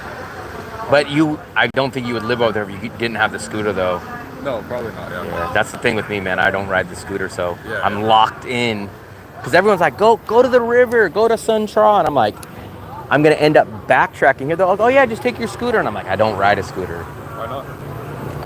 We've seen 3 accidents here in the past 3 months. I just picked up a local guy, like not even 2 weeks ago, slammed into a car, went face down. He was knocked out for about 20 seconds. Yeah. I picked him up. Another guy picked him up. His bike was all destroyed in the front. And the guy like checked on him and then just like left. And like the guy was just like, there was his scooter. The guy was still out of it because he tried to get back on his scooter. And I'm like, dude, like your whole tire is bent the wrong way. There's no way you're gonna ride it. Yeah. Then we seen a Indian guy slam into a car over there by Bikini Bottoms. And then when I was at the Lot Mart Mall, I seen 2 scooters and I was just like, it ain't worth it. Because then if someone nicks your stuff, as soon as you return this, they're gonna be like, hey man, oh, you owe us $500. And then what are you gonna do? That's kind of the thing. Or us Americans, I don't know about Canada, but we technically can't get licenses out here. So cop pulls you over, he can impound your stuff, or you end up paying big bucks. I got pulled over once for not wearing a helmet, and it was just a $500K fine. That's crazy. 500K is about a month of InDrive for me here. So InDrive, man, you didn't know about InDrive? InDrive is the cheaper version of Grab. Is that the turquoise thing? No, that's the Zon SM. This one's even better and cheaper than that one. Okay. But it's like the generic version. You just download the app InDrive, and you offer what you want. So then they counter or they accept it. But so Grab was 90,000 from the airport to here. InDrive was 50. So it's way cheaper, man. It's like 40 to 50. What's up, doggy? So it was very cheap. But we only take that like maybe 3 or 4 times a month. I just overheard you talking about the Grab and the other one. What's the other one? Which one? I was just overhearing you talking about the Grab. Oh, InDrive. Is that another app? It's another app, and it's cheaper and better because you can make your own offer. So like Grab has a set price. So you like, let's say you offer 20,000. It sends it out to the drivers, and then they'll counter offer and say like, oh, we want 25. And then if you have enough time, you can kind of wait them out, and then someone behind them will pick it up. But it's 30 to 50% cheaper than Grab. It's called InDrive. INDRIVE. And same in Vietnam? It's definitely in Da Nang, but when I went to Hue, I don't think it was in, but it's definitely here. It's in Manila, and it's in Bangkok. Okay. So it's definitely in a few spots, and I think it's going to grow. Do you think it's going to be in? I'm going to Saigon at the end of the week. It could be. I think I do a live stream, and I think they said that because there's some people in Ho Chi Minh, and I think they said it's not, but I could be wrong. Okay. But I would use it while you're here, man. It's much better, much better. But the only downside is you have to pay in cash. I only carry cash anyways, but some people say, oh, I only pay with my card. So you can't pay with card, but you pay in cash. And it's called InDrive, man. I've been using it for about 4 months. I'll even show you what the logo looks like. But it's very, very simple. Can I take a photo of your logo? It's called, it looks like that ID. Yep, all right. It says ID. And then I'll even try to open it. Sorry about the flash. So it just looks like this app. I think they'll make me log in, and I don't have it on this, but I have it on my other phone. And then you'll just place an offer because like you'll put your address in, and then below it it'll say it already have a set price in there, but you can click on the price, and then you can edit it to whatever you want. Okay. And then you send it, and then the drivers will get it, and then they'll Do they not turn up? I've always got a ride. Had a ride? There's been a few times where one would cancel on me and I'd have to place it again, but I've never been stranded or nothing like that. Maybe it would take 2 or 3 minutes to wait for the next one. But there was something else I was going to say about it. InDrive. So let me get to my app store. Yeah, download that. I didn't forget about the live stream, so give me a second. You're live streaming. I'm sorry. No, it's okay. It's okay. How do you spell it? INDRIVE. It should pop up. InDrive. Yep. Just all one word. Should pop up. that Yep, that's one. it. Yep. That one. Yep. Okay. And then pop that up. And here's the trick. So offer the lowest that you can. 20,000 is the very, very minimum, no matter what. But offer the lowest because they will always bump it up. So if you put 20, they might offer you 25. But let's say you put 25, they would bump it up to 31. So always put the lowest, and always what happens is when it sends it out, there'll be one offer at the beginning. Always there's a clock that will go down. Wait him out. He's always the highest. Right before his clock expires, a second or a third one will pop up, and usually they're cheaper. Okay. So wait it out like that. It's much better than Grab. I haven't taken Grab in about 4 months, maybe 5. Yeah. I just don't deal with Grab. Grab's double the price. Okay. I would take that. The other one is. But do they do taxis as well? They do. So yeah, you could do regular cars. You could do SUVs, and they even have the bikes. So the bikes are half price. So you could do it like if the InDrive car was 20, the bike will be 10. Oh wow! So you can do it like you've that. got the option to choose. There's a little picture of a scooter. There's a little picture of a car, and then I think there's a picture of like an SUV. So you can pick any one of those. Okay. Thank you. Thanks for your time. No problem. I've been getting noticed all over, and everyone's always, man, tell me about InDrive. Tell me about this. Tell me about this. So I'm like the ambassador of Da Nang. Claims to do the dishes, but Fluffy does them all. So you're heading back tomorrow? Yeah. Long flight, huh? Yeah. Do you have a layover? Yeah, I have like 3, I don't know, it's like 4 flights. You probably got a 30-hour flight or something. 26 hours. 26? Jesus Christ. Decent price, I guess. Like, What'd you pay to get back? Like around 900 US. 900. I didn't book it like that long ago. Yeah. So, I mean, I was just trying to, once I made up my mind that I was going to go back. It's close to the holidays too, so it's not definitely the lowest peak. Yeah. I think when I came here, when I flew back last year, I think I spent like $750, almost $800. Yeah. So it wasn't cheap. Yeah. Yeah, I just did my visa run. My girlfriend has to do her visa run next month, and then I got to figure out what I'm gonna do. Maybe I'll stay here, but at a certain point, I got to start making some money. Oh yeah, speaking of money, what have you been doing with your school site? School's been alright. I made the group, specifically the school group, I made it free. I think you said you changed it to free now. Yeah. Just to kind of, I don't know, build a Base. like, get more people in there, build a stronger. Did it work when you did that?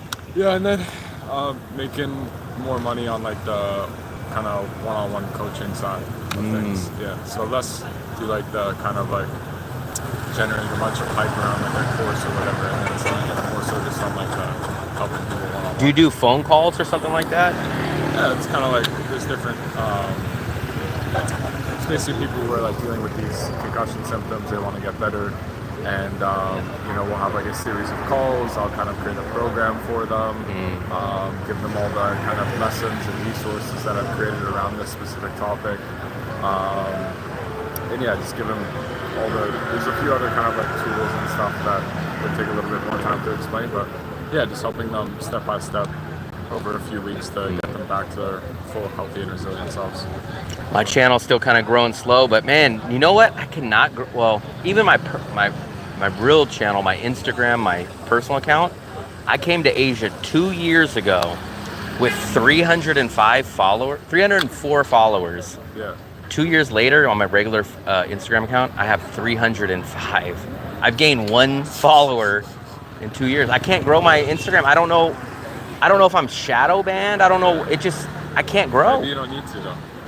I mean, that's my personal account. I did start a travel channel for my YouTube. Yeah. I have like 80 people on there now, and I started maybe like 3 months ago. Yeah.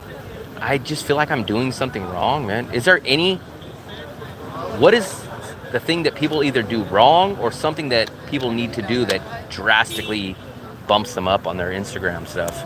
I mean, I think it's just like you're kind of repurposing your long format content into short format content, right? Or maybe I'll do like I'll get like graphics, like they might say like the top 10 cheapest cities in Asia. I'll post that. Or maybe every once in a while I'll go get a banh mi and maybe I'll take a short 15-second clip and I'll put graphics on it, $1 food, and I'll focus on the title. I'll put hashtags, Right. but none of it seems to work. Yeah, I mean, the algorithm works in a way where it's gonna push out the stuff that people are commenting on, sending around to friends, saving, and liking. But I don't know. I personally don't even like posts when I go through social media. I just either like save it if it was useful or send it to somebody if I think it might be useful to them. So I think if you can create content that people are either gonna send around because it's just providing value or useful, and obviously that's easier said than done. But maybe I don't know. Instead of try and put yourself in the position of what your ideal viewer would want to kind of see or hear. Like, I guess it seems like a good idea, but I kind of think maybe other people don't see it that way, but I take chunks out of my YouTube video that people on YouTube love it, but I don't know if that transfers over to an Instagram audience, and I take like Opus clips and I'll break up like 30-second segments. I'll pop it on there, and views will be okay for me, maybe 300, 400, 500 views, but really no comments. I never get comments. I never get anything like that. So and you're just trying no to get interaction. like more views, more followers on Instagram. Yeah, like I started doing it on Facebook too. I opened up my travel channel on there. Yeah. and they just grow. So that's why I'm so shocked that my YouTube channel grew, because no matter what social media platform I ever had, I've just never gained followers. And I feel like there's something that I'm just not doing, because Facebook, nothing, Instagram, nothing, like all these stuff up till YouTube never really took off. Yeah, So I it's think like, just with I don't the know. short form platforms, you gotta sprinkle more like entertainment in there, because there's so much like shit on these platforms that like are just grabbing at people's attention. Like people will go on YouTube and like search up stuff for educational purposes. Like maybe they want to move to Vietnam, but on like these Facebook, Instagram, TikTok platforms, like they never really search for answers on there, so they'll just scroll. If they come across a video that's like, you know, not super captivating, I see. You know.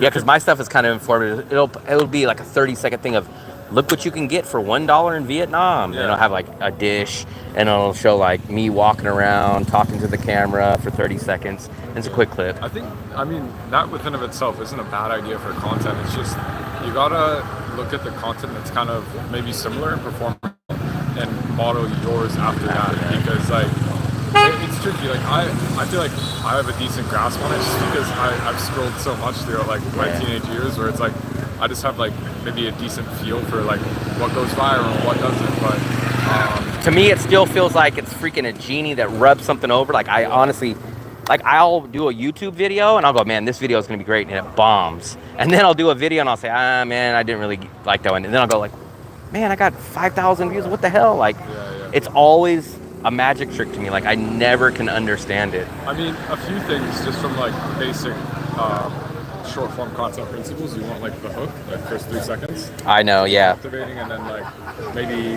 promise something and then deliver on that promise. So like, here's how to, you know, do X, or top 3 XYZ to do. I learned that with YouTube, man. So at first I just kind of walked outside and said, hey, how's it going? I didn't put up no thumbnail. And then I learned you can have the greatest video in the world on YouTube, but if you have a terrible thumbnail or no thumbnail, if you don't have a good title, and then the kicker is the first 30 seconds you need to catch their attention. So the rest of the video can suck, but if you have a 30-second thing, it's better than having the greatest video ever. And I hate that. It's because it's like, it's not about the content, it's about following a cookie cutter mold of getting title, 30 seconds in this. And it's like, it's so counterintuitive, because I'm a logical person. I think, hey, if someone wants to learn how to spend $500, watch this video. But no.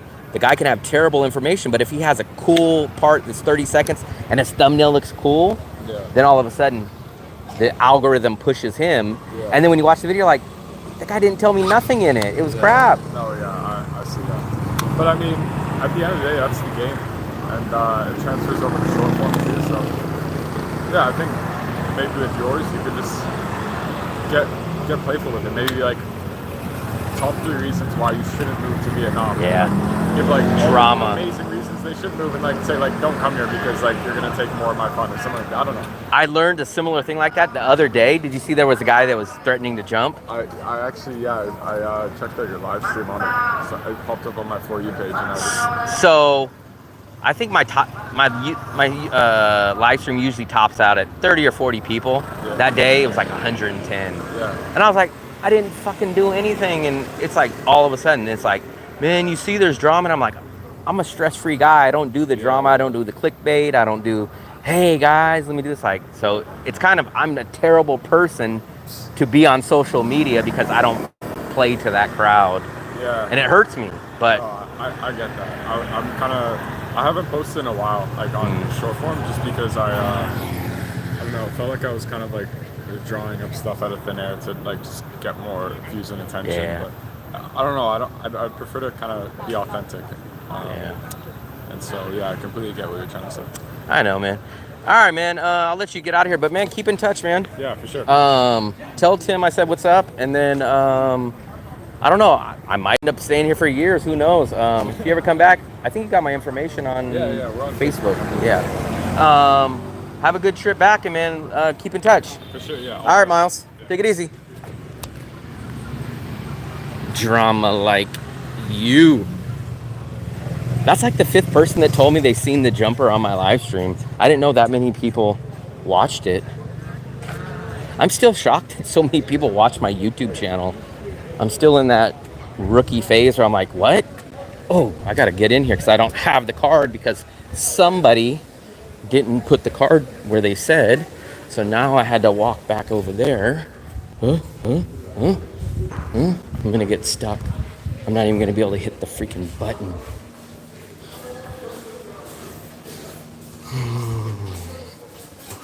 KFC.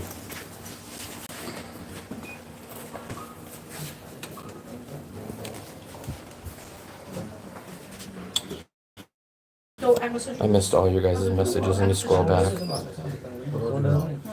I missed all your guys' messages. Let me scroll back. Let me scroll back. Let me scroll back.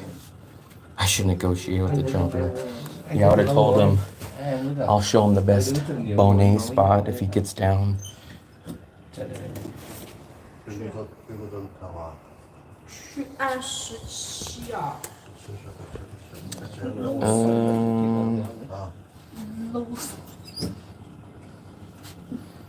So I just I found out I already signed up to travel. What's it called?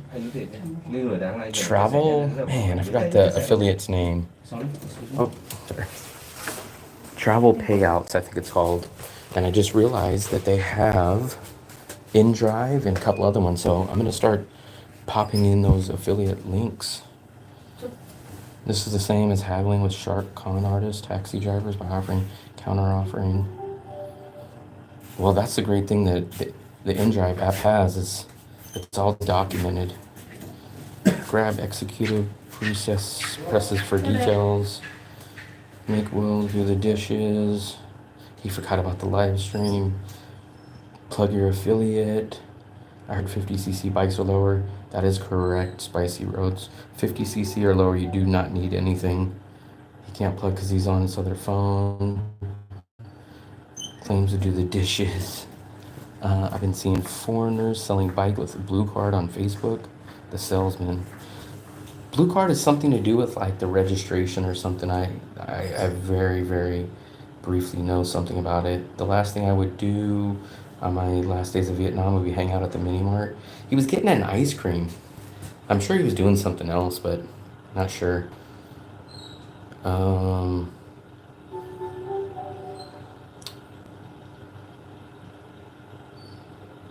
are you doing wrong is not being 20-something female. Yeah, that's part of it, Dark Brother. But look at people like Retired Working for You. Look at Geo in the Philippines. Like, all these guys are my age or even much older. And Ken Abroad. Look at Ken. I love Ken Abroad, so don't take this as a bad way. But Ken Abroad has 500,000 people. And I feel is very, very similar to mine. The only difference is, yes, he does travel more, but he's a walk and talk kind of guy and gives very good basic information like what I do. And those guys have 500,000, man. So it's not just, hey, you got to be a girl and have this and that. Just eat banh mi's for a week. Drama like you.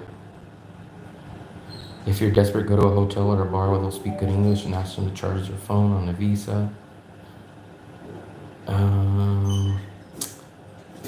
You know what's crazy is the only time, I swear I'm not gonna say the only time, but 99% of the time when people recognize me is when I'm out doing a live stream.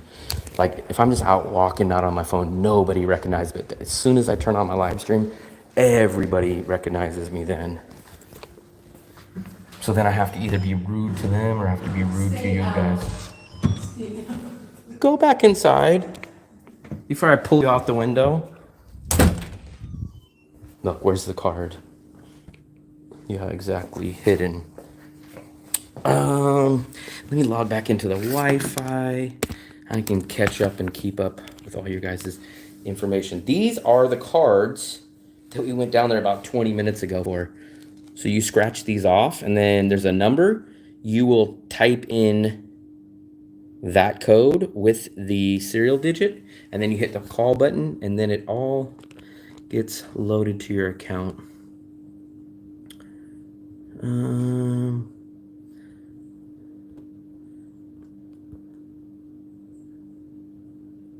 How many people live in the building?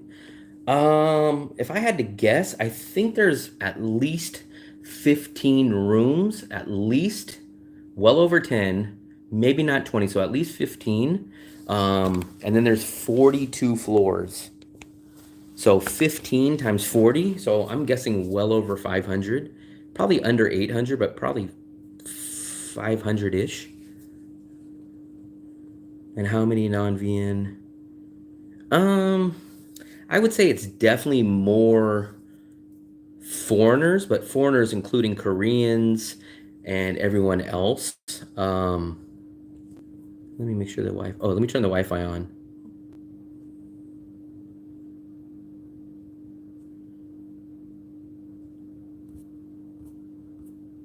Okay, so the Wi-Fi should be on now. Retired and working for you is working with professional crew. Okay, so tell me about Ken Abroad. Ken Abroad, I used to watch Ken Abroad when he had low thousands. Like he might have only had around as many as me. Geo, I started watching Geo when he was very, very small. Ken Abroad, who else did I watch? Sunshine Shoulders. Trying to think off the top of my head. Travel with Chris. If you guys watch Travel with Chris, I seen Travel with Chris on a channel called Divert Living. There was a guy named Jimmy. Do you guys remember Divert Living channel? It was a white guy and he was with a girl that was Korean and they traveled all around the world. And then they finally broke up. They broke up in Mexico or something. But Chris was his friend. Chris ended up just being on his live stream and then Chris just took off. So this is how far back I know a lot of these channels. How did their channels get big? You always got to load up on your stuff, man. I tell you guys that. You're going to be the same one that doesn't load up on Tet, and then you're going to be crying in your bowl of Wheaties. So I will say retired working for you is definitely on the more entertainment side, but I used to watch him. I bet you I've been watching him longer than almost all you guys. He used to do just a small channel where he would say like, hey, this is Chris the anchor. And then he would throw it to a reporter like out in Bangkok. And it would be him dressed up as another character. Like I used to watch his channel all the way back then. I like Gio, man, personally and video-wise. You guys know that I know him personally. I've never had a bad experience with him. He helped me grow this channel. He did 2 interviews with me and I gained 200 or so followers from that interview. And I like his stuff. So personally and TV wise, I like him. Chris Parker. Yeah, that's his name. But I was watching Retired Working You for a long time. I watched Divert Living. Do you guys know Divert Living? Here, I'll show you guys. I'm going to throw you guys names that you guys probably don't even remember or never watched or forgot about. I'll show you these channels.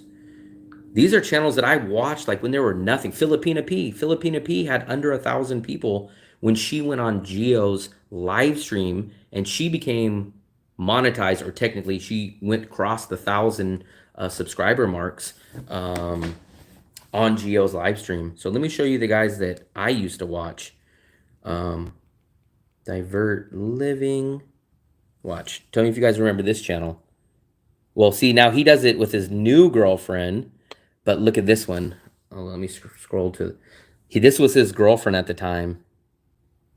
So that was him. And then...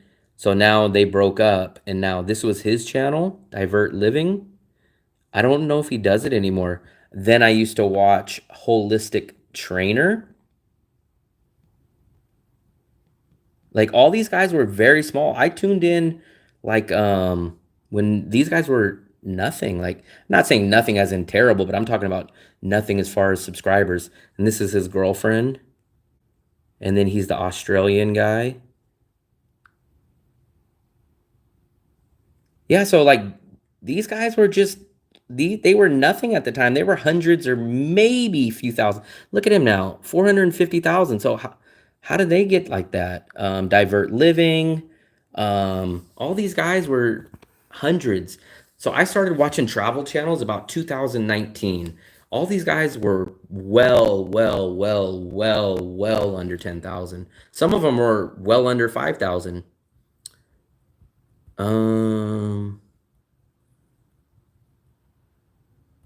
Like I said, Retire Working For You is professionally produced and filmed from the beginning.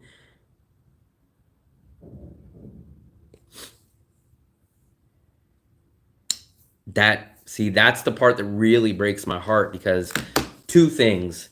I hate to sound like a bitter person, but two things. One, I'm very bitter that I wasn't locked out of the USA and in Asia, because I don't want to sound like I'm bragging, but I really think if I would have been locked out, like let's say in Vietnam or the Philippines or somewhere during COVID, doing the same content that I'm doing now, I guarantee you I'd be a lot higher in subscribers if I would have been locked out during the whole 2-year thing in Asia. I don't know what my subscribers would have been, but I think it would have been a lot. The second thing is a lot of these guys, I don't want to say, because I love almost all these channels that I mentioned to you guys, but a lot of these guys blew up unfairly in proportion to what their content is to how many hundreds of thousands of subscribers they have now. And if you would have took away COVID, a lot of these guys wouldn't be at that level. So that's the part that kind of hurts. Jay Rezi, I don't know him, I don't think.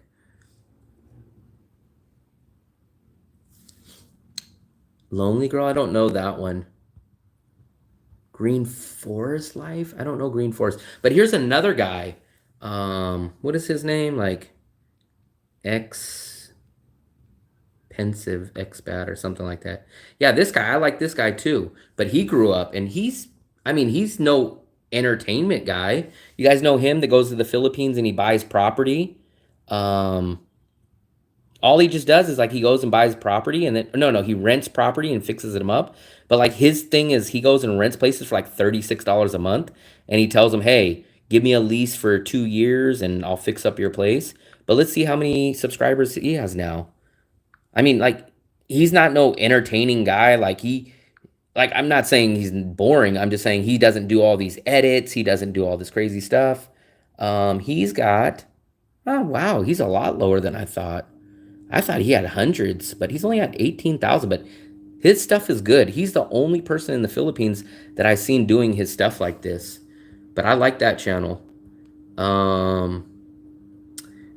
Chuck Wow.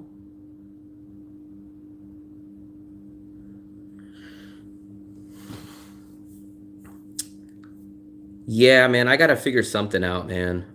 It's like Coconut Man. It's kind of like the chicken or the egg. Like, I want to travel, I want to go do stuff, but it's the chicken or the egg. I need money to travel, need to make videos that make me money. So the hard part is which one came first. Do I go bankrupt and travel and say, hey, man, I'm gonna go broke, but I'm gonna get all this content and then I'm gonna be broke? Or do I just sit here, try to wait it out, try to make money enough to travel? So it's in between, what do they say, a rock and a hard place.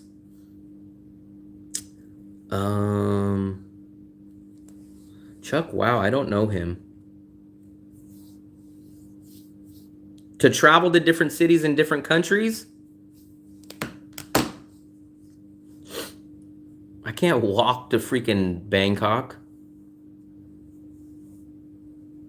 The guy wears a S? Who?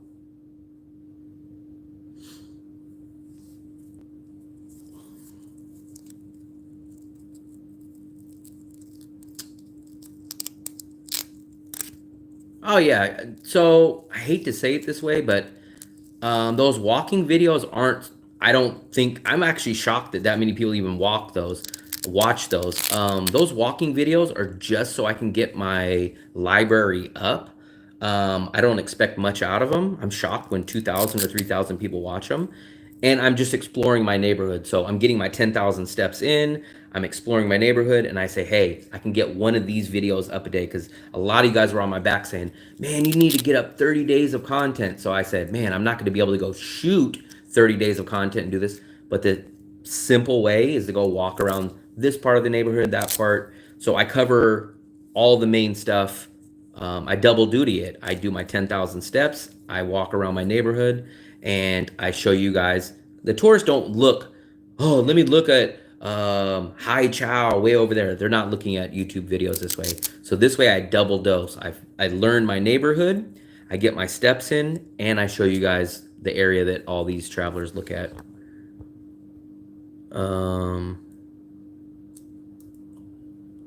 Oilers.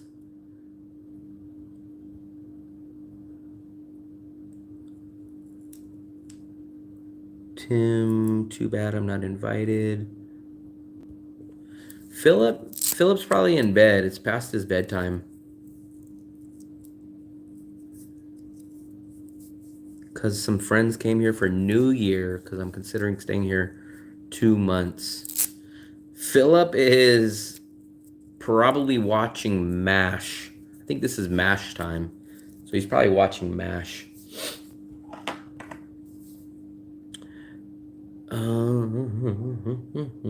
This is from the jumper. Remember I showed you this? Maybe this is bad luck. But this is what the guy that threatened to jump, this is what he threw out of his balcony on New Year's Eve. I did, Dark Brother. I've done both malls. I've done 2 different mall videos. The mall, so this is what I try to tell you guys. So when I go outside the box, you guys don't enjoy at least my majority of people don't enjoy the videos. They don't watch them. The only time that you guys watch my videos is when it's based on apartments or when it's based on visas. Watch this, Dark Brother. Please watch this real quick. Let me show you.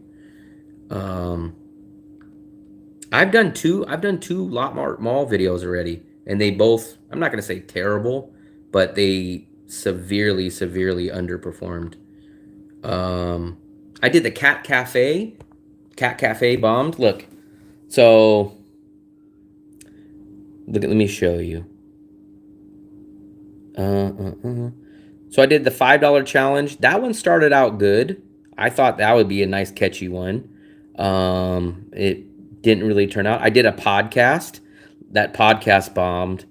So I did a video podcast. 5 must-do rental tips. I gave you guys a 40-minute video podcast. 400 views in 4 weeks. So I basically got 100. I did the Han Market, which I thought was going to be Mega Market, got me 2,000 views. This is the Costco of Vietnam. Kind of bombed. Thanksgiving. Look, I did a Thanksgiving video in Vietnam. 800 views from a month ago. Bombed. Exploring the local street market. That one bombed. The SIM card one did good. What $20 gets you? It did okay. But let me show you. So shockingly, that top neighborhood where we just came from, that was a very good video for me. But look, here it goes. The best mall in Da Nang. Vietnam is not what you thought. 3,000 views in 3 months.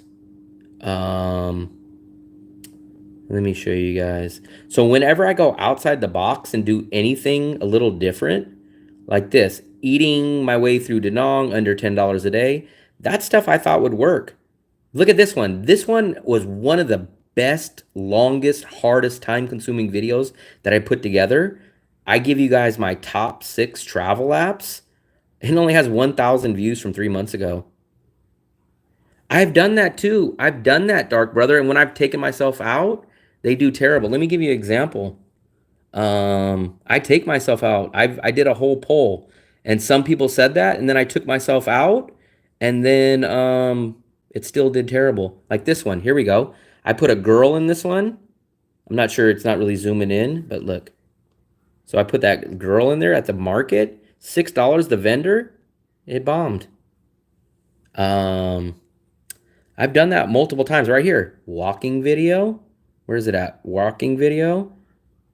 1K. Walking video. So I've done it. I've done everything. I'm not against doing, like, whatever you guys advise me of, I do it, and none of it works. You guys told me, oh, add some women. Remember I put the woman in a thong on the beach that literally showed up there? So I've done all this. I want to make the channel work. I want to get views. It just doesn't work. I don't know why.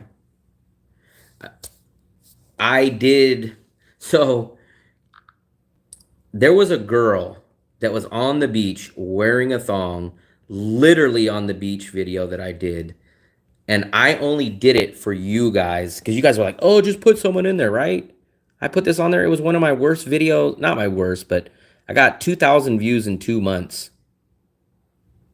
So it did worse. It did worse than, look, this video did 2,000 with this.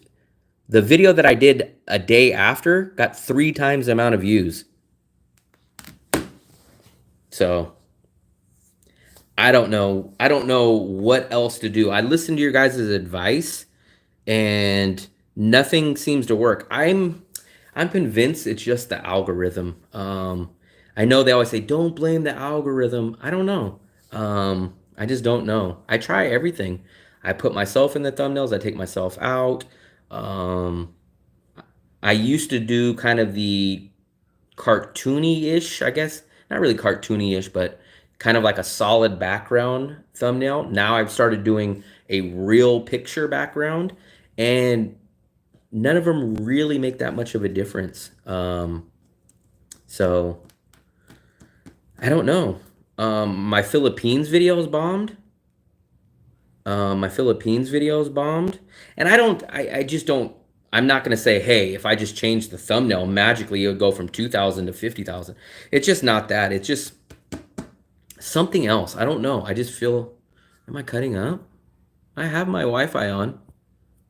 My Wi-Fi is on. I shouldn't be cutting up. I remember I've only been monetized for 4 months. I consider myself still a rookie, man. So I'm still learning all this. I never even expected to be monetized. I never thought I was ever going to get 1,000 subscribers. So I'm learning on the fly.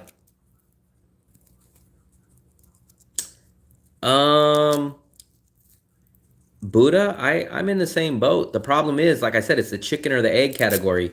So I can't travel due to lack of funds, but I can't make more video till I make more money. So I'm kind of stuck in that weird position. I didn't choose. So what I'm saying is that lady was down at the beach. There was no other lady. I was down there. So it was either put myself in the thumbnail or it was to put that. So maybe you guys would rather just have me there and her not there. Maybe, but I don't know. China Mac. So China Mac already had an audience. So if I'm going to sound like a jerk or sound arrogant, but China Mac is not a travel guy. He's not a travel vlogger. Go ask him, how do you do a 90-day visa? He won't be able to answer you. Go ask him, how do you get how do you do a visa run? He won't know. He had an audience from No Jumper. He had an audience from Soft White Underbelly that he was on. He had an audience from Vlad TV. So he already had an audience. So his audience just followed him. But he's not a travel vlogger. So it's kind of funny when people think like China Mac was just this random travel guy that just popped. He could not tell you the first thing about traveling. If you sat him here and me here and you asked us travel questions, he'd be stuck. He would not be able to answer any questions that I can tell you. He would not know how to tell you how to negotiate on rent. He wouldn't be able to tell you how to do a visa run. He wouldn't be able to tell you any of that. He's just a pure entertainer on a YouTube channel. Big difference. So it's like you're comparing a basketball player to a horse race jockey. So it's different. I'm a nobody. Like I literally came from nothing. I didn't even ever expect to have 1,000 subscribers. I have a little over 3,000 now, which blows my mind. Live streaming, you know what? I honestly do much better on live stream, but the problem is live streaming doesn't make me any money. I'll show you guys. I think I made $30. I make maybe $30 at best a month if I do 30 or 40 live streams. So I make like 80 cents a live stream. So if I only relied on live streams, I would be living on the beach very, very quickly. I don't make any money on live streams. I get paid 6 cents. I think my RPM is 6 cents per 1,000 views on live stream. So it's just not realistic.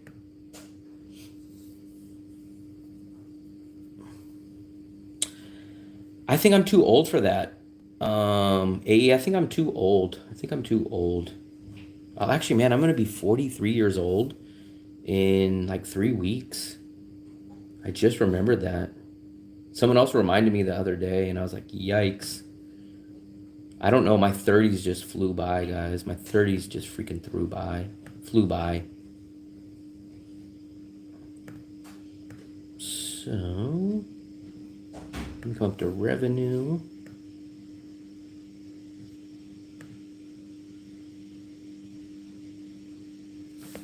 So, guys, look. So, in a year on my live streams, watch paid ads paid me $162 the whole 2024 year. I made more than that in the super chats. I made basically double of what I make in live stream watch ads. Now, if you look, look, $162 is from the watch page ads from my live streams, right? Now, let's go take a look at my watch page ads for my videos. My watch paid ads for my videos, $900. So I make 10 times the amount on just my videos. So I would love, if I got paid the same amount of money on live stream as I do on my videos, I probably might only do live streams only, or at least I would heavily focus on those. But it doesn't make me any money. Everyone says they think I'm younger, but I am 42 years old. I feel younger too because I don't know where the hell my 30s went. My 30s flew by. My teens went by slow. My 20s went by pretty slow. Up till about 31, 32 years old, kind of went by normally. But then about 32, 33, just flew by. And all of a sudden I was 40. Then all of a sudden I was 42.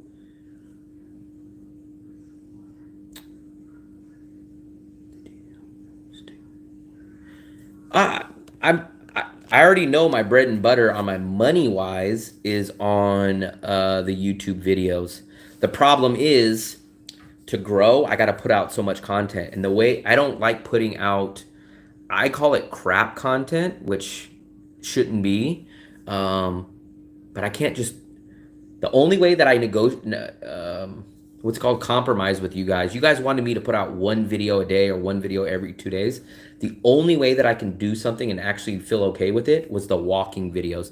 Those walking videos, if you guys realize, that's why they're so long. I just hit record and I never stop talking. Whereas my uploaded videos that are not walking, it takes me a lot of time to edit those videos, guys. If I shoot a video, it'll take me shooting it and then probably 2 or 3 days to edit it. So I can't really do it. All right, Dark Brother, man, take it easy. I kind of understand why a lot of people give up and quit on YouTube. I was really close. I actually technically did quit like 2023. I didn't post a video. If you guys go look at my channel, I didn't post a video from like September to like January. And I went back to the USA and I said, you know what? Let me make a video in USA. Still didn't get monetized. Still was no, I think I had 500 subscribers when I came back to the Philippines earlier this year. Maybe only 400. So I don't know. What hurts the most though, like if I was just doing fat and broke style videos, like, hey guys, this, it would just be kind of like I'm just wasting my time and just like shooting the breeze, right? But I put a lot of time and effort. I do a lot of editing. I put B-roll over my stuff. I give you guys solid information. And it's hard when you spend a lot of time and then after a month you look at your video and go, damn, I spent 12 hours editing that and I got 450 views on that. And that's kind of the problem. I hate repeating my stuff, man. I hate it. Because I'm like, because at least in my mind, my subscribers watch all my stuff. Maybe I'm wrong. But I feel like they're going to go, man, didn't he just go to that market and do a video there a month ago? Didn't he just go to the cat cafe? Why is he doing another cat cafe? So I always try to find a new, unique idea.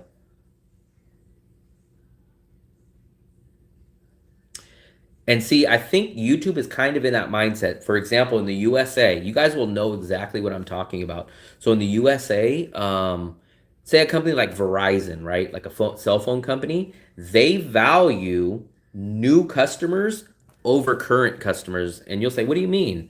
So Verizon will say like, "Hey guys, leave AT&T or leave Sprint, come here and we'll give you a free phone or we'll give you a free tablet, right?" And you'll say, "Hey man, I've been with you for 12 years, Verizon, what are you going to give me?" And they go, "Nothing. We already know you're here. You're stuck with us." And you go like, "What about loyalty?" And they go, "We want the new customers."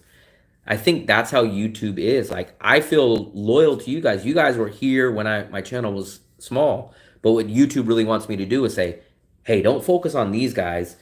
Go get the new guys. Bring them to your channel so we can show them the ads." And it's like maybe I have too much of a moral conscience and maybe I'm too loyal. People have always told me that, not in YouTube life, but in life they say, "Man, you're too loyal, man. You're too loyal. You let if I didn't have a conscience, man, I'd probably be the biggest scam artist in the world. I'd be fleeing countries. I'd be freaking telling old women, man, hey man, I'll marry you. And as soon as I get her alimony payment or her social security check, I'd skip the country. I'd have fake names, but I have a conscience, man. I don't know how he does it, Elvis. I don't know how he does it. Like I said, if you sat me and Fat and Broke down and you guys asked us travel related things, I feel like I would smoke him. If you sat him down and said, "Hey, Will, you tell me, how do you rent an apartment? Give me your five best tips." I would tell you mine. When you go to him, he'd be like, you scream at him. And I go, "Okay." And they say, "Hey, explain the visa situation. The visa, they have one." And I'd say, "Come on, man." So what I don't understand is I can't get mad at him. It's more about you guys give him the money. So you guys, it's not like no one reaches in your pocket and steals your guys' money or his subscribers' monies and says, "Give it to him." You guys, something in you guys go, "Hey man, this guy deserves my money or deserves my subscription." Where I wish I had that recipe. I wish that I can get the subscribers that he gets, but I don't know what the formula is. We'll be lonely. But and the other problem, like I said, part of it's my problem. Part of it is I don't want to do repeat videos. Part of it, I'm a rookie, man. Like I don't know how else to say it to you guys. I'm a rookie. Like I'm like a guy coming into the league. Maybe I had a nice solid season, right? But you guys want me to be a vet. I'm not a veteran, man. I just started learning how to do thumbnails like 3 or 4 months ago. Um, I still don't even know what makes a good video technically. Um, like there's just so much stuff that I just don't know. I just don't know. Now in a year or two, so like if I was able to just sit here and not worry about money, in 2 years my videos would be polished and I'd say, "You know what, man? Remember back 2 years ago, I was doing this. What a fool. I can't believe I used to do my thumbnails this way." But the problem is I don't have the time, so I'm in a race. And you guys know it, like in your own personal life, take me outside of it. If you guys ever need something done at that time, that's the hardest time to ever do it. But let's say you had 5 weeks, 6 weeks to do something, you would get around to do it. But then you have to write a paper and it's due in 4 hours from now, you're stressed. That's like in the position that I'm in right now. But all I could do is just focus on the channel and keep doing it. Like, let me see, where are we at right now? I'm a rookie, guys. Like, you guys don't understand. Like, I don't know how long Sammy's been doing it. I'm pretty sure, I'm almost positive Sammy's been doing it for longer than me. Let me see. 3185. So we're still slowly moving. Still slowly moving. I'm sure Travis has been around for a lot longer. So even you guys are like kind of, I'm not going to say comparing me to them, but those guys are years and years ahead of me. Fat and Broke must be what, 4 or 5 years ahead of me?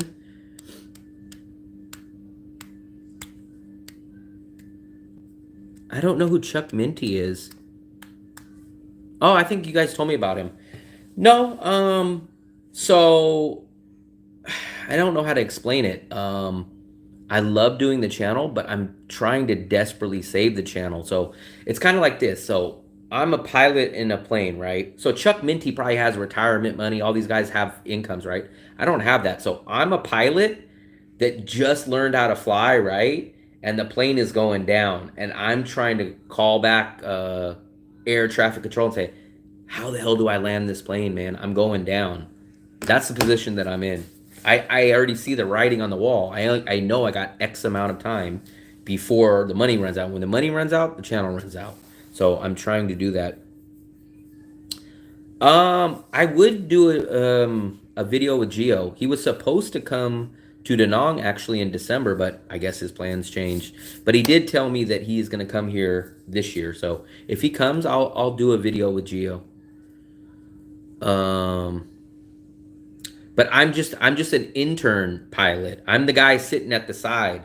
So what happened is I was in there doing my apprenticeship, and the high-paid pilot passed out in the plane, and now I'm calling the air traffic controller. What the hell do I do? How do I land this plane?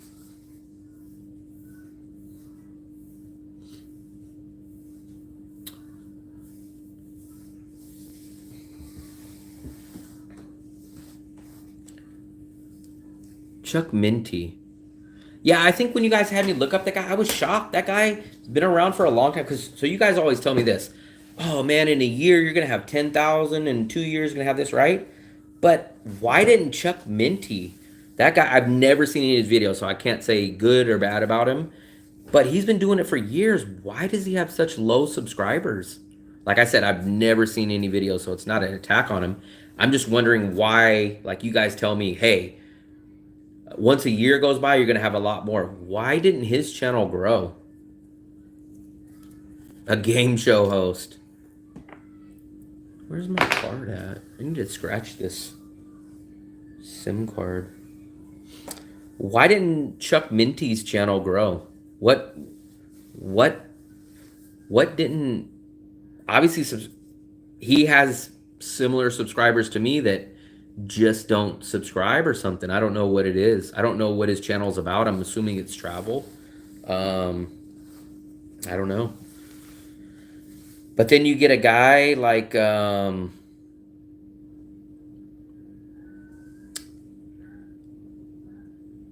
vegan. I didn't know that. But I mean, what about just time? So you guys keep telling me. So either this is just false dreams, but you guys say, hey man, I'm telling you, by the end of the year, you're going to have 8,000, you're going to have 10,000, right? If that's the case, how come time just didn't help Chuck Minty? Even if he slowly chugged along, how come time didn't help his subscribers?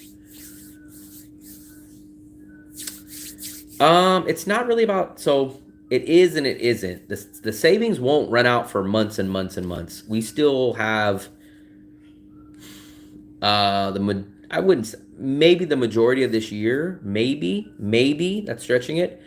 But the thing is, China's jobs start in February and they start in September. So if I take a job, it has to be at one of those points.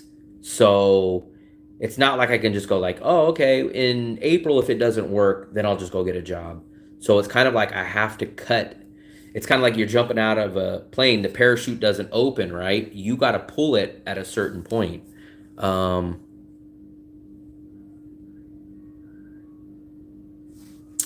Made a video that turned people on to the hot female barbers in Da Nang. And see, that's the other thing, man. You guys are going to maybe say I'm a fool or something, but I don't do the clickbait stuff. I don't want people to subscribe to me because they go, man, did you see that lady in his thumbnail? I'm subscribing to him because I want you guys to subscribe to me because of either you guys like me or you like my content. I don't want you guys to subscribe to me because, oh, Will's that guy that goes into all the clubs and he shows us all those women. And, you know, he's like always hitting on them. And then he shows you the women in this. I don't want you guys. I don't want subscribers like that. I want subscribers to either like me or say, man, I love his apartment videos, man. That guy describes everything. I want you guys to subscribe for that. So I don't want the cheap bait subscribers.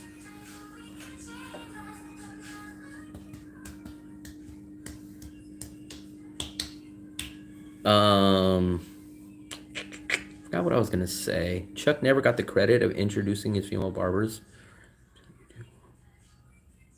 But how come he just didn't gain subscribers? Like, that kind of worries me because for someone like that, for 5 years, let me look up how many subscribers he has.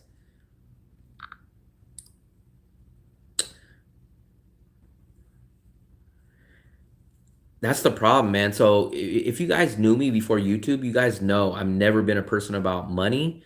I've never sold myself. I've never sold my morals or anything like that. I'd rather walk away. I've quit jobs because either my bosses were jerks to me and I just won't get insulted. I'm not going to put up with it. And I just leave. And they say, oh, then you're not going to come. Fine, no problem. I'll figure out something else. Because of his age. No, but I just seen. So shockingly, I was scrolling the other day, Darson, and I seen a guy. Let me see if I can pull it up. But he's 80 years old. He started his channel at 80 years old. And in my opinion, I think YouTube would like that.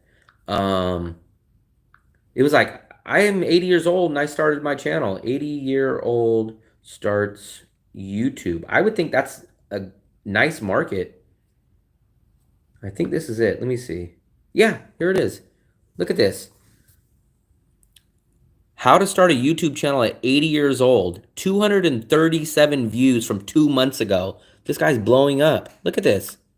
So I don't believe that. I think YouTube loves niche audiences like that. YouTube never pushes its clickbait for the youngins. Got to know your audience. But see, remember, my audience is old. I'm shocked. When I started this channel, I thought my audience was going to be 18 to 30-ish, cheap, young guys saying, oh, wow, I didn't know I can leave the USA and travel. But when you look at my audience is mostly 45 years old to 65 years old. So my audience is not young partiers.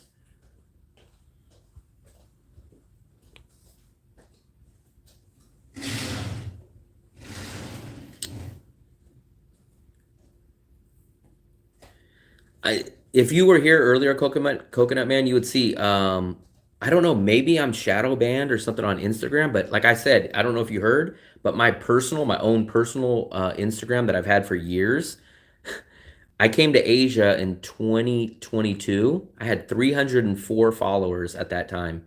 Today, on that same channel, 305. So I've gained 1 follower in 2 years on my personal Instagram. My Facebook, I have like 400 or 500. For some reason, my social media stuff does not grow.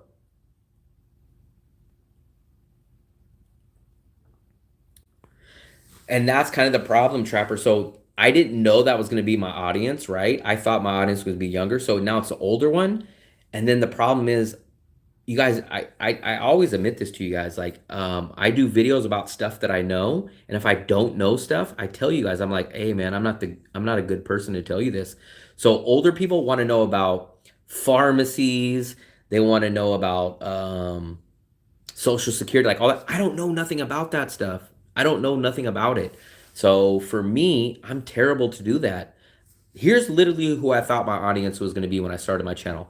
I thought my audience would be 18 to 30-ish, maybe 40-year-old people that didn't ever know about traveling. Didn't know, like myself, I didn't know about traveling until I was 35 years old. So I thought young people were going to say, oh man, you see this guy? Man, he travels. He came up just like me. He didn't know about traveling.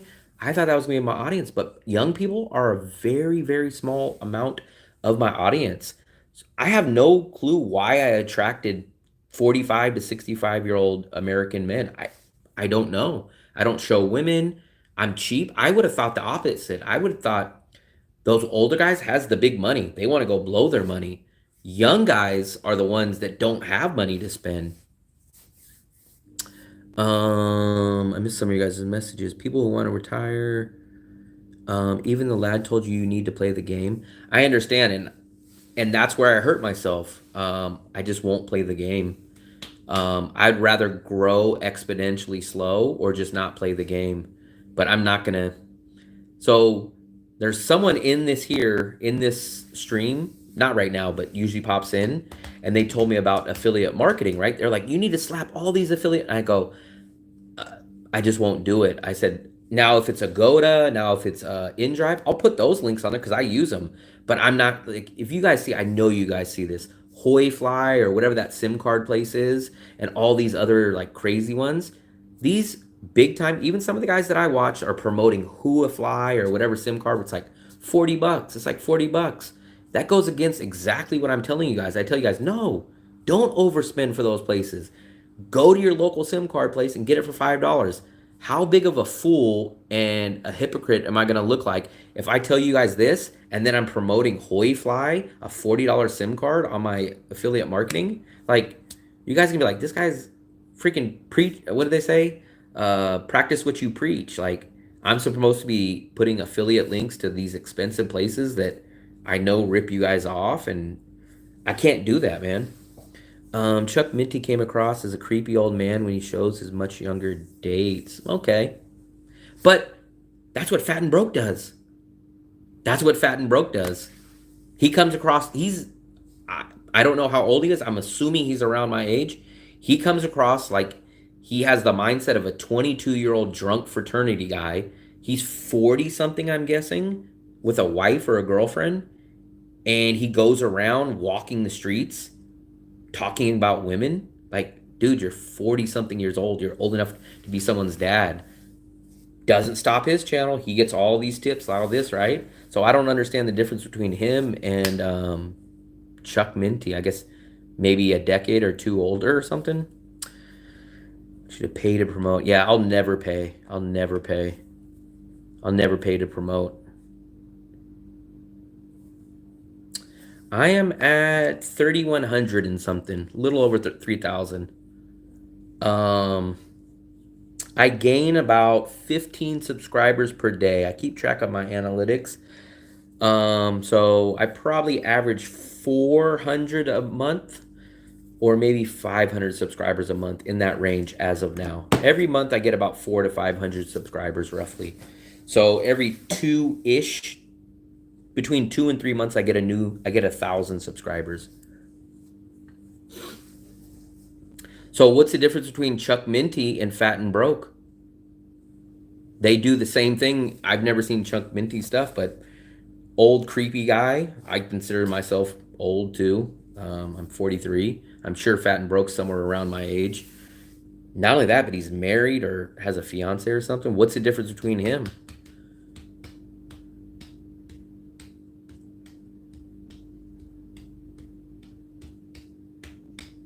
That's crazy. I feel bad for, even if it's Fat and Broke or whoever it is, I feel bad when you get shadow banned.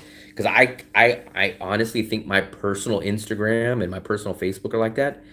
I'm like, I don't understand. How did I get 3,000 subscribers on YouTube doing the same kind of stuff that I do on my personal stuff? And my personal stuff, I've gained 1 follower in 2 years on my personal Instagram. It's like, huh?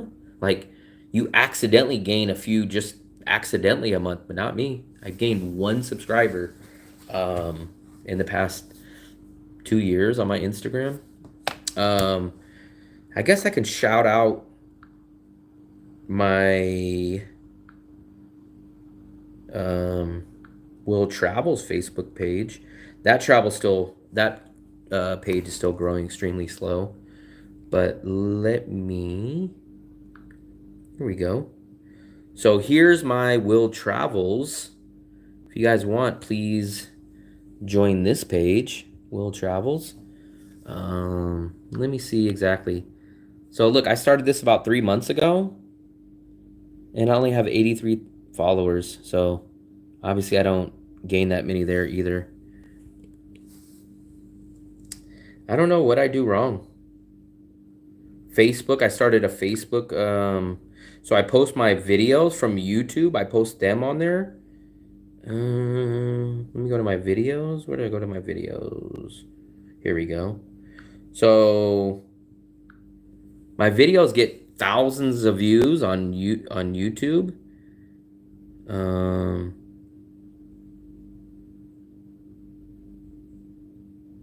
But then, so that video right there got 40,000 views on YouTube, and right here it's barely over 100.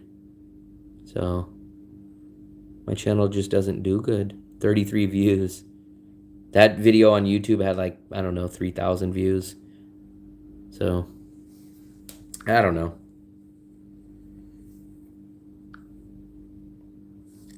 Maybe I jumped in the pool without knowing what I was doing, because I just thought I was going to give you guys great information. You guys are going to go, man, you got some great information, man. I'm subscribing. But I don't think that's the way that you get subscribers. I bet you, sadly, I pretty much guarantee you, if me and Fluffy had a big fight and I was throwing things off the balcony and yelling and screaming, I bet you I'd have 50 or 60 probably people in this live stream right now.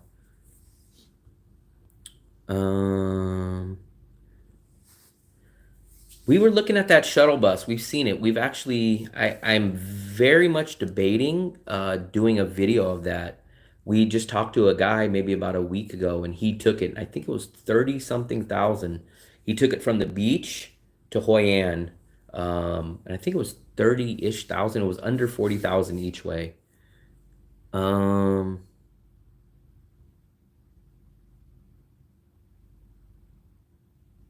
Live stream and Patreons. But he has a loyal audience, guys. He has a loyal audience. I cannot knock him for that. He's got a loyal audience. Because every time I've seen him 3, 4, or 5 times, something like that. Every time I go in there, he's got 100 and something live stream guys. He's got a Patreon. And I see him almost all those 3 or 4 times I've been in there. People have gave him tips. So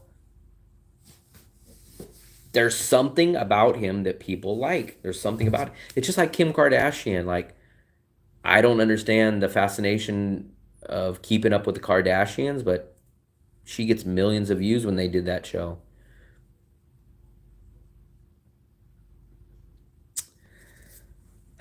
So I wish you would have been there the day that I ran into Sammy a couple days ago. I told Sammy, I was like, man, Sammy, I feel like I'm a freaking unpaid rental agent out here. And he's like, oh, I love doing the hotel videos. I'm like, I like doing them, but I don't want to turn into a rental agent. He complained about making $30 last night. This is like 3 times more than the Office Vietnam. That's 10 times more than I make all the time. So honestly, like what I usually average about $8 to $10 a day on YouTube, not on the live streams, just on my whole channel. So I probably make $8 to $10. Even if I upload a video, maybe I'll make maybe $12, $14. So he makes more on live stream tips than I make everything combined on YouTube a day.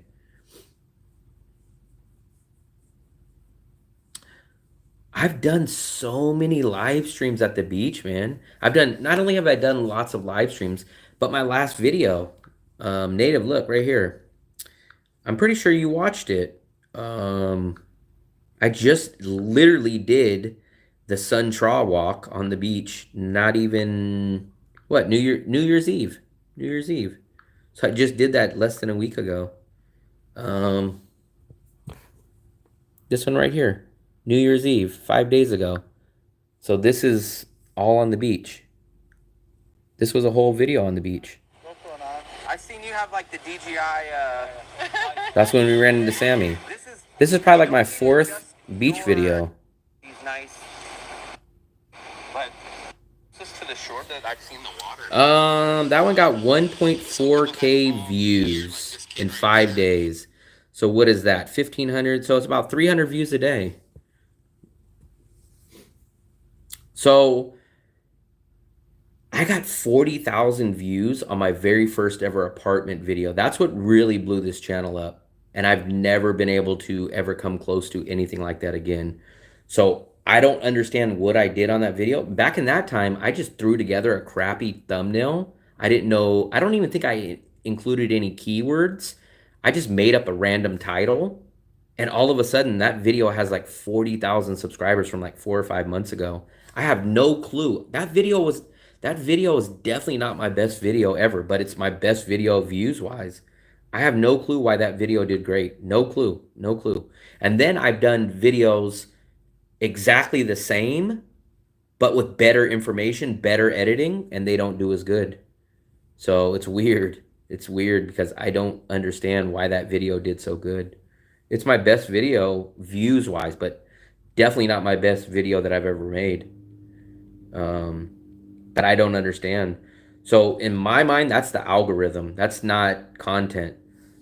Right here, look. 4 months ago, right there.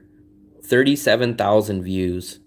None of my videos have ever done that. So it looks like 37,000 views for that video. Another video that was just a follow-up video.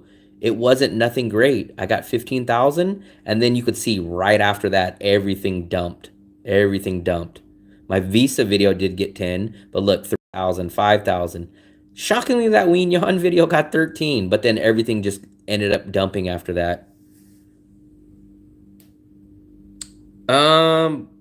But here's the thing. This is the thing, Coconut Man, look. Let me show you my other apartment videos. My other apartment videos don't do good.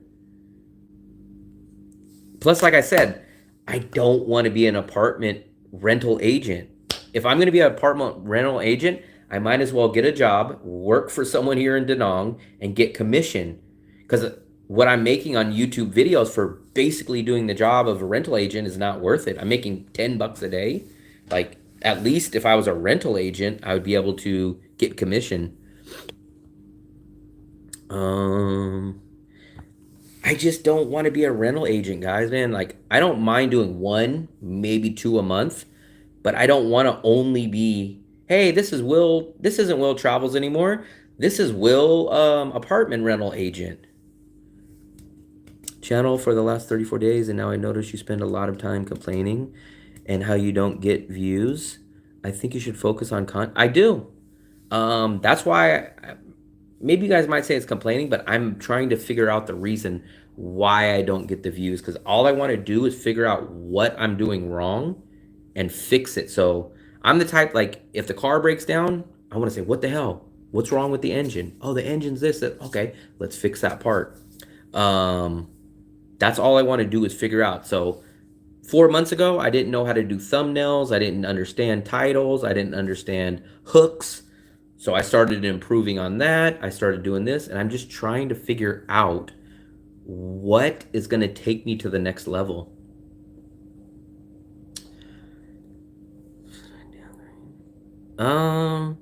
That's so native. That's literally what I talk about in the videos, but it just doesn't have that title.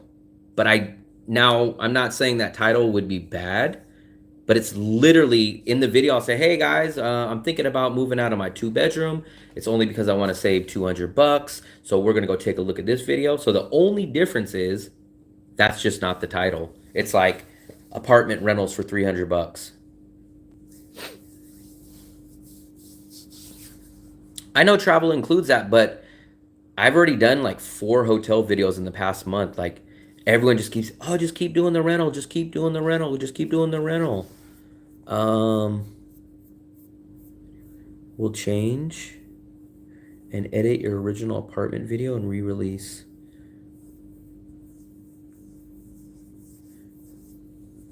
Yeah. In that original video, I did show this one. So the one from 4 months ago, I did show this apartment. And I think I still have some B-roll of it. I don't know. We'll figure something out. Like I said, everything happens for a reason. It's either going to work out or it's not. And it's all going to happen for a reason. What that reason is, I have no clue.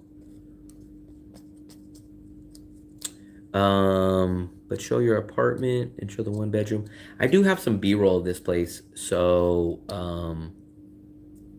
I could include that. I think. But the problem is, remember, you guys tell me. So I used to be heavy. Okay, that's fine, Haley Vaughn. Then why are you in the stream? I don't want to waste your time. So You're free to leave.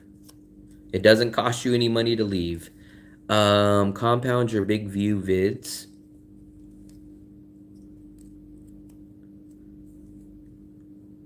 Okay. Well, I allow people to have their own opinion, so that's fine.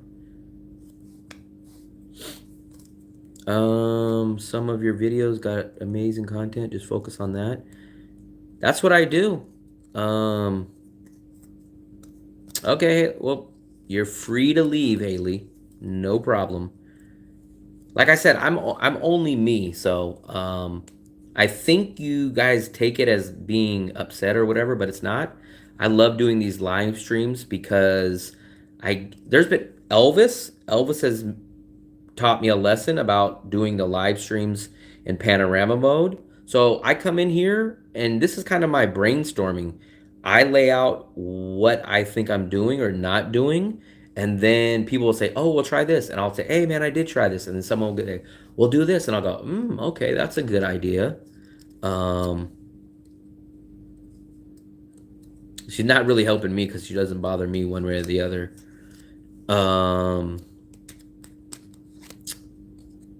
Haley doesn't realize. So it's always weird. I think my channel is doing good when I get the trolls, because remember when I had 1,000 or 2,000 subscribers, I wouldn't get trolls. Now I do.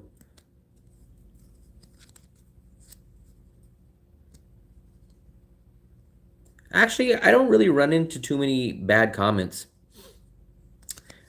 Okay, I will help you out, Haley. Should I give her a 86,000 second? I'm going to do that. Here we go, Haley. You can even vote in this poll. This is how nice of a guy.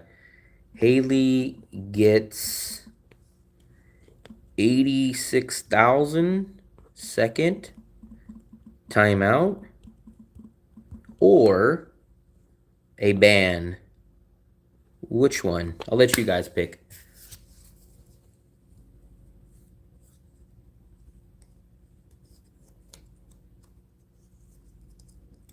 You are making the same mistake that Chuck made of being only himself and talking us with him on his daily life. So the option is do no live streams. When I don't do live streams, you guys, let me just take care of this real quick. Let's see what you guys chose. So when I don't do 86,000, okay, very easy. So you can come back tomorrow, Haley, if you want.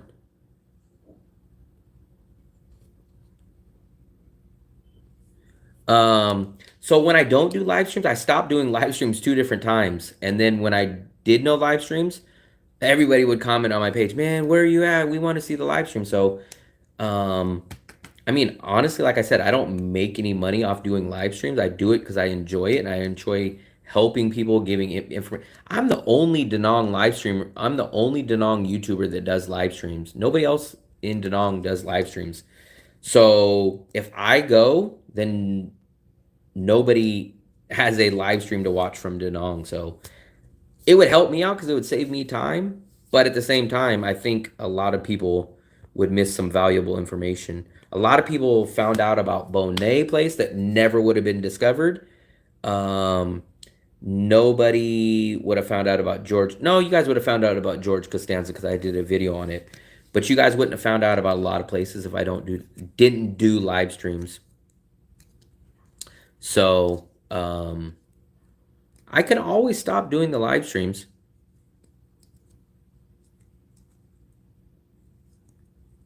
On film? What do you mean on film? Are you talking about my uploaded videos? Are you talking about... So I hardly do live streams at the beach. I do every few. But all my content is never at the beach. If you go look, my last 10 videos has been about the Cat Cafe, Laos border, Cat Cafe, Digital Nomad Cafe, budget friendly apartments, the Han Market. So Yeah, of course they are. This is where all the tourists come. Tourists. So I'm gonna break this to you guys. People that come to Da Nang are tourists. Tourists don't go to the local side. There's just, and actually, if you really want to be technical, I just did the Han Market. So the Han Market's on the other side of the Dragon Bridge. Plus the Cat Cafe is on that side. So I've technically done 2 videos in the past month on that side, the Cat Cafe and the Han Market, and both of those videos bombed. So not only do people not go to that part, but when I do videos over there, they bomb. So double negative. Summer. We let people hang themselves here. We let them punish themselves. So here we go. Darth. This is on the other side of the river. Four cool things to do in Da Nang. One was go to the Apex Park, which is on the other side of the river. One was the Cat Cafe, which is on the other side of the river. And then I did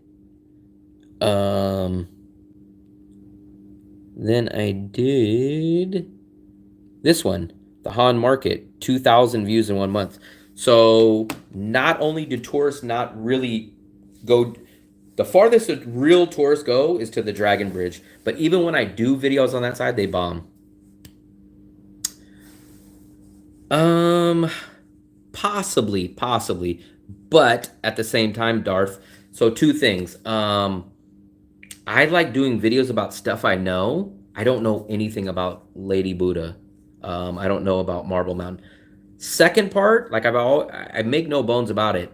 It's expensive to go these places. I am a travel budget guy. I have no income.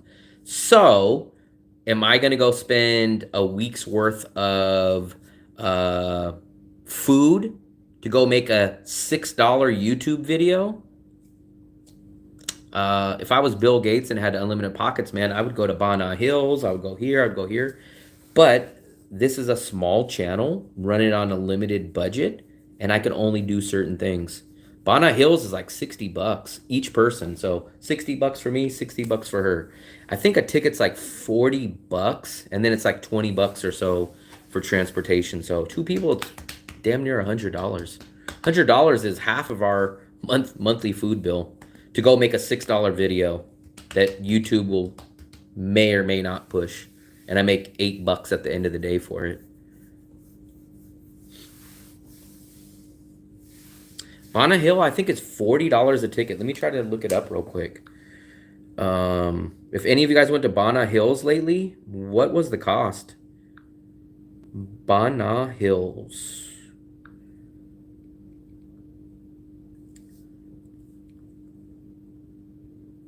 I don't drink alcohol, so that's already one. Seven Bridges Brewery used to be. I watched Da Nang videos. Let's go. Here's what we'll do. Name some things on that side of the river, and we'll go look at how many views these videos have. So we'll look at, what's it called? 7 breweries. 7 brewery Da Nang. None of these videos have any views. Here we go. Very first video that I pull up. 7 Bridges Brewing Company from 5 years ago has a whopping 196 views. Okay. Let's check and look at another one. 7 Bridges Brewing. 220 views. 45 views. So, perfect example. Those videos don't make anything. Tourists don't go there. They might be cool ideas for a guy that has money and just has nothing to do, but I have to look at this as a cost-effective way to run a channel. I heard some prefer the other side of the bridge. Real tourists don't. I'm not saying real tourists as a good thing or a bad thing, but the people that fly out from the USA are not staying over in the river. Those are the people that stay over there are the elephant pants, hippie, I want to be Zen. Those people don't watch my channel. Those people don't watch, so that's the wrong audience for me. A day in Hoi An would actually be cheaper than to go to the Banai Hills for sure. We've been trying to get to Hoi An. I have no problem spending the money there. It's just been the rain and the floods, or else we would have went a month ago. But I don't even know if a Hoi An video would do good for me. It probably would do decent.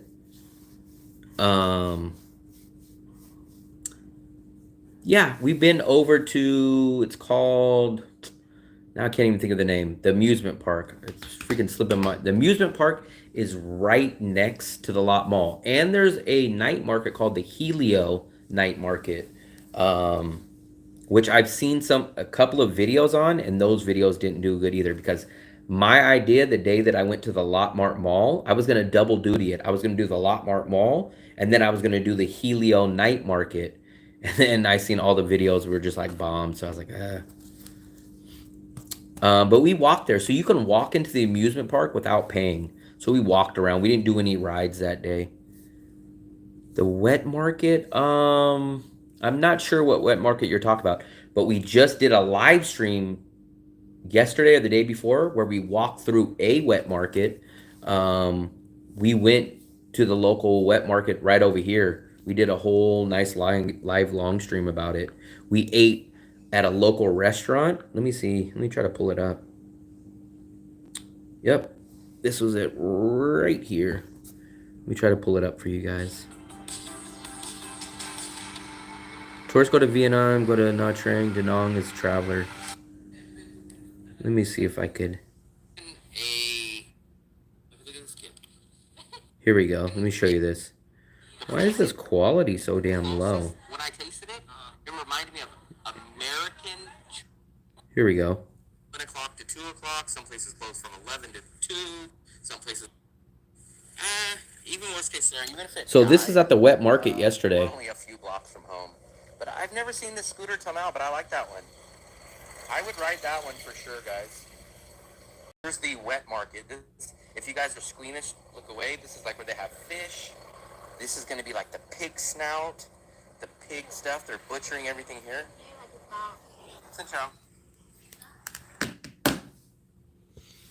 I have not, but at the same time, I don't really want to do a video on that. I don't know if, I don't think I would get in trouble, but I don't want to do it on that. I don't have an interest in doing that. Plus, I know a lot of my subscribers would be turned off because a lot of people, when they first pop in and they'll do the live, they'll say, is it true people eat dog there? If it is, I won't even come to Vietnam. So that video just wouldn't fit my audience one way or the other.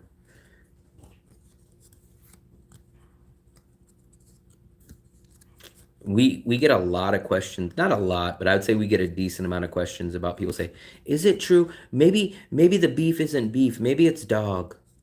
So we get a lot of stuff like that. So my viewers would definitely not want to see that video. What are you doing?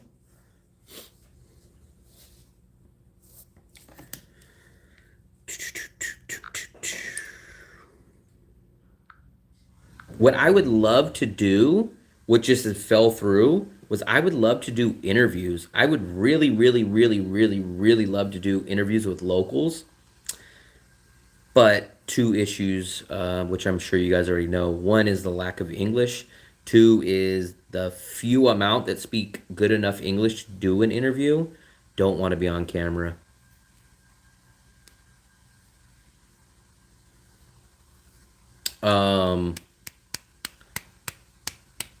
And then we've even tried to do, the guy that was outside on the scooter, we were supposed to do an interview with him, but they moved out early.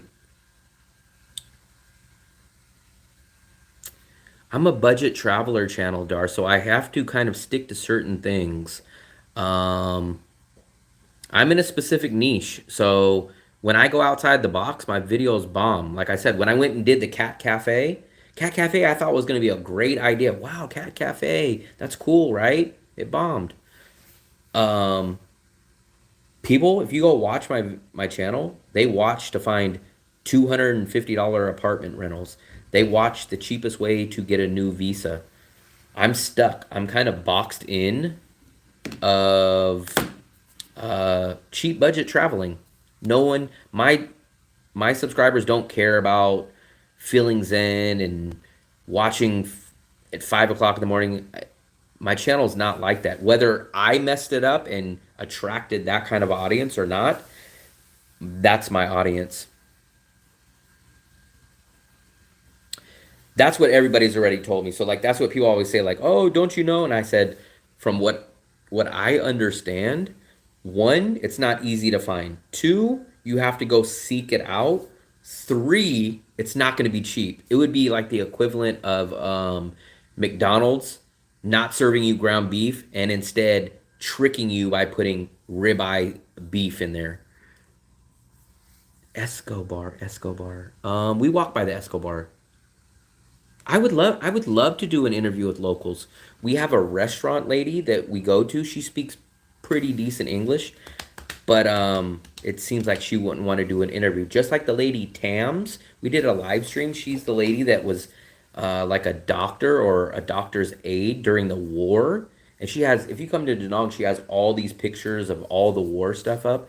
She was telling us all kinds of war stories, but she's a little skeptical of being on camera. So if this was the Philippines, so here's the problem. This is so backwards. When I was in the Philippines, I thought my channel was going to blow up. I have a Philippines girlfriend. I went from city to city to city to city, right? I'm an American. And I thought, wow, man, you know, this is going to be perfect.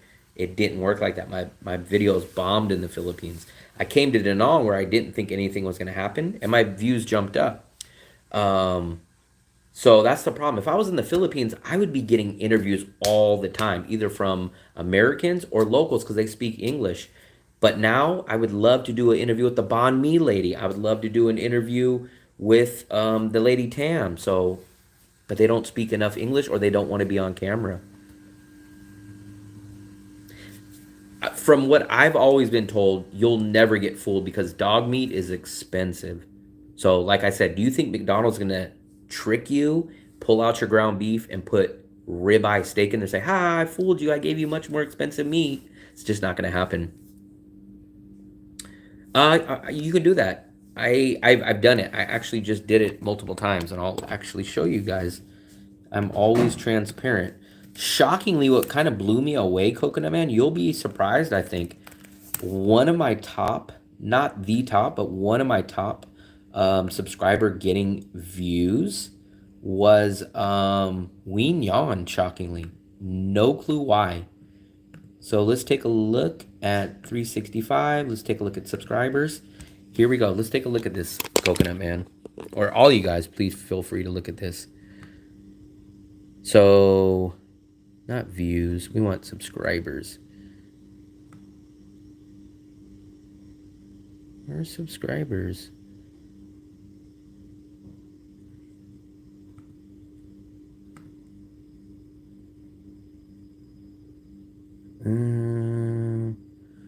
Content. Here we go. I think this is it. Where are subscribers? I used to be able to pull it up. Here, let me wait till I find it. I was able to pull it up just the other day. It was under analytics, subscribers, but I put in 365.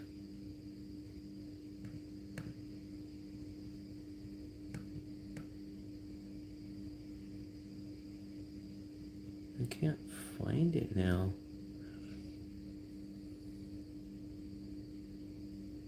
Beef jerky is made out of buffalo meat.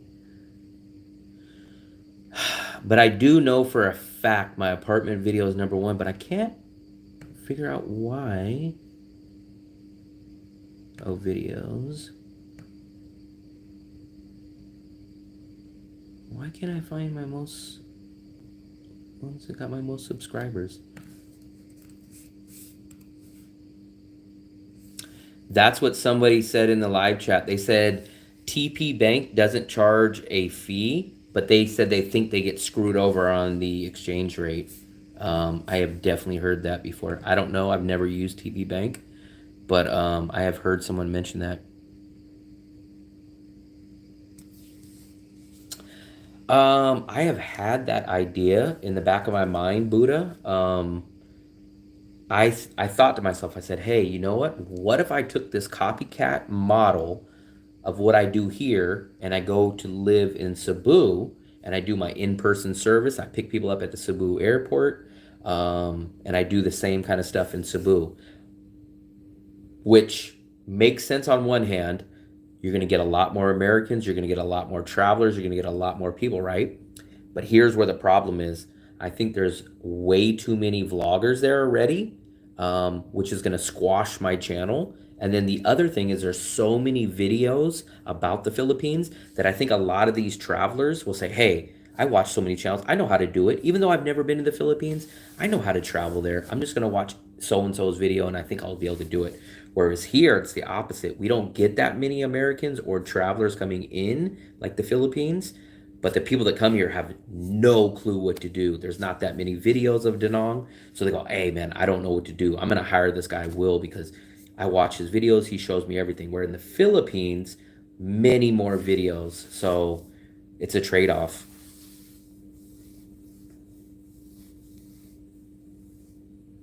$200 subs, I doubt it. If Hoi An got me 200 subscribers when I first put out one video, I would probably move to Hoi An. If that's how much I think I got 200 or 400 subscribers off my best video ever over 4 months. So that would be insane. And it's just all a gamble in the Philippines. It's just 100% gamble. Not only that, but the Philippines is double the price of living. So my quality of life would go down. The cost of living would go up. I would have to start my whole in-person service there all over. So there's a lot of things. I cannot believe I can't find my subscribers. Usually I'm able to do it like this. I don't know what. Oh, see more maybe.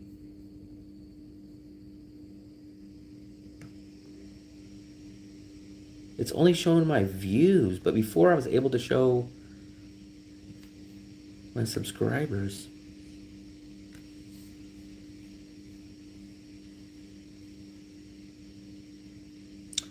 I think vlog. What do you mean by that, Buddha? I'm not sure what you mean. So when I went out there before, my videos were bombed. Well, I mean, I think I did 2 good videos view-wise.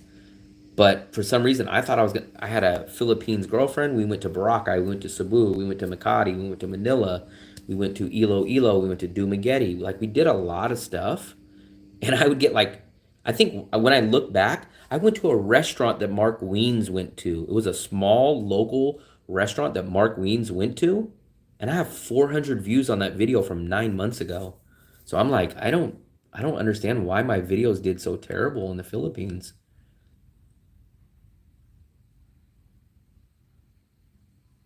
I'm really mad that I can't find this. I'm in that. Watch, I'll show you. That's exactly what I did. So let's go to analytics, right? So let's start all over fresh again. Let's go to analytics. Okay, so what I want to find is my subscribers. So you click on the subscribers tab, or this is what I want to do for the whole last 365 days. So it shows I have 2.9 thousand in the past year, right? So I click on that. What it's supposed to bring up is here, but it's bringing up views. It's not bringing up subscribers. But even if I click on content, it goes for views. It doesn't go for subscribers.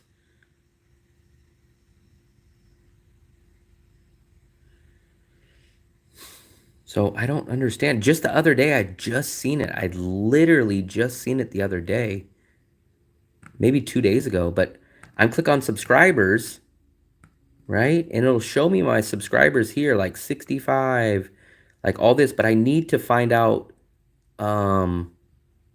what videos they were. Because it's showing my top content, but it's by views. Oh, audience. Maybe it's that. Maybe this is it. No, it still doesn't show it though. It still doesn't show it. It showed it the other day. I don't remember how I got into it though. So here's my subscribers. This is definitely an audience.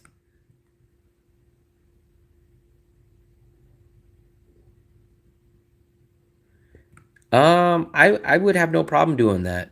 I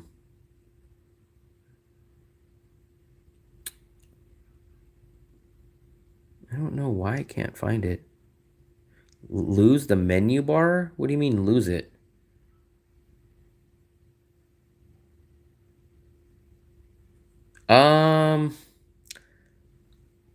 Two things. I think the English is a big problem. So people might, so even if I get people, I can't find it, guys.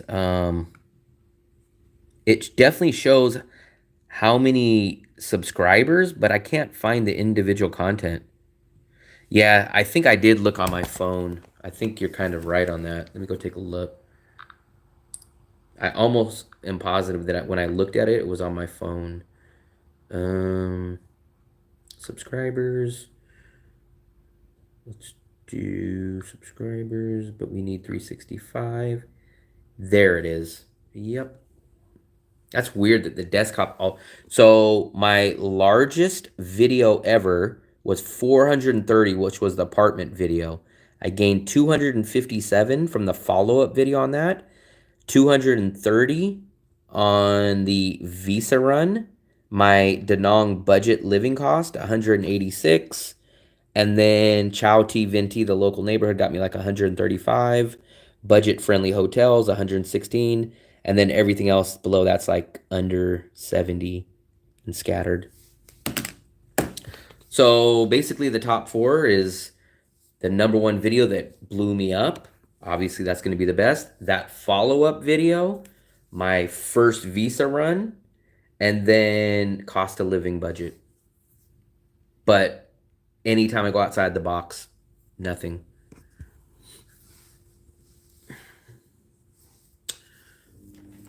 Dun, dun, dun, dun, dun, dun.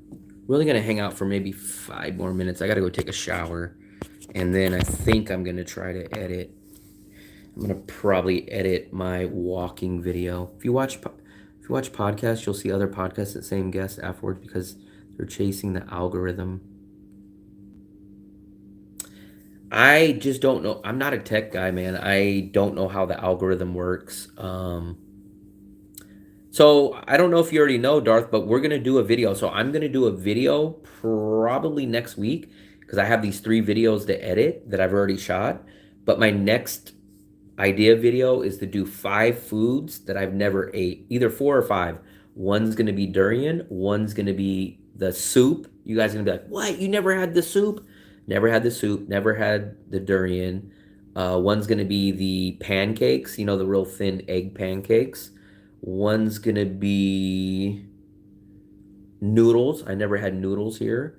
And then something else. So probably the fruit will probably be the craziest out of all those. And that's probably what the thumbnail will be. Maybe smelling my nose and holding it or something. But and maybe I'm kind of torn.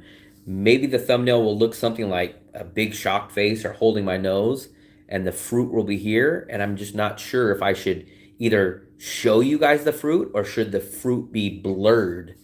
I don't know which one's better because like I said, I'm not an expert on thumbnails. So should you guys see the fruit or should I put a little mystery in it and have the blurred out fruit so that people will have to click on it? I did one daily podcast and I did one about a month ago and I think it got 400 views. I would have loved to have done, so I would have rather loved to have done a daily podcast, video podcast, than do the walking videos. But you guys like the walking videos better than you like the podcast. So I did one podcast and then I scrapped it. Here it is right here. So here's the video podcast, right? 5 must do. So this should have been a good video. It was a video podcast. 5 must do must do rental tips when traveling in Da Nang. 4 weeks ago, 400 views. I do a daily video, so I do the daily walking video. I do the daily walking video. So if you look, the daily video is a daily walking video. Interview on my channel to help you with subs. So I just recently put on my community channel. I'm not sure if you guys seen it, but I put a post out saying that I'm debating about doing interviews if anybody was interested. I posted that, I don't know, like 2 days ago. So I didn't really get much feedback on it. Several live streamers told me live streaming doesn't gain subs, like videos. I get about, I wish I can, maybe I'll try to look it up. I don't get a ton of subscribers from it, honestly, and I don't make money from it, but it's the best way for me to do unedited. So for me, the thing I honestly hate the most is editing. Editing is so time consuming. It's so time consuming. I love doing a long live stream like this because I don't have to edit anything. I don't have to edit nothing. I really, really hate editing. Well, I take it back. I don't hate editing. I hate the time consuming part of it. I've just like I tried to learn coding and IT. I locked myself in a Bangkok room for a week and I fried my brain. I couldn't learn it. I don't know. I can't learn. I watch hours and hours and hours and hours of the best YouTube guys explaining algorithm, and I hear it, but I don't know how to transfer it and how to figure it out.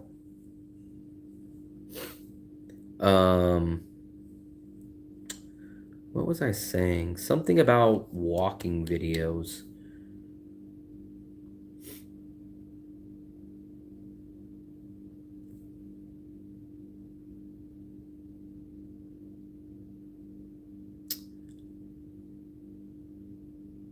Myth about Philippines or Manila? What are you talking about?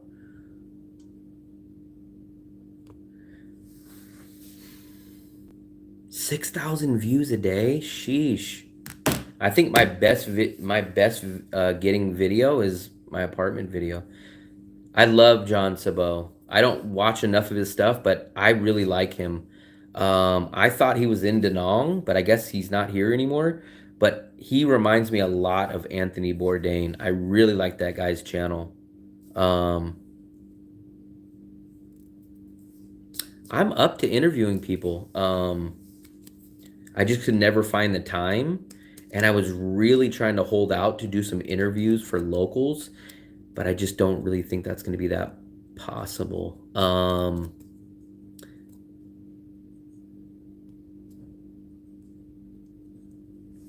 The problem is, so I hate to sound like this, but I've tried to reach out to many different vloggers, most here in Da Nang. None of them want to do any content with me. So, I mean, Sammy does. Sammy, well, we've never done an official video together, but we run into each other, and he was on my video a little bit because I was recording, but I've contacted Travis Travels. He never responded back. The Korean, I think they're Korean. The Korean couple blew me off. So I just kind of give up. I don't want to force myself to say, can you please do a video? Like, I contact people. I say, hey, man, I watch your video. I do videos out here. And they give me a thumbs up or something. Never respond. So I go, okay, I'll leave it at that.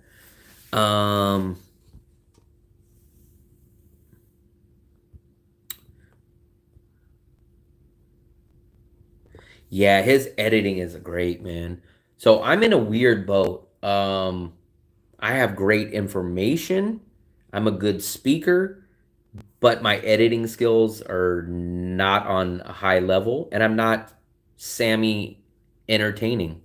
So I'm kind of stuck in that middle ground. Sammy doesn't need the great entertaining. He just does his laugh and he entertains. John Sabo, guy does great videos. But he's not the funniest guy in the world.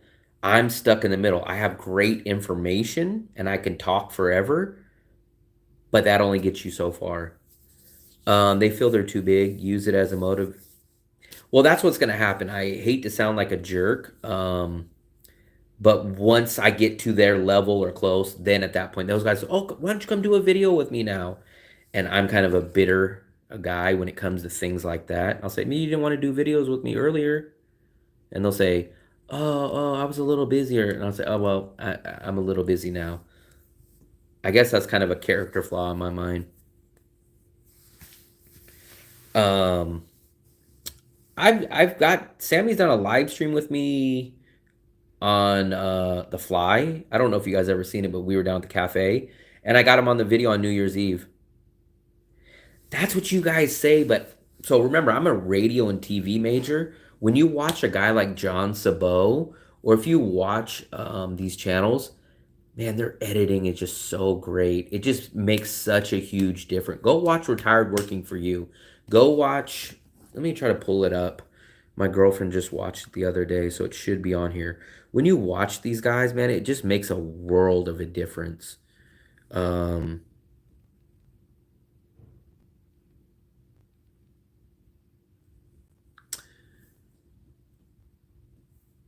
This guy does some good editing. This is a guy that I just seen.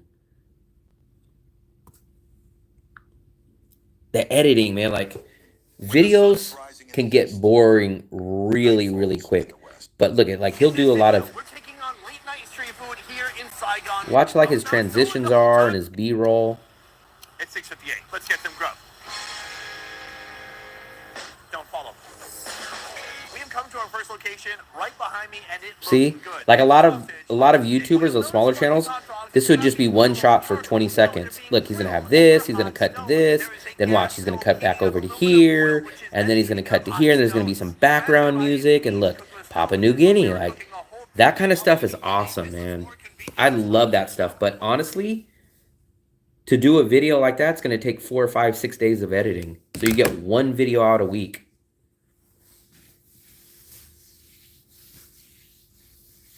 Maybe he has a perfect, but that's the thing. So it's like the chicken or the egg. How do I get bigger? I either keep doing these basic style videos and get 4 subscribers today, get 7 tomorrow, get 9 tomorrow, get 9, and it takes a year, 2 years to get up to that. And then guess what? Maybe now I learn how to edit better, or maybe now I can afford this, but it's hard. Probably, but what does a guy like me do to compete with people like that? What, like, so I average like 15 subscribers a day.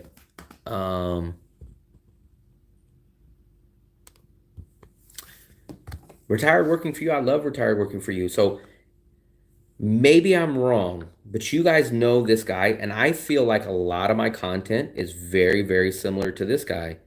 I'll show you 2 guys that I feel I'm very similar to.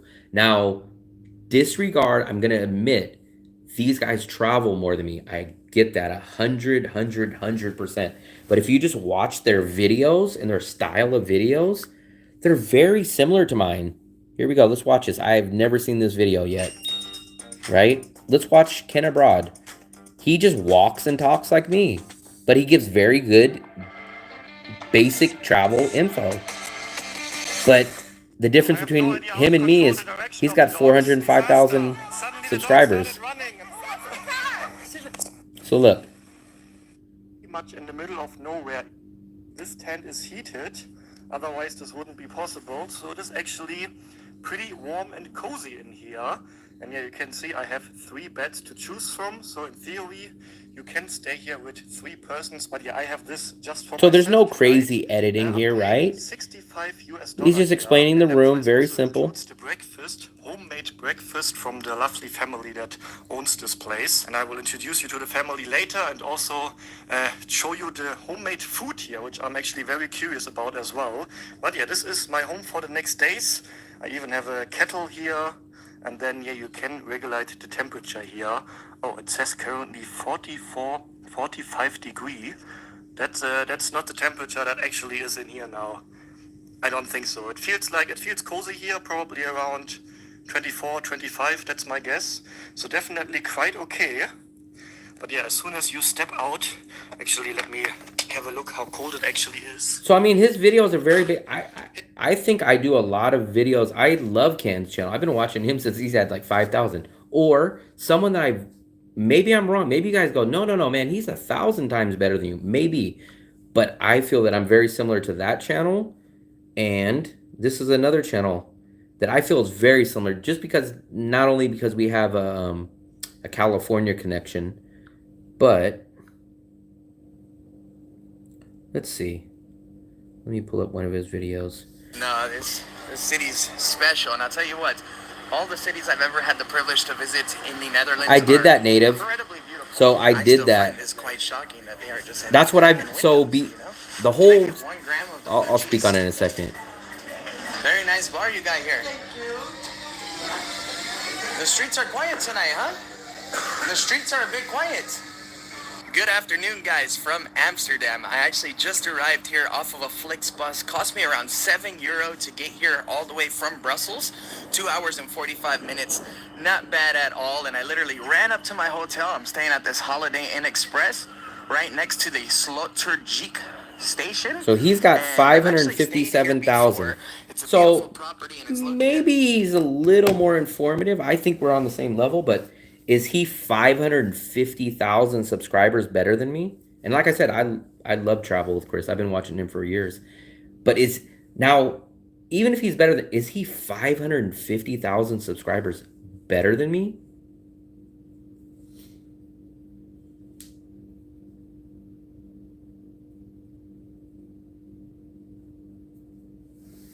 I like Harold Balder too. I love Bald and Bankrupt too. Well, everything we think logically. So we go, if this person can go from this to this, anybody can do it. Let's just follow the pattern. Let's do it. And when I start following, I go like, okay, that's what he does. Okay, he goes and travels. He does this. He explains this. And then you go, wait a second. Joe Blow next to me just did the same video doing the same topic, except for I explained a little more.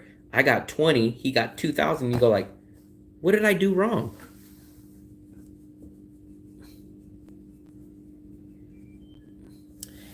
How did Ken get so big? Like, I'm glad he got big. I really like his channel because when I first started watching him, everyone was dogging. They're like, man, they were always making fun of his accent and saying this. And I was like, man, I like his channel. I enjoy his channel. But for some reason, people used to always say, oh, he's German. He'll never make it. He'll never make it. He's got an accent. No one will watch him. And I'm glad he made it. But I just don't understand. So I understand guys are better than me. I get that. I'm not disputing that. But are they 500,000 subscribers better than me? I understand they're better. Because it's kind of like the budget thing. So like I said, you can go get cup of noodles for 10,000, or you can get a banh mi for 20,000, right? Banh mi is a good amount better than the noodles in my opinion, but it's only 10,000 more, right? 500,000 compared to 3,000 is such a huge difference.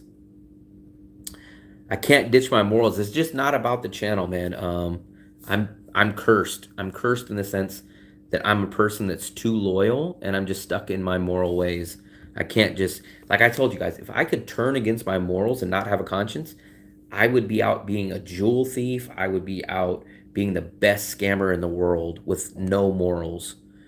The travel, that's the thing. And people buy into you as a person. It's about happening. Americans think if they find the answer, they can do shortcuts. That's why they always have repeatable questions. Ken know better than you, Atkinson's viewers, but he's shit hot on the multimedia game. I don't know what it is. Clickbait? I don't know. I hate clickbait. Not only do I hate clickbait when it's done to me, but I extremely hate doing clickbait onto other people. Well, that's how I judge myself. For example, like when I cook, like let's say my grandma made something, right? I want to copy her recipe. I'll try hers. I go, oh man, I love this.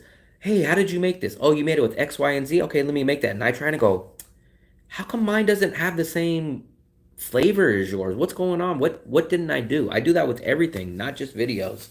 And then my grandma will say, oh, I gave you the recipe. And I say, But yours tastes like a little bit more like bacon. It's a little more peppery, but I followed your recipe 100%. Why didn't it turn out for me? I baked that cake, I put in 2 cups of flour, and I did it. Why doesn't it taste the same? Travel books. See, I didn't know none of that. You won't make it if you don't play the game. I understand that. I understand. And maybe that's why, what was it, Chuck Munty? Chuck Munty? Maybe that's what happened. But I thought he played the game. He promoted the young women that you guys said, right? People get confused with their name having travels in it and more of your Vietnam travel budgets information. Possibly, but if they go back and look, they'll see videos of me in Thailand, they'll see videos of me in the Philippines, and they'll see videos of me in Vietnam. Shockingly, my Philippines videos didn't do good. There's no quick fix, I guess, but 5 years ago, Ken was under 10,000 subscribers, at least under 10,000. So in less than 5 years, maybe 3 years, I don't know what he had 2 years ago or 3 years ago. So in 2 years, he went from 5,000 to 200,000, 300,000.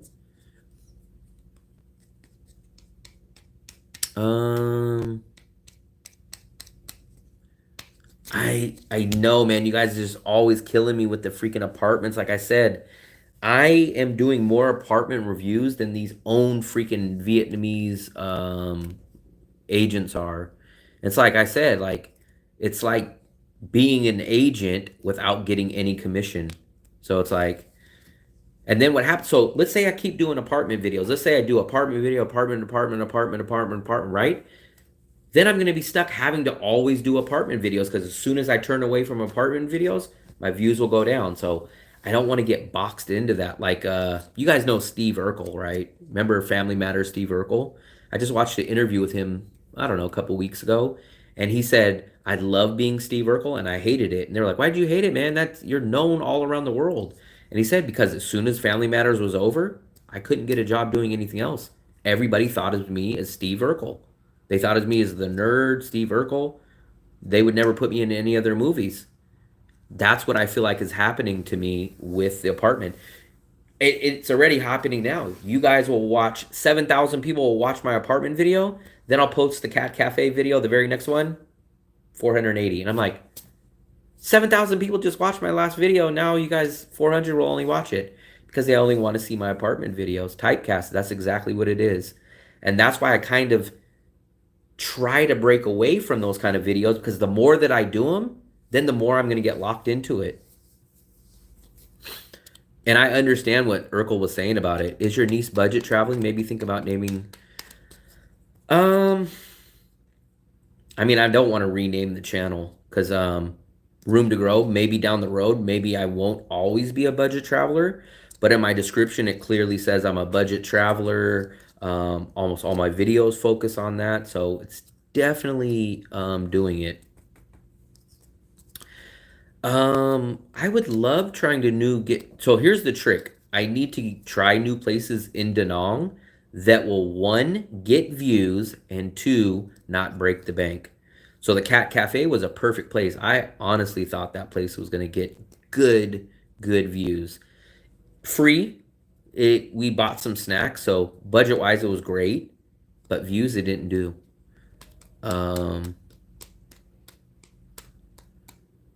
Get a second channel.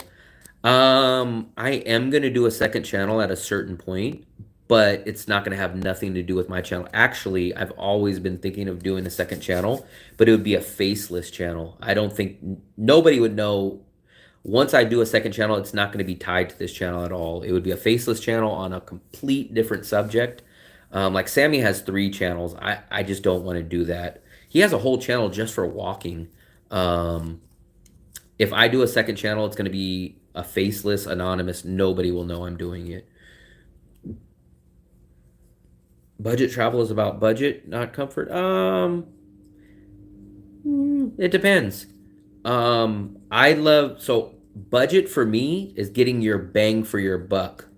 So budget to me doesn't mean you go live in a hostel for $2 and you eat noodles every day. Budget to me means you spend $10 a day, and that includes your hotel, your food, everything, and you try to maximize, you get value out of it. Now he has the live family to chat with.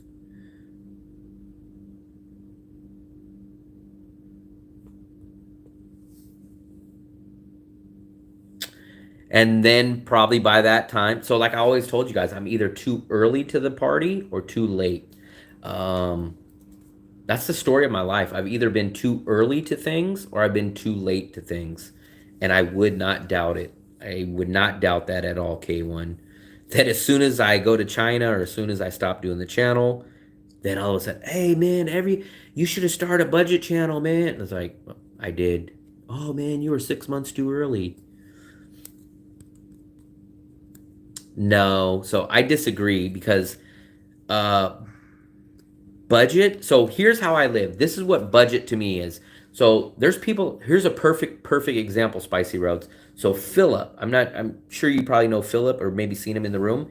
He lives very, very cheap, right?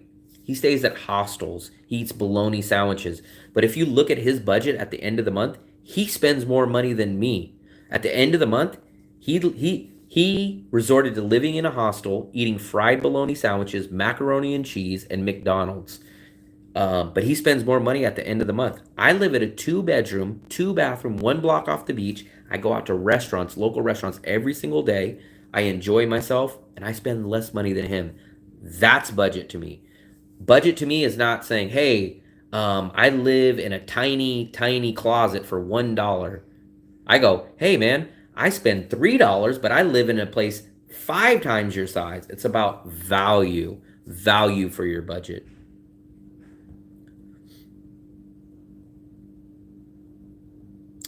My wife and I watch your channel because we love Danong and you come across as really nice. Don't worry too much about tailoring. Yeah, I mean, I'm a rookie, man, so I don't know. I guess I kind of use you guys as free therapy. Beautiful traveler, good morning. I just looked at your channel. Looks like your views are pretty much in line with your subscriber size. What is your average view numbers? What do you mean by view number? So mine's kind of random. So like my best video has 44,000 views. And then I have a video from the Philippines 9 months ago that has 440 views. So my videos are kind of up and down. Like they bomb or they do decent. It's weird. They're not consistent. No, it's not been raining here in a few days. Because there's no point. So in my mind, let's say at the end of the day, Spicy Roads, you spend $400. Let's just call it numbers. You spend $400, but you ate off of noodles all month. You lived in a tiny hostel. A grown man was snoring next to you in the hostel. You spent $400. Okay, I spent $450. I stayed in a nice 1-bedroom. I went out to local restaurants. So yes, you saved $50 over me, right? But you lost way more than $50 worth of amenities and quality of life. So then you go, how much is $50 over a month? And you go, oh, it's about $1.40 a day for 30 days. And I go, well, I'd rather cough up the extra $1.40 a day and live 1,000 times better. If you do a second channel just doing apartments, I'll be on 3K. If I do a second channel, it's not going to do anything to do with travel. It's going to be a faceless channel. It's going to be what I've learned from YouTube. Financial stuff and a few other categories are the money makers. So I'm not going to tell you guys exactly what I would do, but I would do one of something like a financial channel, like a documentary type of channel, like where you guys hear like about, it wouldn't be something like this, but I'm giving you guys a good example. You know how they'll have like YouTube serial killers and there'll be like an AI voice saying, Charles Manson, one screw up in 1979. My channel will be on something obscure like that. It won't have nothing to do with travel. Your videos that will show what's your average on your channel. The gray bar shows. If you look at your channel's analytics for any video, I don't I'm not sure what statistics you're talking about.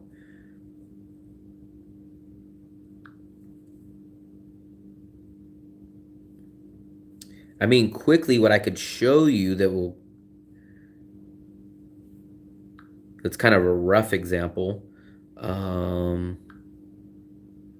View.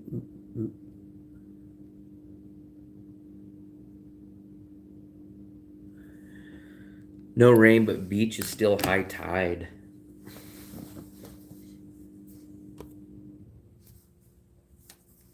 We'll go to bed by no later than 1. It's 12:45.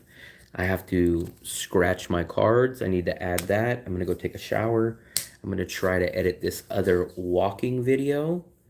Then I'm going to go to bed, and then I'm going to upload that video tomorrow. So you guys will have a new video.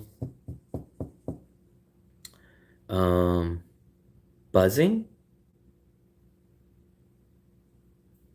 I don't hear nothing.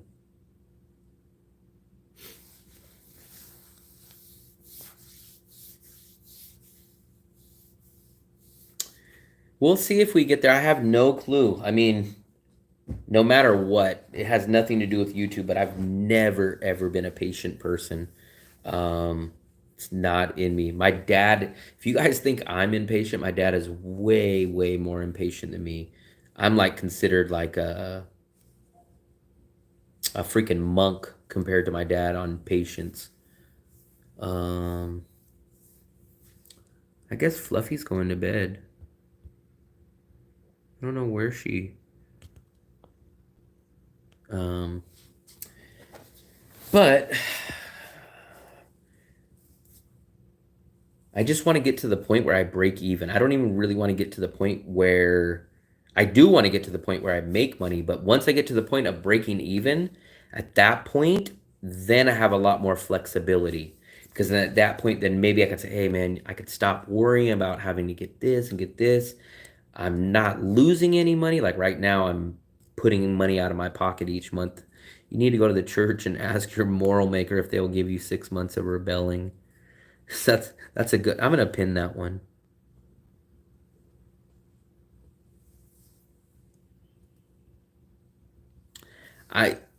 You guys, everyone knows, I'll never be patient in my life. I can never be patient. Patience doesn't make any sense to me. I'm the type where, why should I wait to get something? I want it now. There's no benefit of waiting. I know people say patience is a virtue, and it's like, why? I'll just rather have it now. I'd rather enjoy it right now. There's no benefit of waiting for me. I know I don't have a choice. I get that. But what I try to do is life hack and cheat the system. I try to say, okay, how do I beat it? How do I do it?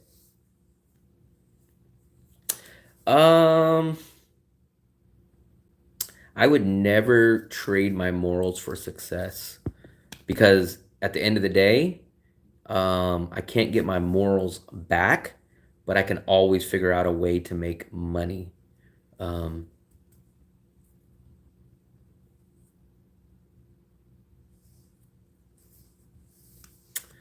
Yeah, that's the worst. That's the worst. So I used to, up till about 2 months ago, I used to spend a lot of time editing videos. And then a lot of the live stream guys said, stop editing so much. Stop putting the B-roll over it. We just want the raw stuff. Just put it up. And then I started doing that. And then some people say, hey, man, you need to go back and do that. So it's like you can never please both sides. I agree. I would almost be breaking even if I went to a 1-bedroom. I would actually, so if I get 2 in-person services a month, I've been averaging about 1 in-person service a month. If I get 2 in-person services a month, I would almost be breaking even. So I think it's actually easier to get 2 in-person services a month than to make money on the YouTube revenue. But if I was in the Philippines, I would have a much, much, much wider net to get a chance to attract people to the Philippines, because there's going to be tons and tons of people landing in the Philippines compared to landing in Da Nang. But the problem there is you're a small fish in a big pond in the Philippines, and people think, oh, I'll watch so and so's video in the Philippines. I don't need a guy to give me in person. I'll just watch these videos. Whereas in Danong, I'm a bigger, not a big, but a bigger fish in this small pond, and so I get a lot more views. And Americans are terrified. They're terrified. It's the truth, man. All the people I talk to, they tell me they're worried about the visa. They're worried about the English. They don't see that many videos on Danong. Man, how's Danong going to be? I don't know. People don't feel that way about the Philippines. They say, oh, I have a girl that's going to pick me up at the airport. Oh, everyone speaks English. I don't need an in-person. Here, a lot of people want the. If I offered my in-person service for free, every single person that watches my channel would take it. No doubt. 90% of the people would. But in the Philippines, people are going to just say, oh, no, I watch Geo. I watch Calvin. I watch Filipina P. I have a girlfriend that's going to pick me up there. So they don't need the in-person. Whereas I would get way more of an audience of possibilities of being able to reach potential in-service customers. But a lot of people wouldn't book it. Whereas here, I get a lot less potential customers, but those potential customers are much more likely to book an in-person service than people going to the Philippines. Change them. I can't sell myself out, especially for a channel that doesn't even break me even.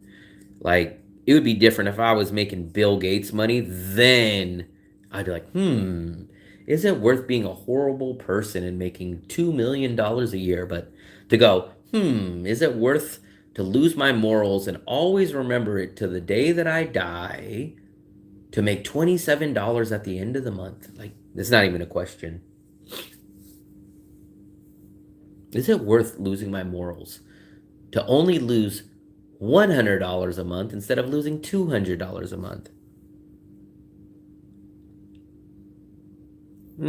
It's not worth it to me. It's not worth it to me. Filming an in-person service is not worth it to me. Like I said, I get one a month on average. I've done it for 3 months, I think, and I get one. And that's basically one in-person service equals half of my months of YouTube revenue. So I probably make 300-ish on YouTube revenue a month. One in-person service gets me half that. So if I did two, so if my channel didn't do any better than what it gets right now, I'd make about 300 and something on the ads. And then if I did 2 in-person services a month, that'd be another $300. So I'd be making $600 with 2 in-person and my regular no improvement on my ads. I'd be making $600 and I'd be losing maybe about $100 out of pocket.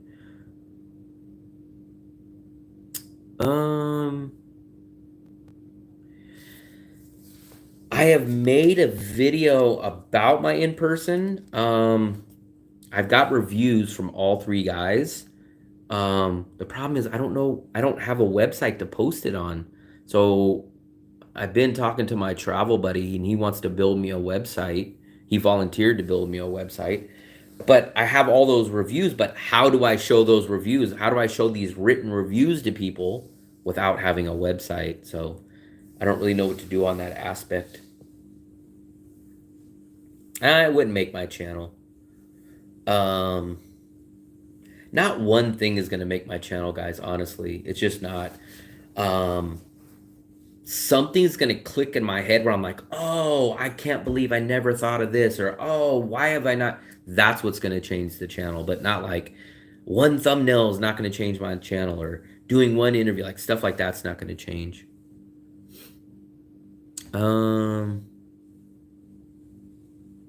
Yeah, probably.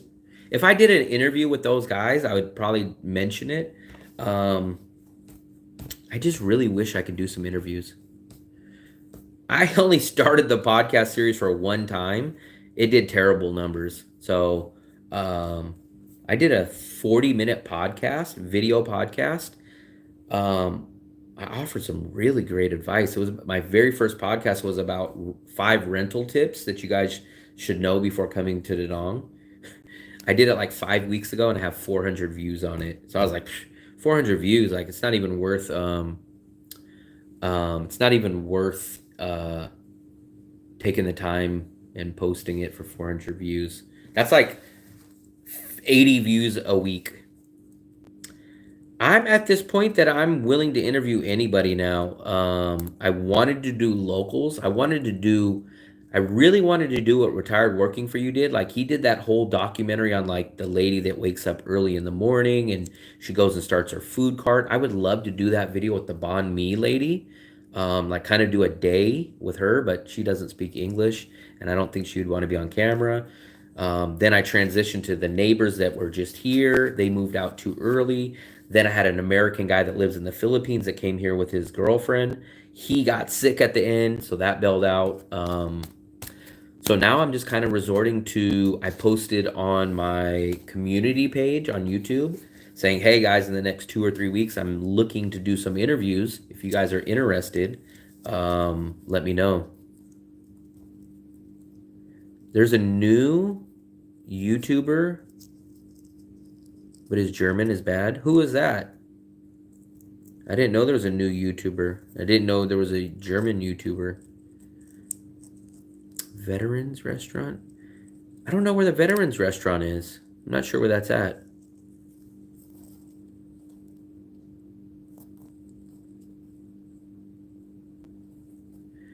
So the one crazy thing that I'm going to tell you guys that blew me away.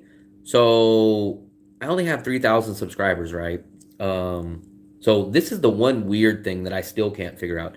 I have about 3,000 subscribers.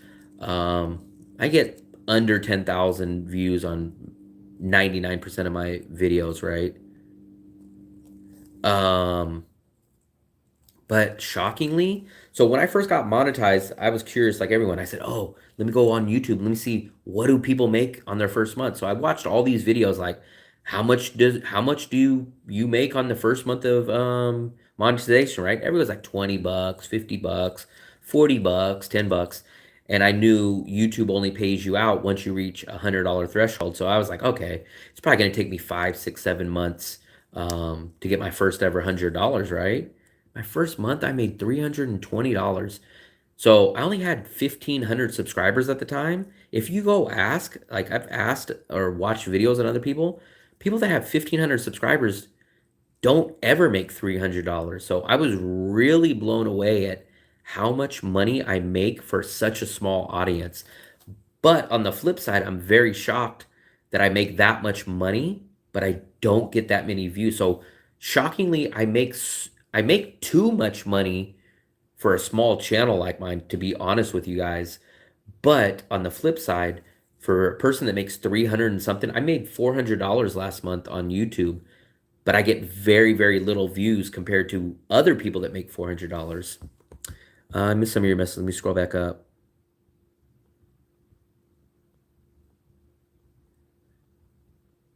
Black Market Series. Sorry for not being able to say goodbye. I had my MacBook stolen at the hotel staff. Wrote a bad review and got serious. What? Please say there's gangsters have a lot of blood on their hands and the local force here cannot guarantee for my safety. That's crazy, man. Wow. That is crazy, man. That is crazy.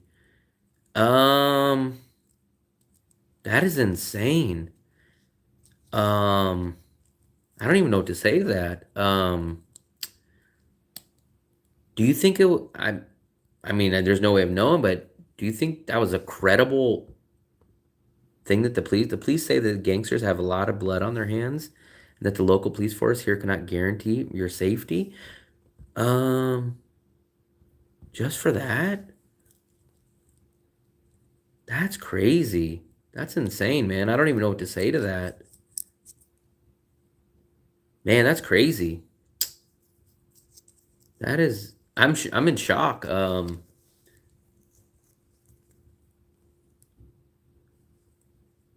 hotel's just down the street too. I've never heard of anything like that. Do you think they were just bullshitting you, or do you think it's credible? I know 2 people that stayed at that hotel. Let's go. Yeah, Coconut Man, go over there. Um, damn, man, that's crazy, man. Shh. Where did you, I don't know if you want to say where you went, but are you still in Vietnam or what's your plan now? Man, that's crazy.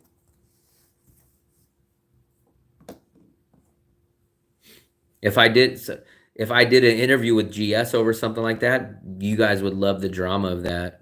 You guys would say, "Wow, that video gets 1 million freaking views." That's crazy.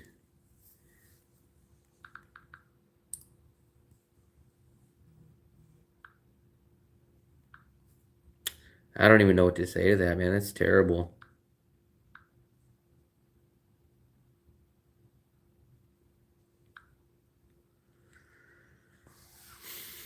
Hmm.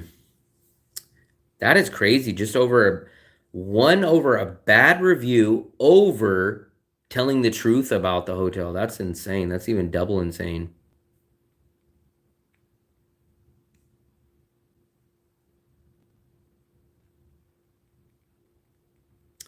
That's kind of I've never experienced it, but I guess that's kind of the downside of being in a third world. I saw a Facebook post yesterday in Da Nang saying a foreigner missing and being threatened. Don't they know you can still put bad reviews? I guess. I don't know.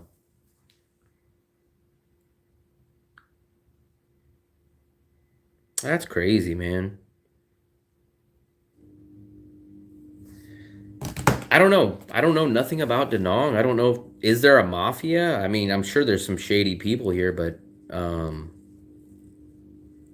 probably so naive. If they would have done that to me, I would have probably just even got more upset, and I would have started posting on my YouTube channel like, these people stole my stuff. Like, I would have done that. Seriously, I don't know if I would have, what would have happened to me, but that's the type that I am. VN, people roll? People never complain? I don't know nothing about that. I mean, I think at a certain point, I don't think Vietnam, in my opinion, if GS contacts his embassy and tells them stuff like that, especially if something happened to him, I'm sure something would get investigated, whether it goes and gets taken care of or something, but that kind of stuff would be all over the news. Like, let's say they try to do something to GS, I'm pretty sure his country, the embassy would step in and do something. And then can you imagine, Da Nang is a tourist place. If something happened to him and Da Nang is trying to build its tourism, that can kill a city like Da Nang. But he wasn't complaining about the government. He was complaining about the hotel stealing his stuff. I don't know. I think, do you guys remember that story about Aruba when I forgot her name, Natalie Holloway, like went missing, and like a lot of Americans used to go to like Aruba, and she went there for like holiday, summer graduation or something like that. And then it killed. United States stopped going to Aruba when she died and went missing there. It stopped it. They said that Aruba lost a lot of money. So do you think Da Nang is willing to be all over the front page of newses if they would have done something to GS, and then the news would have came on, and then people said, "Oh, don't go to Da Nang." Do you see what happened to that guy? Da Nang's tourism will be crushed.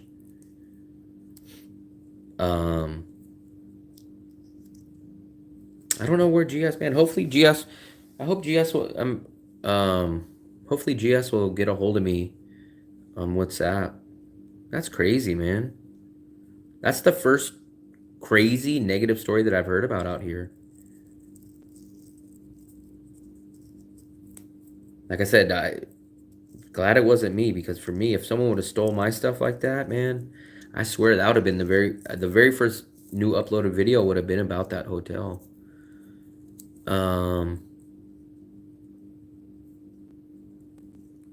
Maybe, but I'm not saying the embassy, I'm saying the tourism. So let's say, I don't want to act like I'm big or something, but let's say if I got killed or kidnapped or something, that news would go back to the Bay Area, that news would go back to California, that news would go back to the USA, and then I know Americans say, "Well, you're going where to didn't that one guy from California, didn't he go missing, like the guy that went missing in the Philippines?" I'm sure that scared a lot of people away from the Philippines when that guy, the American guy, freaking had the issue. I don't even know if they ever found that guy. Did they ever find that guy in the Philippines? Did they ever find that guy in the Philippines? The gangsters wouldn't, no. But what I'm saying is, so go to Mexico. Mexico is a great example of this. Go to Cancun, go to Puerto Vallarta, right? Go let those cities do not let the cartel in there. They do not let the money get hurt. Mexico will protect the tourist. They'll tell the cartel, if you guys want to go do your stuff, go do it outside of here. But you guys are not coming in here, and you guys are not affecting the tourists. If you affect the tourists, the whole city loses money, and we're gone.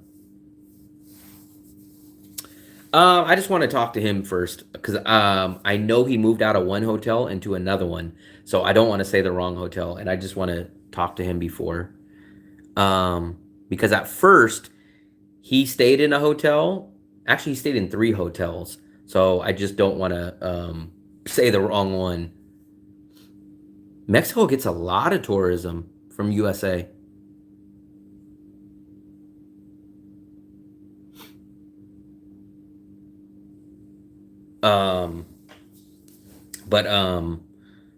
Yeah, so when I was in Puerto Vallarta and Cancun, we were kind of told, like, hey, don't go outside of 20 minutes from the city. But when you're here, don't worry. Like, nothing's going to happen to you. Same, like, maybe Da Nang doesn't care, but I guarantee you, if some kind of news like that happens, tourism would definitely plummet. I mean, it's hard for Americans to come here in the first place. You got to fill out an e-visa. You have a lack of English, and then that story running on top of that, like, it wouldn't help tourism. Let me say that. It definitely wouldn't help Da Nang's tourism. That's a fact. The boys will be around. Who's the boys will be around? Let me scratch this card real quick before I go. Who's the boys? I don't know who the boys are. The boys are back in town. Let me show you guys how you guys... I was going to show you this, but some of you guys are in Vietnam. You might jack my card.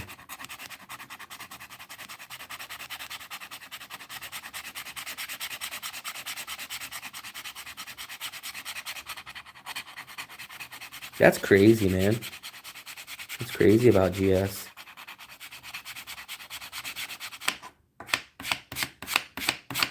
It must have just happened because he just sent me a message a couple of days ago saying that he was in Ho Chi Minh, I think.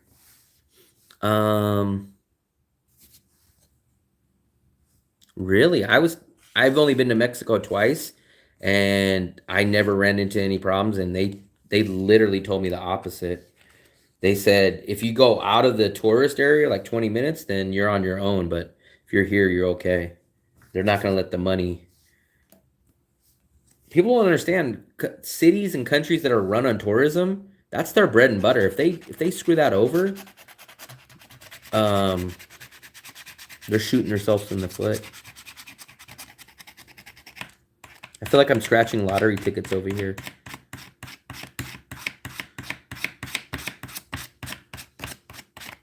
No, it's the SIM card. That's how you do these SIM cards. Or this is the reload. So now when I get off, here, I'll cover this up.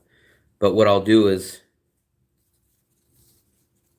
when I get off, I will go input this card, dial this number, and then it'll add the money that I paid for these cards. It'll add that onto my account. And then tomorrow, I think my phone bill is due. I actually, in my opinion, Vietnam's safer than Thailand. And Thailand's probably safer than the Philippines in that order. Vietnam, then Thailand, then Philippines in my opinion. I spent $6 a month traveling around there. That's crazy. $6. How $6? Vietnam's no worry about tomorrow, only today's wallet. Maybe. But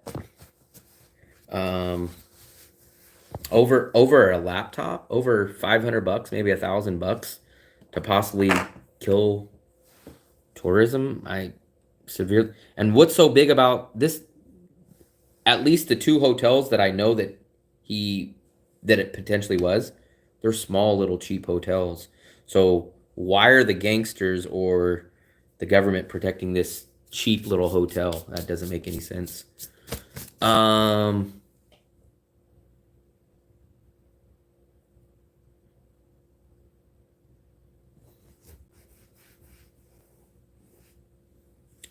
I walked in every single country and every single city I've ever been to.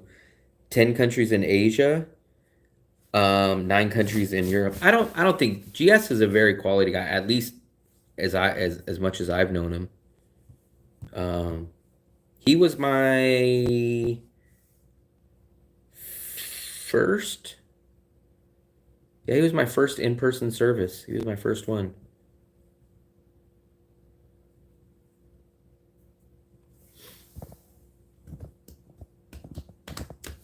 I grew up in the Bay Area, which is not that safe, especially certain parts, Richmond, Oakland, even San Francisco.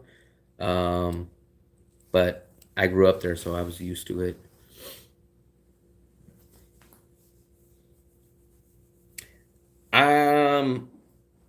I just would like to ask them, like, do they think that the stuff was credible? Like, maybe there was some drunk guy that was giving him death threats or something. I have no clue what happened. But maybe it's like, you kind of know, like when you get those drunk neighbors, like, I swear you ever cross my lawn again, man, I'm gonna come over there. Like maybe it was something like that. I don't know how serious the threats were behind. Maybe they definitely threatened him, but to say, were they gonna go through with it? I don't know. But that's just crazy just even to hear that.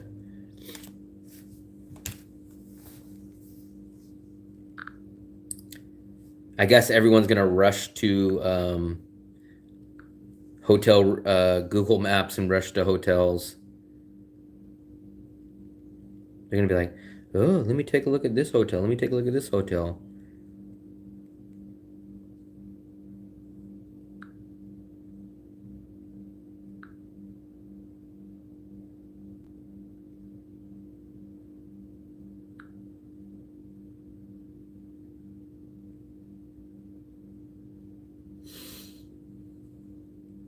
I've done it plenty of times, Spicy Roads.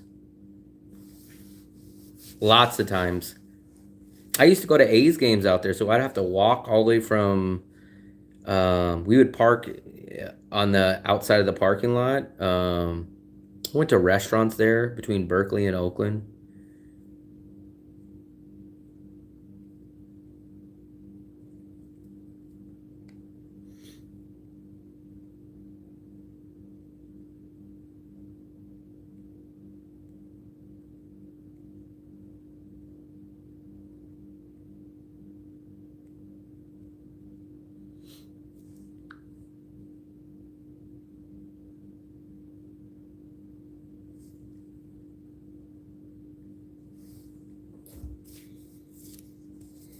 I don't know. I've never had no issues with people in any country. I think the worst experience, I think the very worst, which isn't nothing crazy. I was in Madrid. I was in Madrid, Spain, and I was going to an ATM machine, And there was like a couple of drunk local guys like hanging out by the ATM. So I was getting my money out. I was putting my card in, and I'm usually aware of things. And I kind of felt something, like it felt like someone brushed up against me. So I looked, I didn't really see nothing. Like I was like, oh, maybe look at this drunk guy. He's just all stumbling. So I kind of moved back and put my card in. And then I felt it again, and I looked over, and it was this drunk guy. He was definitely drunk, and he was probably like 50 something. He had his hand on my pocket, and I reached over and I grabbed his hand, and I was like squeezing it, and I just said, no, no, no. And then like you can see like he was drunk, and like he kind of sobered up because I grabbed his hand, and I seen it like this, and out of the corner of the eye I seen some police, and I said, go, go. And then he kind of just, oh, but that was about it. That was like the worst time I ever had. I never been to Iran. I would go to Iran. It would be a little difficult, obviously, because I'm an American and there's no central banks there, which means you have to bring all your money. But I've seen videos there, and I would go if I had the money and could do it. I would go.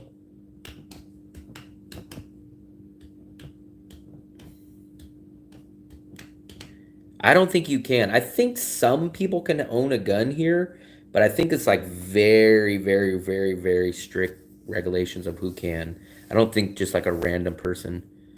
That's what I've heard. I've heard Iran citizens actually like Americans, and I've actually even heard that Americans' propaganda about how Iran is completely wrong. Like how nice Iran is. Like a lot of Americans don't realize that. But I watched Drew Binsky. Drew Binsky, if you guys know him, he's the guy that traveled all around the world. And I've seen his videos. He loves Iran. And when he went there, he was just like, I was so shocked because of the American propaganda of how terrible Iran is supposed to be. And he said, like, it was one of the nicest places. It's one of his favorite places, I think.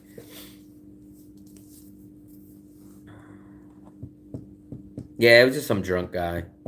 That was probably the worst experience that I'm trying to think. That was probably, I guess, the worst experience that I've had.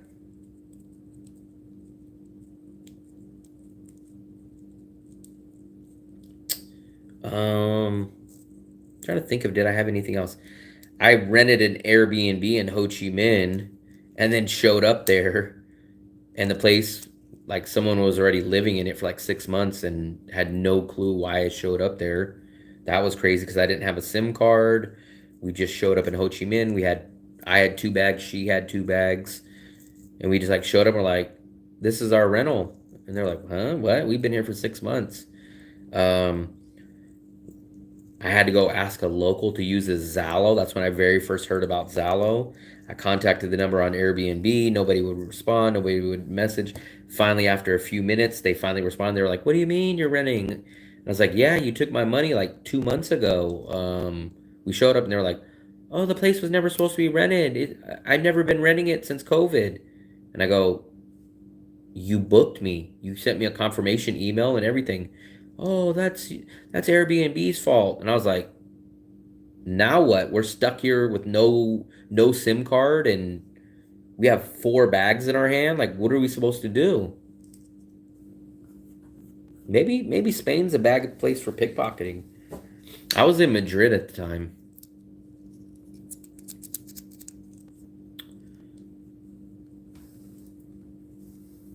Madrid.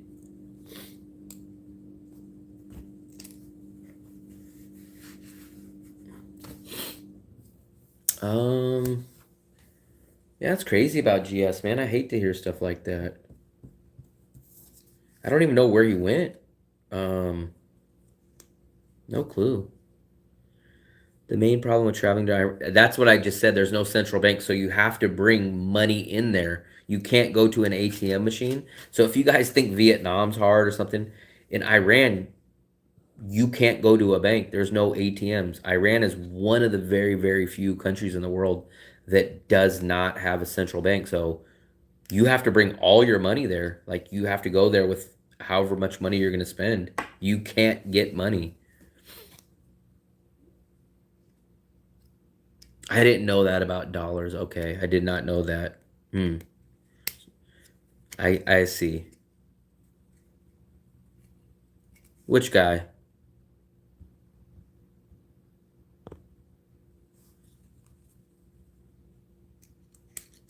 Um, I would love to be the next person. I don't think no one's traveled to every single country after the world after Drew Binsky, right? I'm hoping I'm very, very far away from it, but I would love to be the next person because I think Drew was like number 200 in the whole world that's been to every single country. Drew Binsky.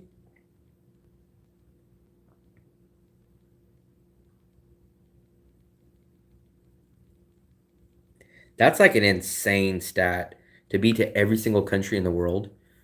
I've been to South Korea twice, only for a short time. I think I've only been to South Korea for about 2 or no more than 3 days. I showed up to South Korea. This is how I showed up to South Korea the first time in December with shorts. Luckily, I don't know why, but I put jeans on the airplane and I said, I don't want to put them in my backpack because I had shorts on. I said, let me just put these on. And I got out and I had to walk about a mile. When I got out of the subway, freaking South Korea was almost snowing. And I was like, wait a second. Why the hell is it cold in Asia? I was so close to not putting those jeans on. I almost froze walking to my apartment.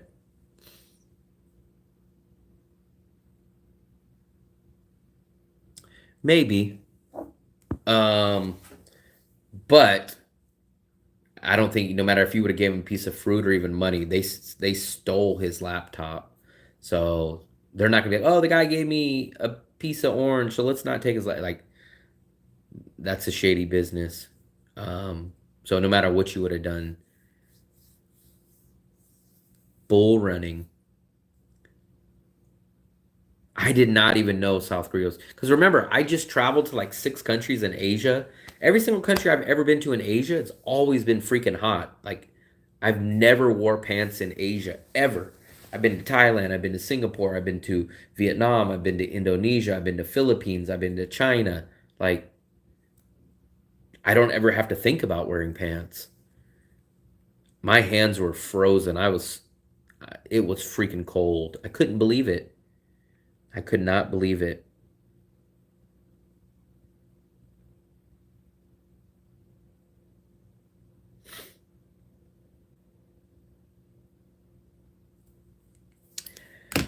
A lot of people ask me that. I think Singapore was definitely overrated in my opinion. I didn't hate it, but I didn't love it. There was nothing memorable about it.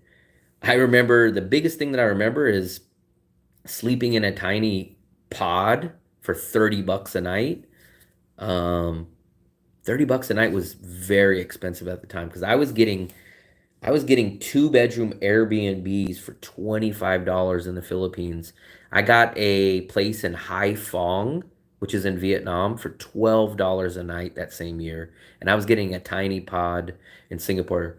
The best thing to me was Merlion, the statue, and the little water area. But I had the food that I had, one was cold chicken, and then the other food just didn't really stand out. So Singapore is probably the only country that I really didn't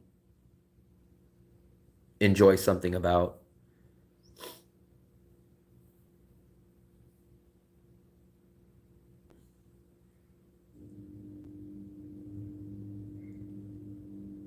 Um, so I thought, so I'll tell you guys a city that I thought I was gonna like and a city that I thought I wasn't gonna like. Everybody, this is 2019. This was my very first Asian trip. So everybody in 2019 was pumping up Chiang Mai. Chiang Mai is a great city. Chiang Mai, Chiang Mai, Chiang Mai. You're gonna love it. You're gonna love it. I went to Chiang Mai and I was actually disappointed. I'm not gonna say I hated it, but people pumped it up so much before I got there. Then I was there and I was like, this is it? Like, that's it? Like, you guys pumped it up. And on the opposite end, I was not looking forward to going to Bali. But then when I went to Bali, I ended up really enjoying Bali in 2019. I really enjoyed Bali. And I was kind of shocked. I didn't think I was going to like Bali. $5? That's crazy. I think the cheapest hotel that I've ever paid for was the $11 or $12 in Haiphong. It was like 11 bucks. I think it was 11 bucks or 12 bucks. I would love to get, so I had a whole trip planned to Eastern Europe in April 28th of 2020, but it all got canceled because of COVID. But I was going to go to Turkey. I was going to go to, actually, first I was going to go to Poland. Then I was going to Ukraine. Then I was going to Georgia, Turkey, Bulgaria, Romania, Croatia, and Albania. And all that got canceled. I really like Bali. I didn't think I was going to like Bali. And I really thought I was going to like Chiang Mai. And part of the reason I didn't really care for Chiang Mai is because it was pumped up so much by everybody that was telling me that I'm going to like it. And then it fell flat of the expectations. And then it was just all right. I was going to land in Poland. That was going to be the first stop. I had an Airbnb and everything. But that trip got canceled. But now Europe is expensive. I went to Europe for the first time in 2019. Shockingly, it was still cheap back then. I used to take Ryan Jet or what's the other one? Ryan Jet and the other cheap airline. I always forget the other one.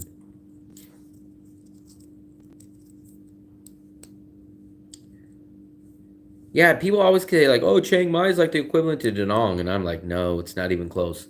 1, you get 1 less month on your visa. 2, Da Nang is much cheaper. 3, there's no beach. 4, there's just nothing magical or special about it. Poland for $1,000 a month. Okay, that's not terrible. I live here with me and my girlfriend for $750, and that's at a 2-bedroom, 2-bathroom, and then going out to dinner every single night. It's just a Thai city with extra tourists. I didn't really find nothing spectacular about it. I actually like the city of Chiang Rai better than I like the city of Chiang Mai. Chiang Rai had more character. It was definitely smaller, and I actually enjoyed my time better in Chiang Rai than Chiang Mai. I actually enjoyed Chiang Rai. If I go back to Thailand, I think we're probably going to try out Hua Hin. I don't know what other city in Thailand that I would try. I've never been to an island in Thailand, but the problem with the islands are they're too expensive.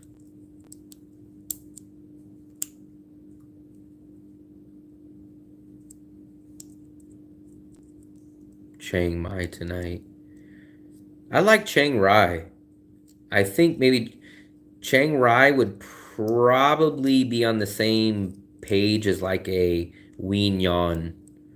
It's kind of on the same level as like, it's kind of local, but it actually probably has a little bit more tourist. But I really like Chiang Rai. I would go back to Chiang Rai before I would pick Chiang Mai. I've never been to Africa.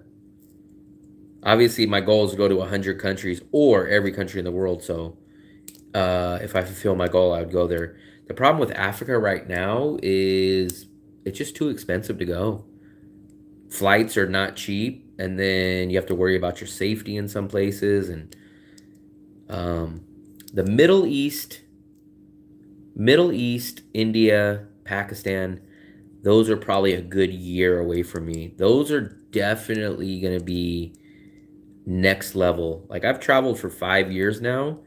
But I think I need a little more travel under my belt before I go to the Middle East and India and Pakistan.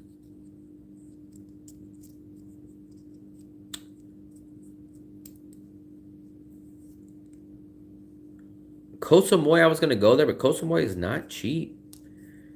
Definitely not Da Nang cheap. I know that for a fact. Because I was looking on how to try to go there, and when I looked at the prices, I was like, no, that's crazy. I'm not really worried about the safety in the Middle East. I was more worried about the heat and just kind of that lifestyle. Just a lot different. Money-wise, it's more expensive. Heat-wise, and just culture wise. India is going to be a lot different because I already know when I go to India, I'm going to get sick. I already know that. That's almost a given for anybody. But I think I'll like India.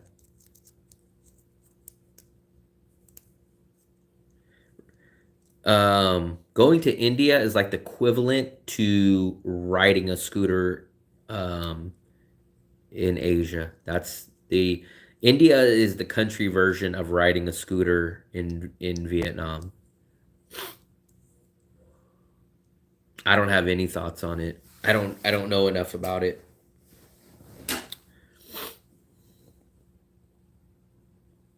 I would love to get to the Eastern Europe. I really wanted to go back then.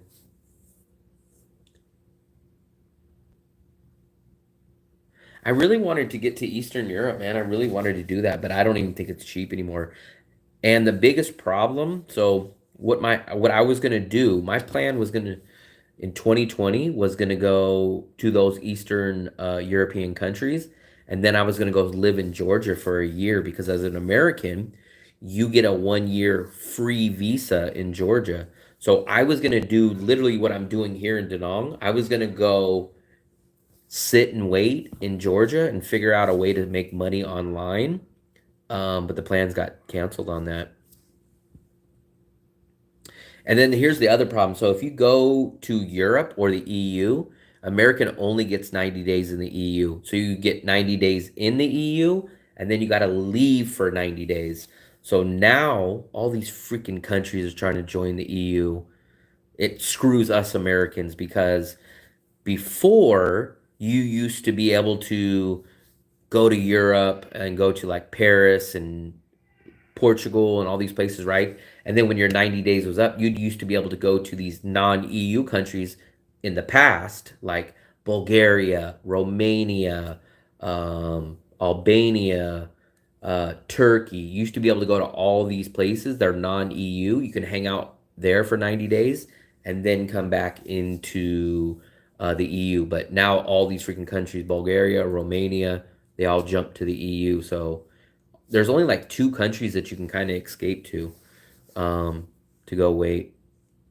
So that's kind of the crazy part. Oh, Timothy. Thank you, man. Big thumbs up. Big thumbs up. I didn't see that popped up, but then it disappeared. Timothy Tran. I really appreciate it, buddy. I really, really appreciate it. Thank you, sir. Ken did all of Thailand. It's very cheap. I got a room for a month for 800 baht. But I think you're talking about a tiny little hotel. So when I travel, especially long term, it's got to be a decent size. When I looked, so basically, here's how I travel. I need to have under $800 for all my bills, $800 max. And I need I can't do a studio and I can't do a hotel room for 30 days. It's too small for me. So when I started looking into 1 bedrooms out there, it was not cheap. Protein diet.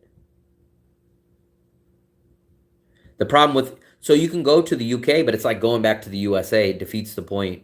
UK is not cheap. So I would have went to the Eastern Europe for the cheapness. So going to Eastern Europe was like going to Europe's version of Southeast Asia, but now that's all dead. It's all freaking dead now. It's all freaking dead.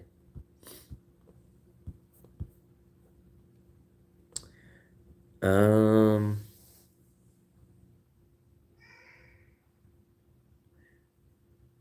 can go to Serbia at day number 89. Serbia, I think, is in the EU now. I'm almost positive. I haven't kept up on my EU news, but I think there's only like 3 or 4 countries that are cheap, that are nearby, that are non-EU. Albania is one. Obviously Ukraine, but Ukraine is a war zone now. Yeah, you get a 1 year visa as American. Free visa, so you don't pay anything. That's why I was gonna go to Georgia. What I'm doing here in Da Nang is what I would have done in Georgia back in 2020.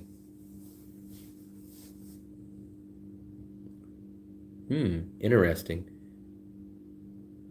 Yeah, $800 you have to stay in Southeast Asia. Not even Southeast Asia. I mean, you practically got to stay in Vietnam. You can't do that in the Philippines. Now you guys are saying, yeah, I live in the Philippines for 500. Yeah, you live in a tiny province where you get woken up by chickens, where the internet's terrible, where you have to ride a scooter. Like, you're not living in a 1 million city like Da Nang. You don't have Western amenities. You don't have a 60 square meter apartment. You don't have reliable internet. So the Philippines is not cheap. I can do Bangkok for about $1,100 to $1,000 a month on the same kind of lifestyle that I live here in Vietnam on. Vietnam kicked them out. Albania is not that cheap. So I don't really think there's a place to flee in non-EU that's cheap now. So where's the cheapest non-EU place in Europe? What's the cheap alternative? So you leave, let's say you go to EU for 90 days, your 90 days is up. Where do you go to live cheap non-EU in Europe for 90 days before you can go back into Europe? Where's the country then? I don't think there is any anymore. I think I could have swore Serbia was, but I definitely know people told me Serbia is not cheap anymore. I have a relative that's actually from Serbia, but Serbia is definitely not cheap. Definitely not Southeast Asia cheap for sure. But I even heard it's not even that cheap at all. Georgia, I guess, is the only place that you can go to. But Georgia got jacked up because of the Russians escaped there. So I don't even know what non-EU Eastern Europe country is cheap to go hang out for while you're waiting 90 days to go back into the EU. I don't even know where you would do that. Bosnia. I was actually going to go to Bosnia. Bosnia is not in EU. What about not Serbia, but Montenegro? Is Bosnia?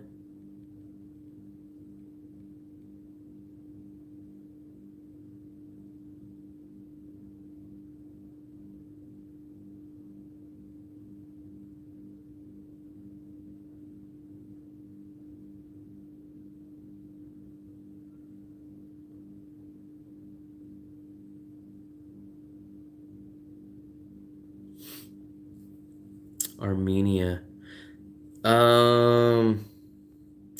Armenia's technically in Europe, but I don't really think a lot of people consider it. And then I heard a lot of Americans get flack if you go to Armenia. If you get Armenian passport, and then what's the bordering country to Armenia? I think Bald had that problem. Bald and bankrupt. Outer Hebrides? I don't even know where that is. Hebrides? Scotland. So, but see, so here's what I gotta clarify. When I say live cheap, yes, you could technically live cheap in the Philippines. That means you go to a tiny little province that nobody in the world's ever heard of. You get woken up by roosters and chicken. Your internet sometimes works and some. I don't travel like that. How I travel is I travel to usually tier 2, really, really big tier 2 cities or tier 1 cities. I get my value, man. I need the Western amenities. I can't do the province life. I just can't do that. I lose too much quality and amenity going to the province life, and you don't save that much money. You save money, yes, but the amount of money you save to the quality of life and the amenities that you give up is not. Azerbaijan. So I heard that if you go to both of those countries, USA kind of gives you some hassle. Ireland is definitely not cheap. Budget luxury. So when I talk about cheap, I'm talking about I need to feel like I'm getting more than what I paid for. So I think when the word cheap comes up, everyone thinks cheap. They think frat guy, go and eat noodles and you live in a hostel. That's not cheap to me. That needs to have a better word. That's called living dorm life broke. Whereas when I call cheap, cheap to me means underrated. You get more bang for your buck. That's how I travel. So some people confuse it with the word cheap. There should be a better word. I'm value conscious. See, I can't do that. You can find budget place in Montenegro, maybe, but Montenegro is kind of I mean, it doesn't really appeal to me. Would you rather go to Montenegro or would you rather go to Vietnam? Like at that point, it's like, I think I'd rather take Vietnam. Would you go to Montenegro or would you go to Thailand? I'd rather go to Thailand.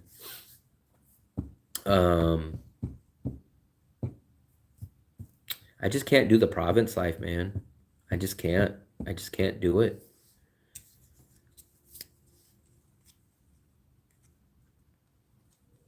I don't eat seafood, so I couldn't even eat the minnows.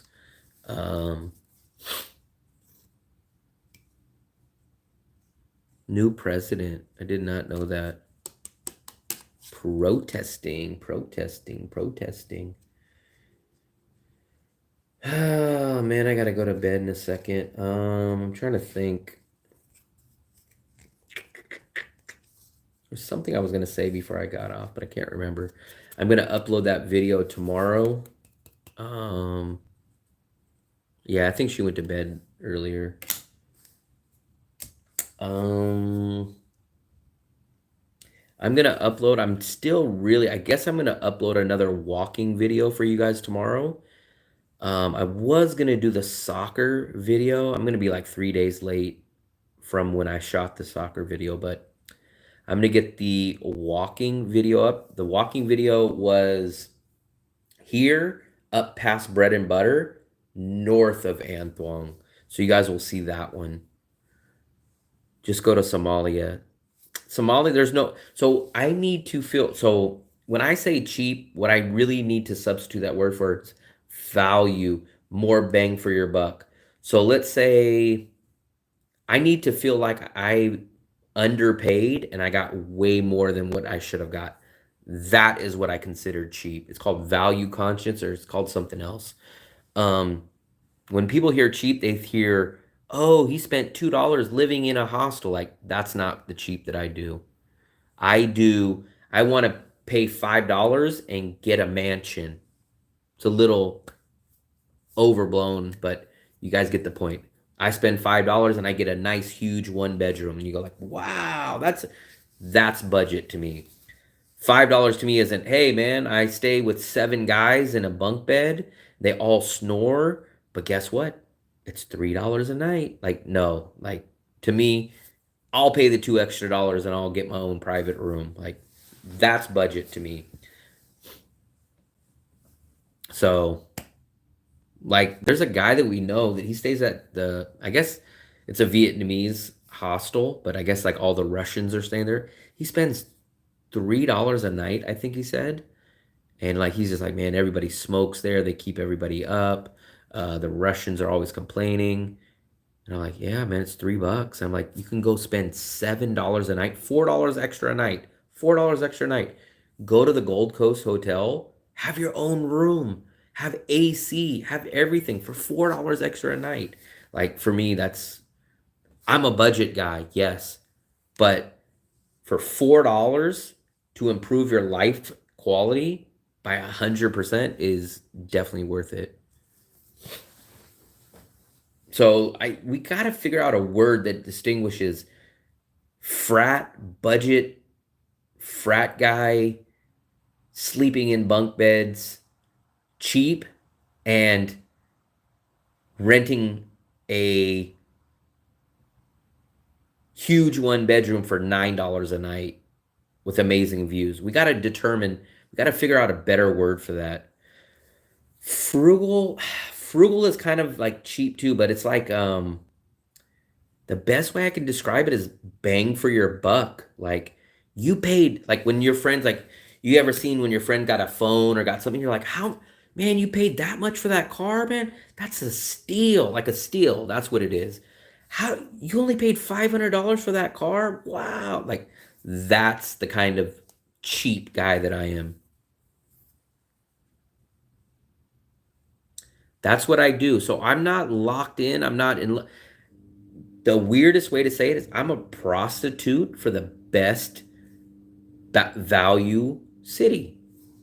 I am like, hey, if all of a sudden Da Nang's price skyrocketed tomorrow, and then I found out Bacolod, Philippines is an amazing deal, I'd be going to Bacolod, and then I would stay there. And then once that Bacolod gets expensive, okay, then I go to all of a sudden Hue, Vietnam becomes so cheap. Then I go to Hue. That's exactly how I travel.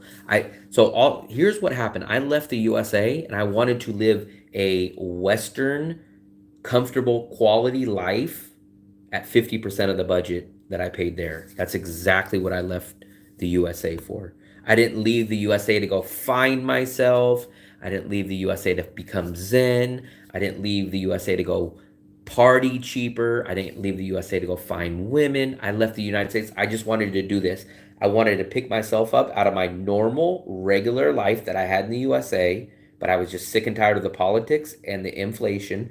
I wanted to pick myself up, have that same exact life, but just drop me anywhere in the world where I can get that same life at 50% of the price. Drop me there. Boom. You land right here. Okay, perfect. No problem. That's why I left the USA. I think there's a word that people called it, at least a while. It was called like geo arbitrage or something like that. South Korea was not cheap when I went. Like the budget, tiny little studio that I stayed in for one night was $41. Like I can rent 3 of these 2-bedroom apartments. I can rent 3 of these 2-bedroom apartments in Da Nang for the same price that I rented a tiny little place in South Korea. I couldn't even spend $1,500. Let me show you this, guys. So you guys know I go out to dinner almost every single night, right? I go out to dinner every single night. I have this huge living room, or huge kitchen, huge living room. There's our main bedroom. She's sleeping in there, right? Here's the second bathroom.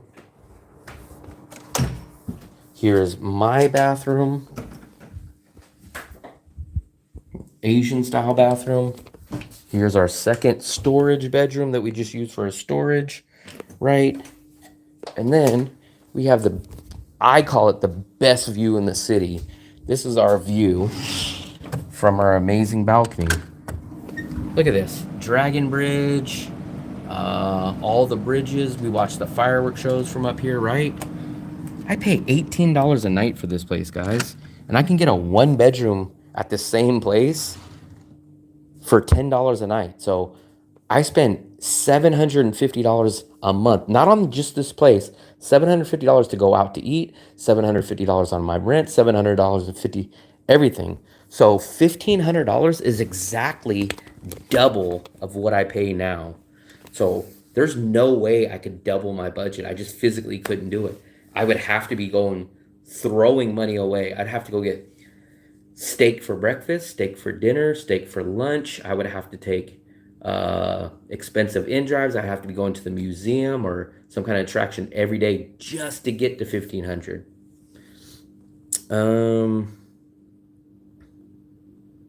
Surf coupons. How much would Da Nang need to be?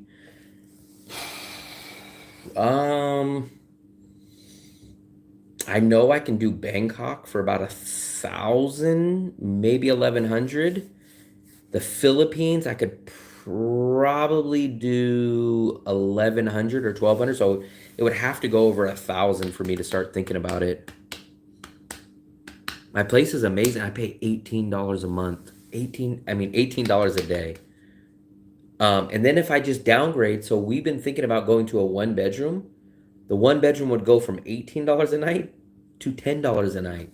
So I would save $200 going to a one bedroom. So my bills would go from $750 to about $550. Everything, not rent, everything. So every bill in the whole month would be under $600. I could not spend, Timothy, I couldn't spend that. Like literally, so Timothy, you see my place, right? This is $550. Me and my girlfriend combined, we only eat maybe $200 worth of food, and that's going out to restaurants every single night. 99% of the time we walk. We live in An Thuong, so we never take transportation. So I spend 750. So let's just say I lived here, right? Where would I spend another $750? I don't even, like I said, I'd have to be throwing money away. I would have to go get a massage every day. I would have to go get a steak for breakfast, steak for lunch, steak for dinner.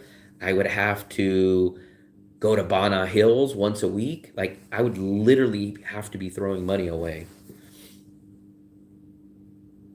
The food's not too spicy. Now I eat peppers with everything. So they'll give you peppers on the side, and I eat 2 or 3 peppers every day. Golf? I mean, if you think about it, so golf should cost you, so just think about this. Think about USA terms. So imagine, let's say, what's the normal price of rent in USA? Let's say maybe $1,200, $1,500, right? Let's just say like $1,200. What bill in the USA do you guys spend the same amount as rent? Like that's just crazy. Like I said, my budget is, you need to come in the live chat when people get on me about how much I spend for my rent. So I spend 90% more than most people spend on the rent. But guess what? So my rent is about 75% of my budget. So I know people that go spend $250 and $300 on rent, but then at the end of the month, they spend more money than me spending half the rent because I don't know if Mitzi's still in here, but I think Mitzi spends like $500 on food. Me and my girlfriend spend $200 total on food, and that's going out to dinner every single night. He spends $500 by himself. So I'm like, that's insane. 2K, I've never, so I'm 42 years old. I have never had a car payment in my life. I just don't believe in it. I've always bought all my cars outright. I buy used cars. I buy used cars and drive them for 6, 7, 8, 9 years. $200? That's insane. $200 is literally mine and my girlfriend's food budget for the month, for the whole month. That's going to restaurants every single night. That's insane. That's crazy. I'm just always so shocked, man. Like I tell you guys, like even if I made a lot of money, it would pain me to spend money. Because shockingly, if this channel broke even or I made more money, my bills actually would go down. Because I would move to a one bedroom. I'm kind of in the boat right now where I'm in a perfect situation where I love this apartment. And I'm like, hey man, if I'm going to end up leaving and having to go somewhere else, I might as well be comfortable in this big 2 bedroom for the last month or 2 months or whatever. But let's say money started rolling in, I would go and negotiate a great deal for a 1 bedroom and my bills would actually go down and my income would go up. 500 food. Well, in the Western world, yes. Okay, I'll understand. I think in the USA, I spent probably about $250 a month myself, roughly. But when I hear people spending $500 a month on food in Vietnam, it blows my mind. $500 a month on food in Vietnam would be like spending probably $1,000 in the USA on food a month. It's mind-blowing to me. When you compare it to a banh mi, is less than $1. So you can get you can eat banh mi for lunch every single day in Vietnam for $30 a month. So to spend $500 on food is just insane. $150 plus club rental. I played basketball, I played football, I played baseball. I'm glad I never got into expensive sports. Hockey, golf. I never got into expensive sports. I would love to downgrade. So here's where I'm stuck in between a rock and a hard place because this place has everything I want, everything. It's got the amazing view. It's got the size. It's got the kitchen, right? The only thing that we kind of don't really need is the extra bathroom, extra bedroom. It's a great bonus. Here's where the problem is. I have no security deposit here, and I have a month-to-month lease. That means I just renew it after every month. There's no long-term lease. So if I go down to a one bedroom that I've been currently looking at, so I pay $550, right? They want like $400 for a one bedroom, one bathroom. And I'm like, wait a second, you want $400? I'm paying only $150 more to get an extra bedroom, an extra bathroom, and I have no security deposit, and I have a month to month.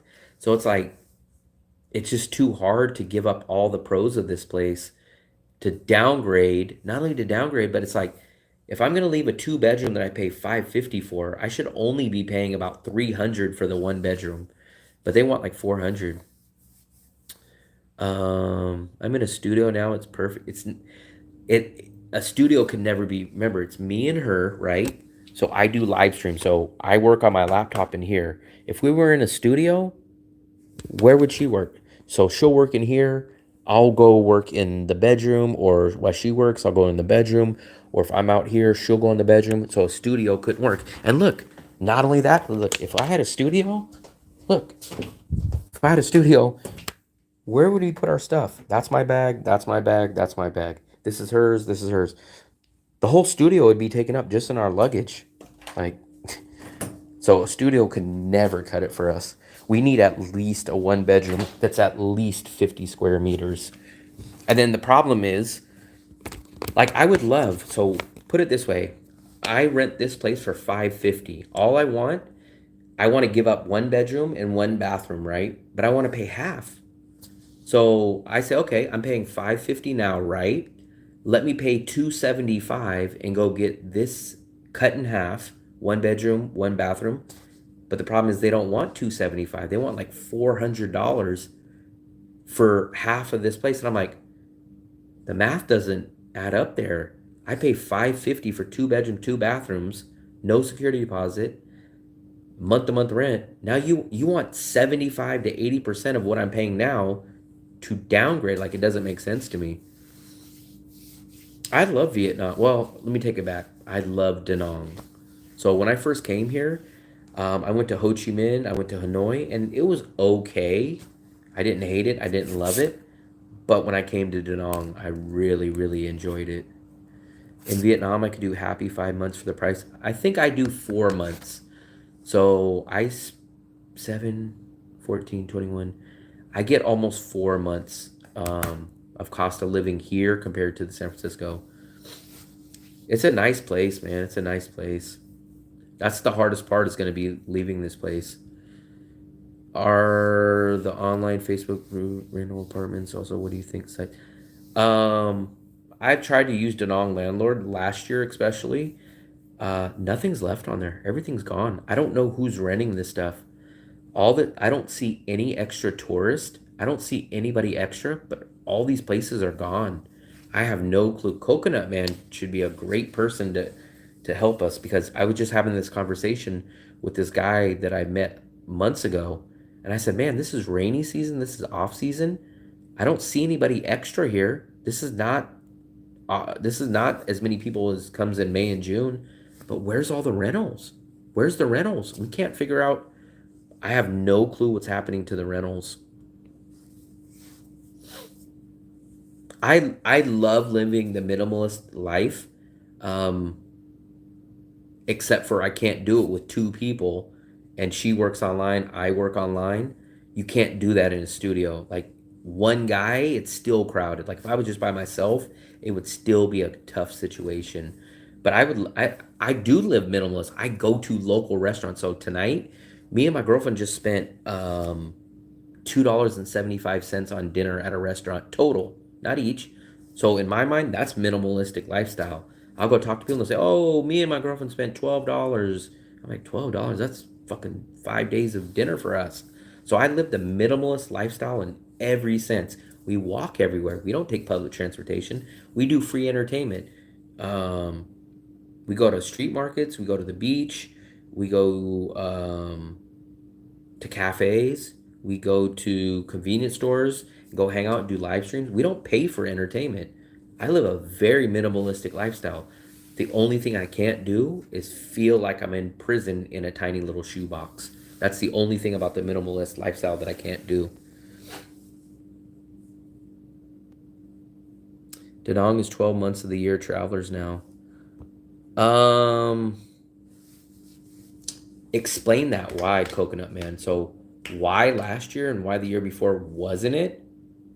What changed it? Da Nang definitely has more expat community. Same here. I walk everywhere and I can use trains. I thought you said that you notice more Europeans. Not so what I'm saying is I notice more European travelers here now compared to Koreans. So last year I didn't see that many Europeans, but I seen tons of Koreans. Now I hardly see the Koreans are gone for right now. I don't know why. And when the Koreans left, there's much more Europeans here now. So it's like the Koreans left and the Europeans came.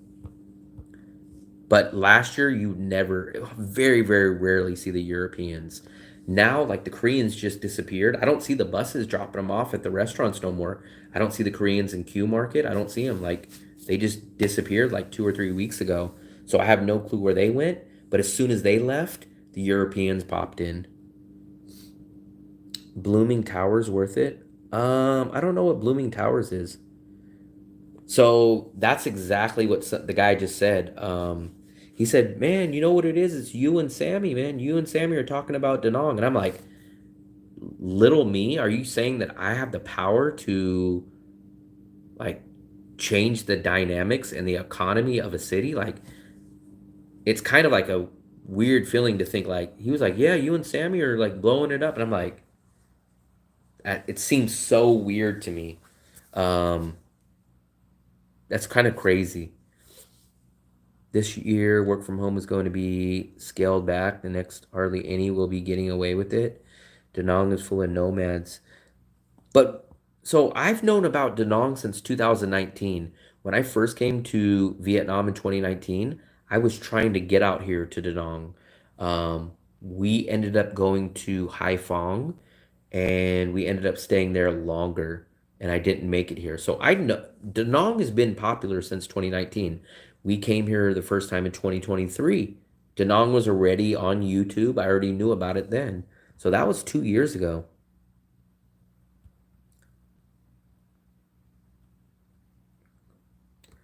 I don't understand it. Coconut Man might be able to help this out too. Coconut Man, explain.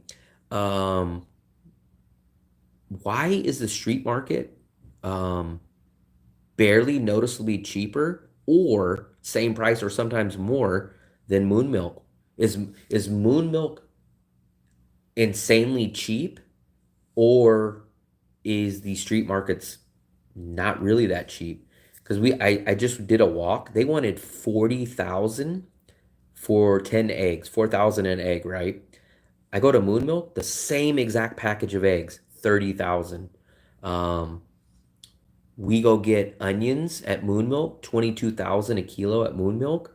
I went to the street market, they're 20,000. So they're 2,000 less, which is like maybe like 8 cents cheaper. The street market should be drastically cheaper than Moon Milk. But why is it not cheaper?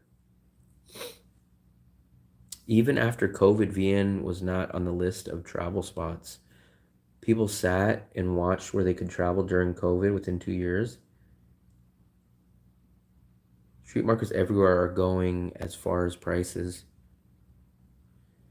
So then where did this myth come up of, oh man, go to street markets, man. Street markets are so cheap.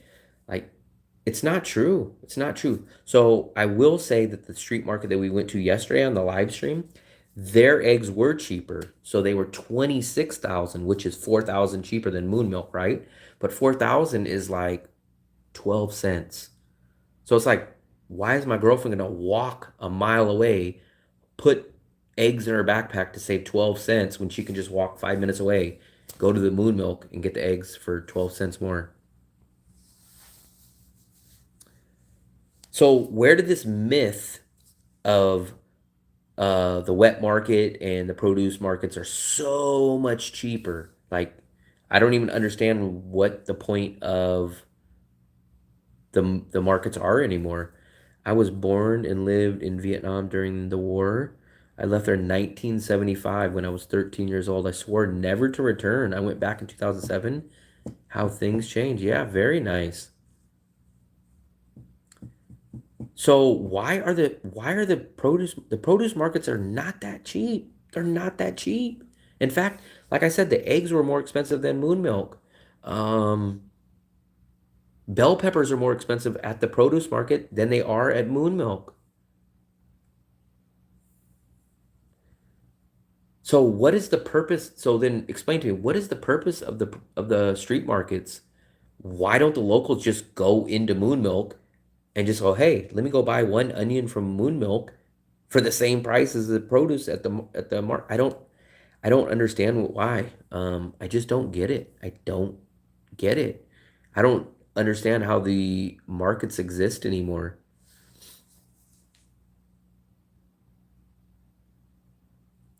I'll tell you a lot. If you're local, you live cheap, but it's not cheaper. The street market is not cheaper. It's not cheaper. It's it's either 2 US cents cheaper or it's the same price. So I just don't understand. Like for me, what I tell my girlfriend, maybe this is Western thinking, but I tell her, I say, why are you gonna walk a mile to go get the eggs to save 4 cents? Just go to Moon Milk. It's 5 minutes. Plus, it's a real established grocery store. Like, hey, maybe those eggs might have been sitting there for 2 weeks. It's not the well. First of all, it's not the tourist tax because the prices are out there, and yes, I understand you can haggle, but the cardboard that's on there. So unless you're saying the cardboard out there is just complete bullshit, and then the locals just disregard the cardboard prices, and then they haggle down.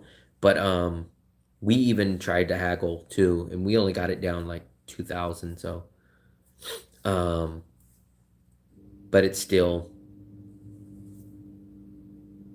The average local, I want to say, I don't know it off the top of my head, but I kind of want to say it's about, I think it's more than 200, but I think it's less than $400 in the 300-ish range. That's another thing that's a great question. How the hell do these grab drive price for tourists? But we see so when I go to these street markets, there's no tourists. Like we see 1 or 2 tourists there. So what are these cardboard prices there for?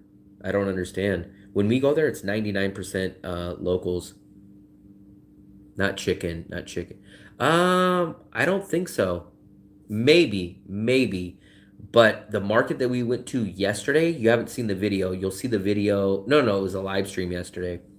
It was exact same package as Moon Milk, and it was 26,000, which is like 4 cents cheaper. It's travelers' prices. So then, even if that's the case, so locals will go there. And let's say it's at 20,000. What are the locals paying? They're saying, "Hey, I know your cardboard sign says 20,000, but let me pay you how much? How much is it, Coconut Man?"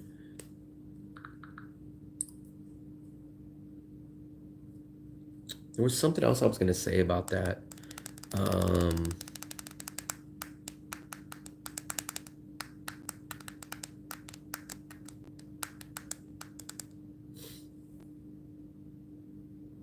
The eggs today?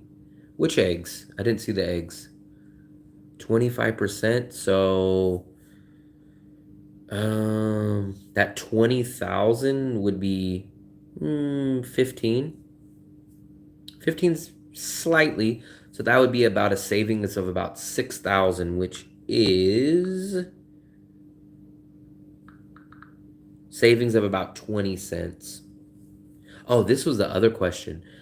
How the hell do the Grab drivers who are locals have these nice cars, which would cost $30,000-$40,000 in the USA? How the hell do they have these nice cars and they make $1, $1 a ride?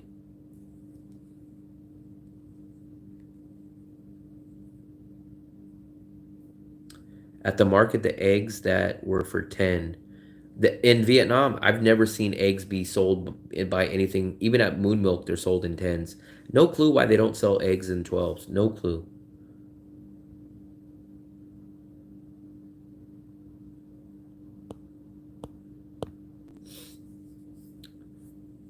$3.50 for 20.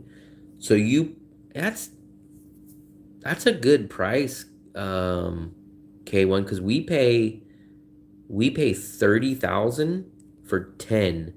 So we would pay 60,000 for 20. So 60,000 would mean here in Vietnam, we would pay $2.30. So we'd pay $1 less than you.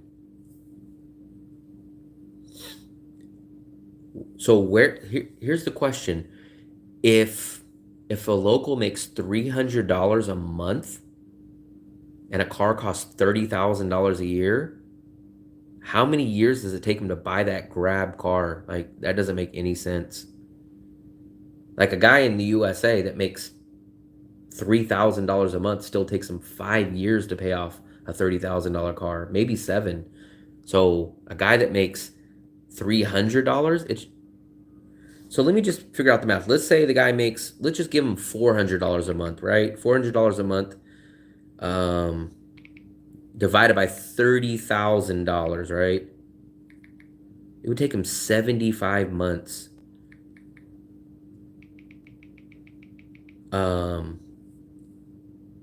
Well, it would have to even be longer than that, because that's just saying that he just pays every bit of his savings just to the car. That's not to rent, that's not to food, that's not to nothing. So to buy that car takes them way over 10 years to pay back.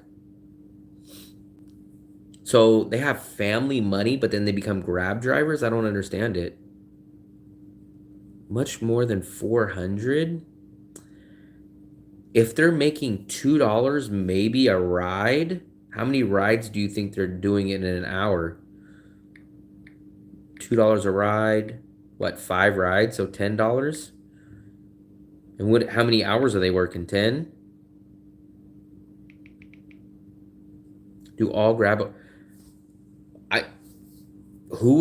Is there leasing in Vietnam? I don't know about that. They're just gonna give some random guy a car and say, hey man, take this $30,000 car and hope to pay us. Like, how does it work? How does it work in Vietnam? Can you just say like, hey, I'm just a regular guy off the street, can I get a $30,000 car? Even in the USA, they don't do that. I find it very hard to believe that they'll just say, hey, John Smith, you want a car? You don't have any income, but you're going to be a Grab driver? Let's just give you a $30,000 car. That's the question that just always eats at me. I'm like, how? Even in the Philippines, I'm like, how do these guys have they have nicer cars than me back in the USA?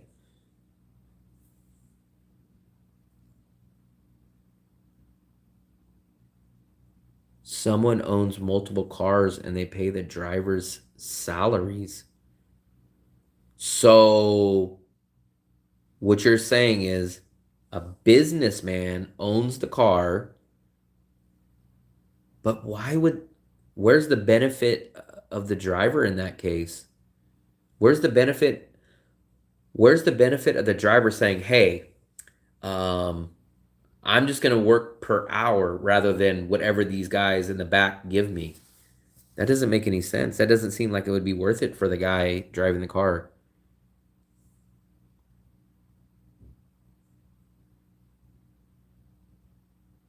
She's already been passed out. I am going to go to bed 2 minutes for sure. I still got to take a shower too. So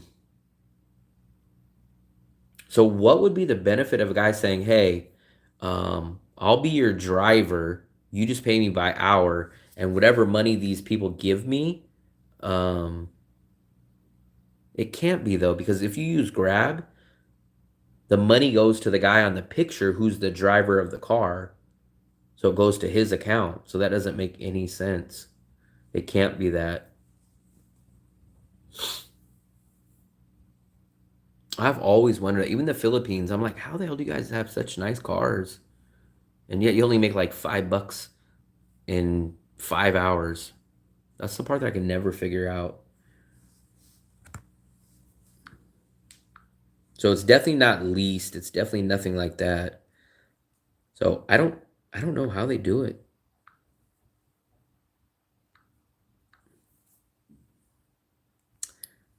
But what I'm saying is their money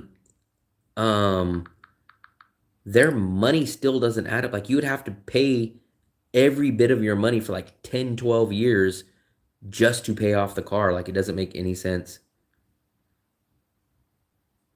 I understand even if it's their home car, but what I'm saying is the finance doesn't work.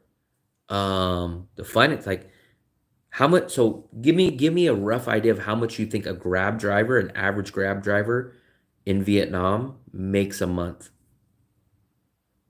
So how much do you think an average Grab driver makes a month?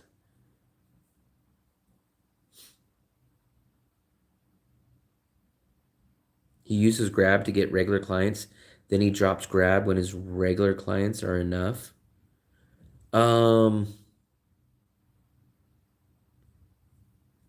Wow, you think a Grab driver in Vietnam makes $3,000 is like a good salary in the USA? 16. Like if you go to the Midwest, $3,000 in Oklahoma is a good amount of money. So if someone in Vietnam makes $3,000, that would be like the equivalent of like someone in Oklahoma making like $10,000 a month. I just don't see that. I don't see it. I don't see it. I don't see it. I don't see it. 3,000. If someone in Vietnam makes $3,000 a month, that's like making $10,000 a month living in Nebraska. Even 12 hours a day, I don't see it. I don't see it. $1,800. I could see $1,800, but 3,000, no way. $3,000 a month, no way. $3,000 a month is a good salary in anywhere of the USA besides the coast. $3,000 divided by, no way.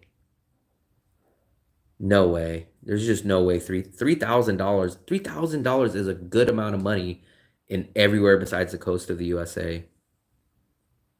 I can understand it makes it cheaper, but still, I mean, a car that's $30,000 isn't going to be $9,000 all of a sudden because of the specs. It's still going to be well over 20 something thousand dollars.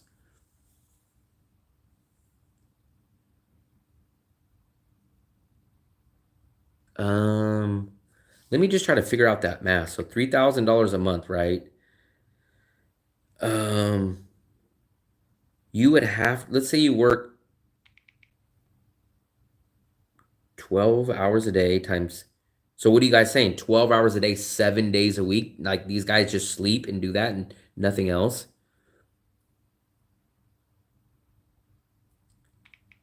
So here we go. Let's give you guys the breakdown. So entry-level drivers is 15 million. So 15 million is $600 a month. Mid-level drivers, let's call it 25 million, $900 a month. Experienced drivers, 30 million, which is $1,100 a month. So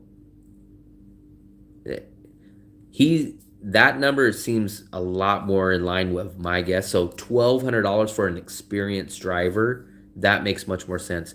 But let's say he made $1,200 a month, right? So you make, let's say the car's only $25,000, right? And let's say he makes $1,200 a month. Let's say he doesn't even spend any money on food. Let's just say he just magically spends every $1,200. He doesn't buy anything. He doesn't buy food. He doesn't buy anything, right? So let's divide 25,000 divided by 1,200.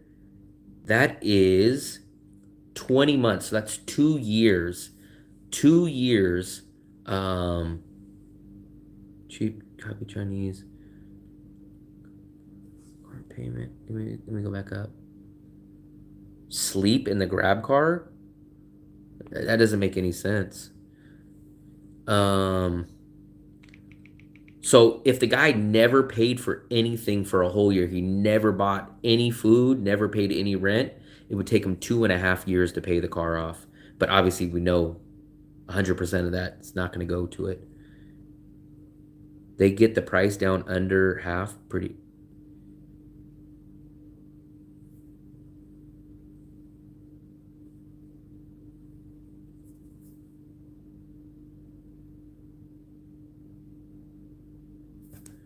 Grab drivers earn 80 and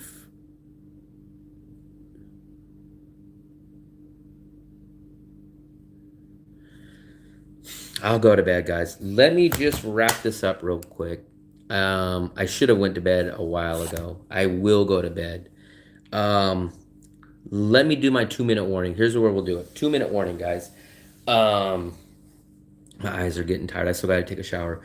But look for a new video tomorrow, right? It should be a walking video. I appreciate all you guys that tipped. Everyone really, really appreciate it. Guy, man, big thumbs up to you. I want to heart your tip right there. How come I can't heart this? There we go. Big thumbs up to you guys. I will do a live stream tomorrow when we go to dinner. I'm not sure what we're doing, but I am going to upload another video tomorrow. I really, really appreciate it. And look out for the new video. Oh, Coconut Man, appreciate it, buddy. I appreciate it, man. Thank you guys. Thank you guys. Crazy, man. The past 2 nights have been insane. Can't thank you guys enough. Let's keep this channel growing. Look out for the video tomorrow. Please watch that. It will help the channel grow. And live stream probably about 7 p.m. I'm going to go to bed. Have a good time.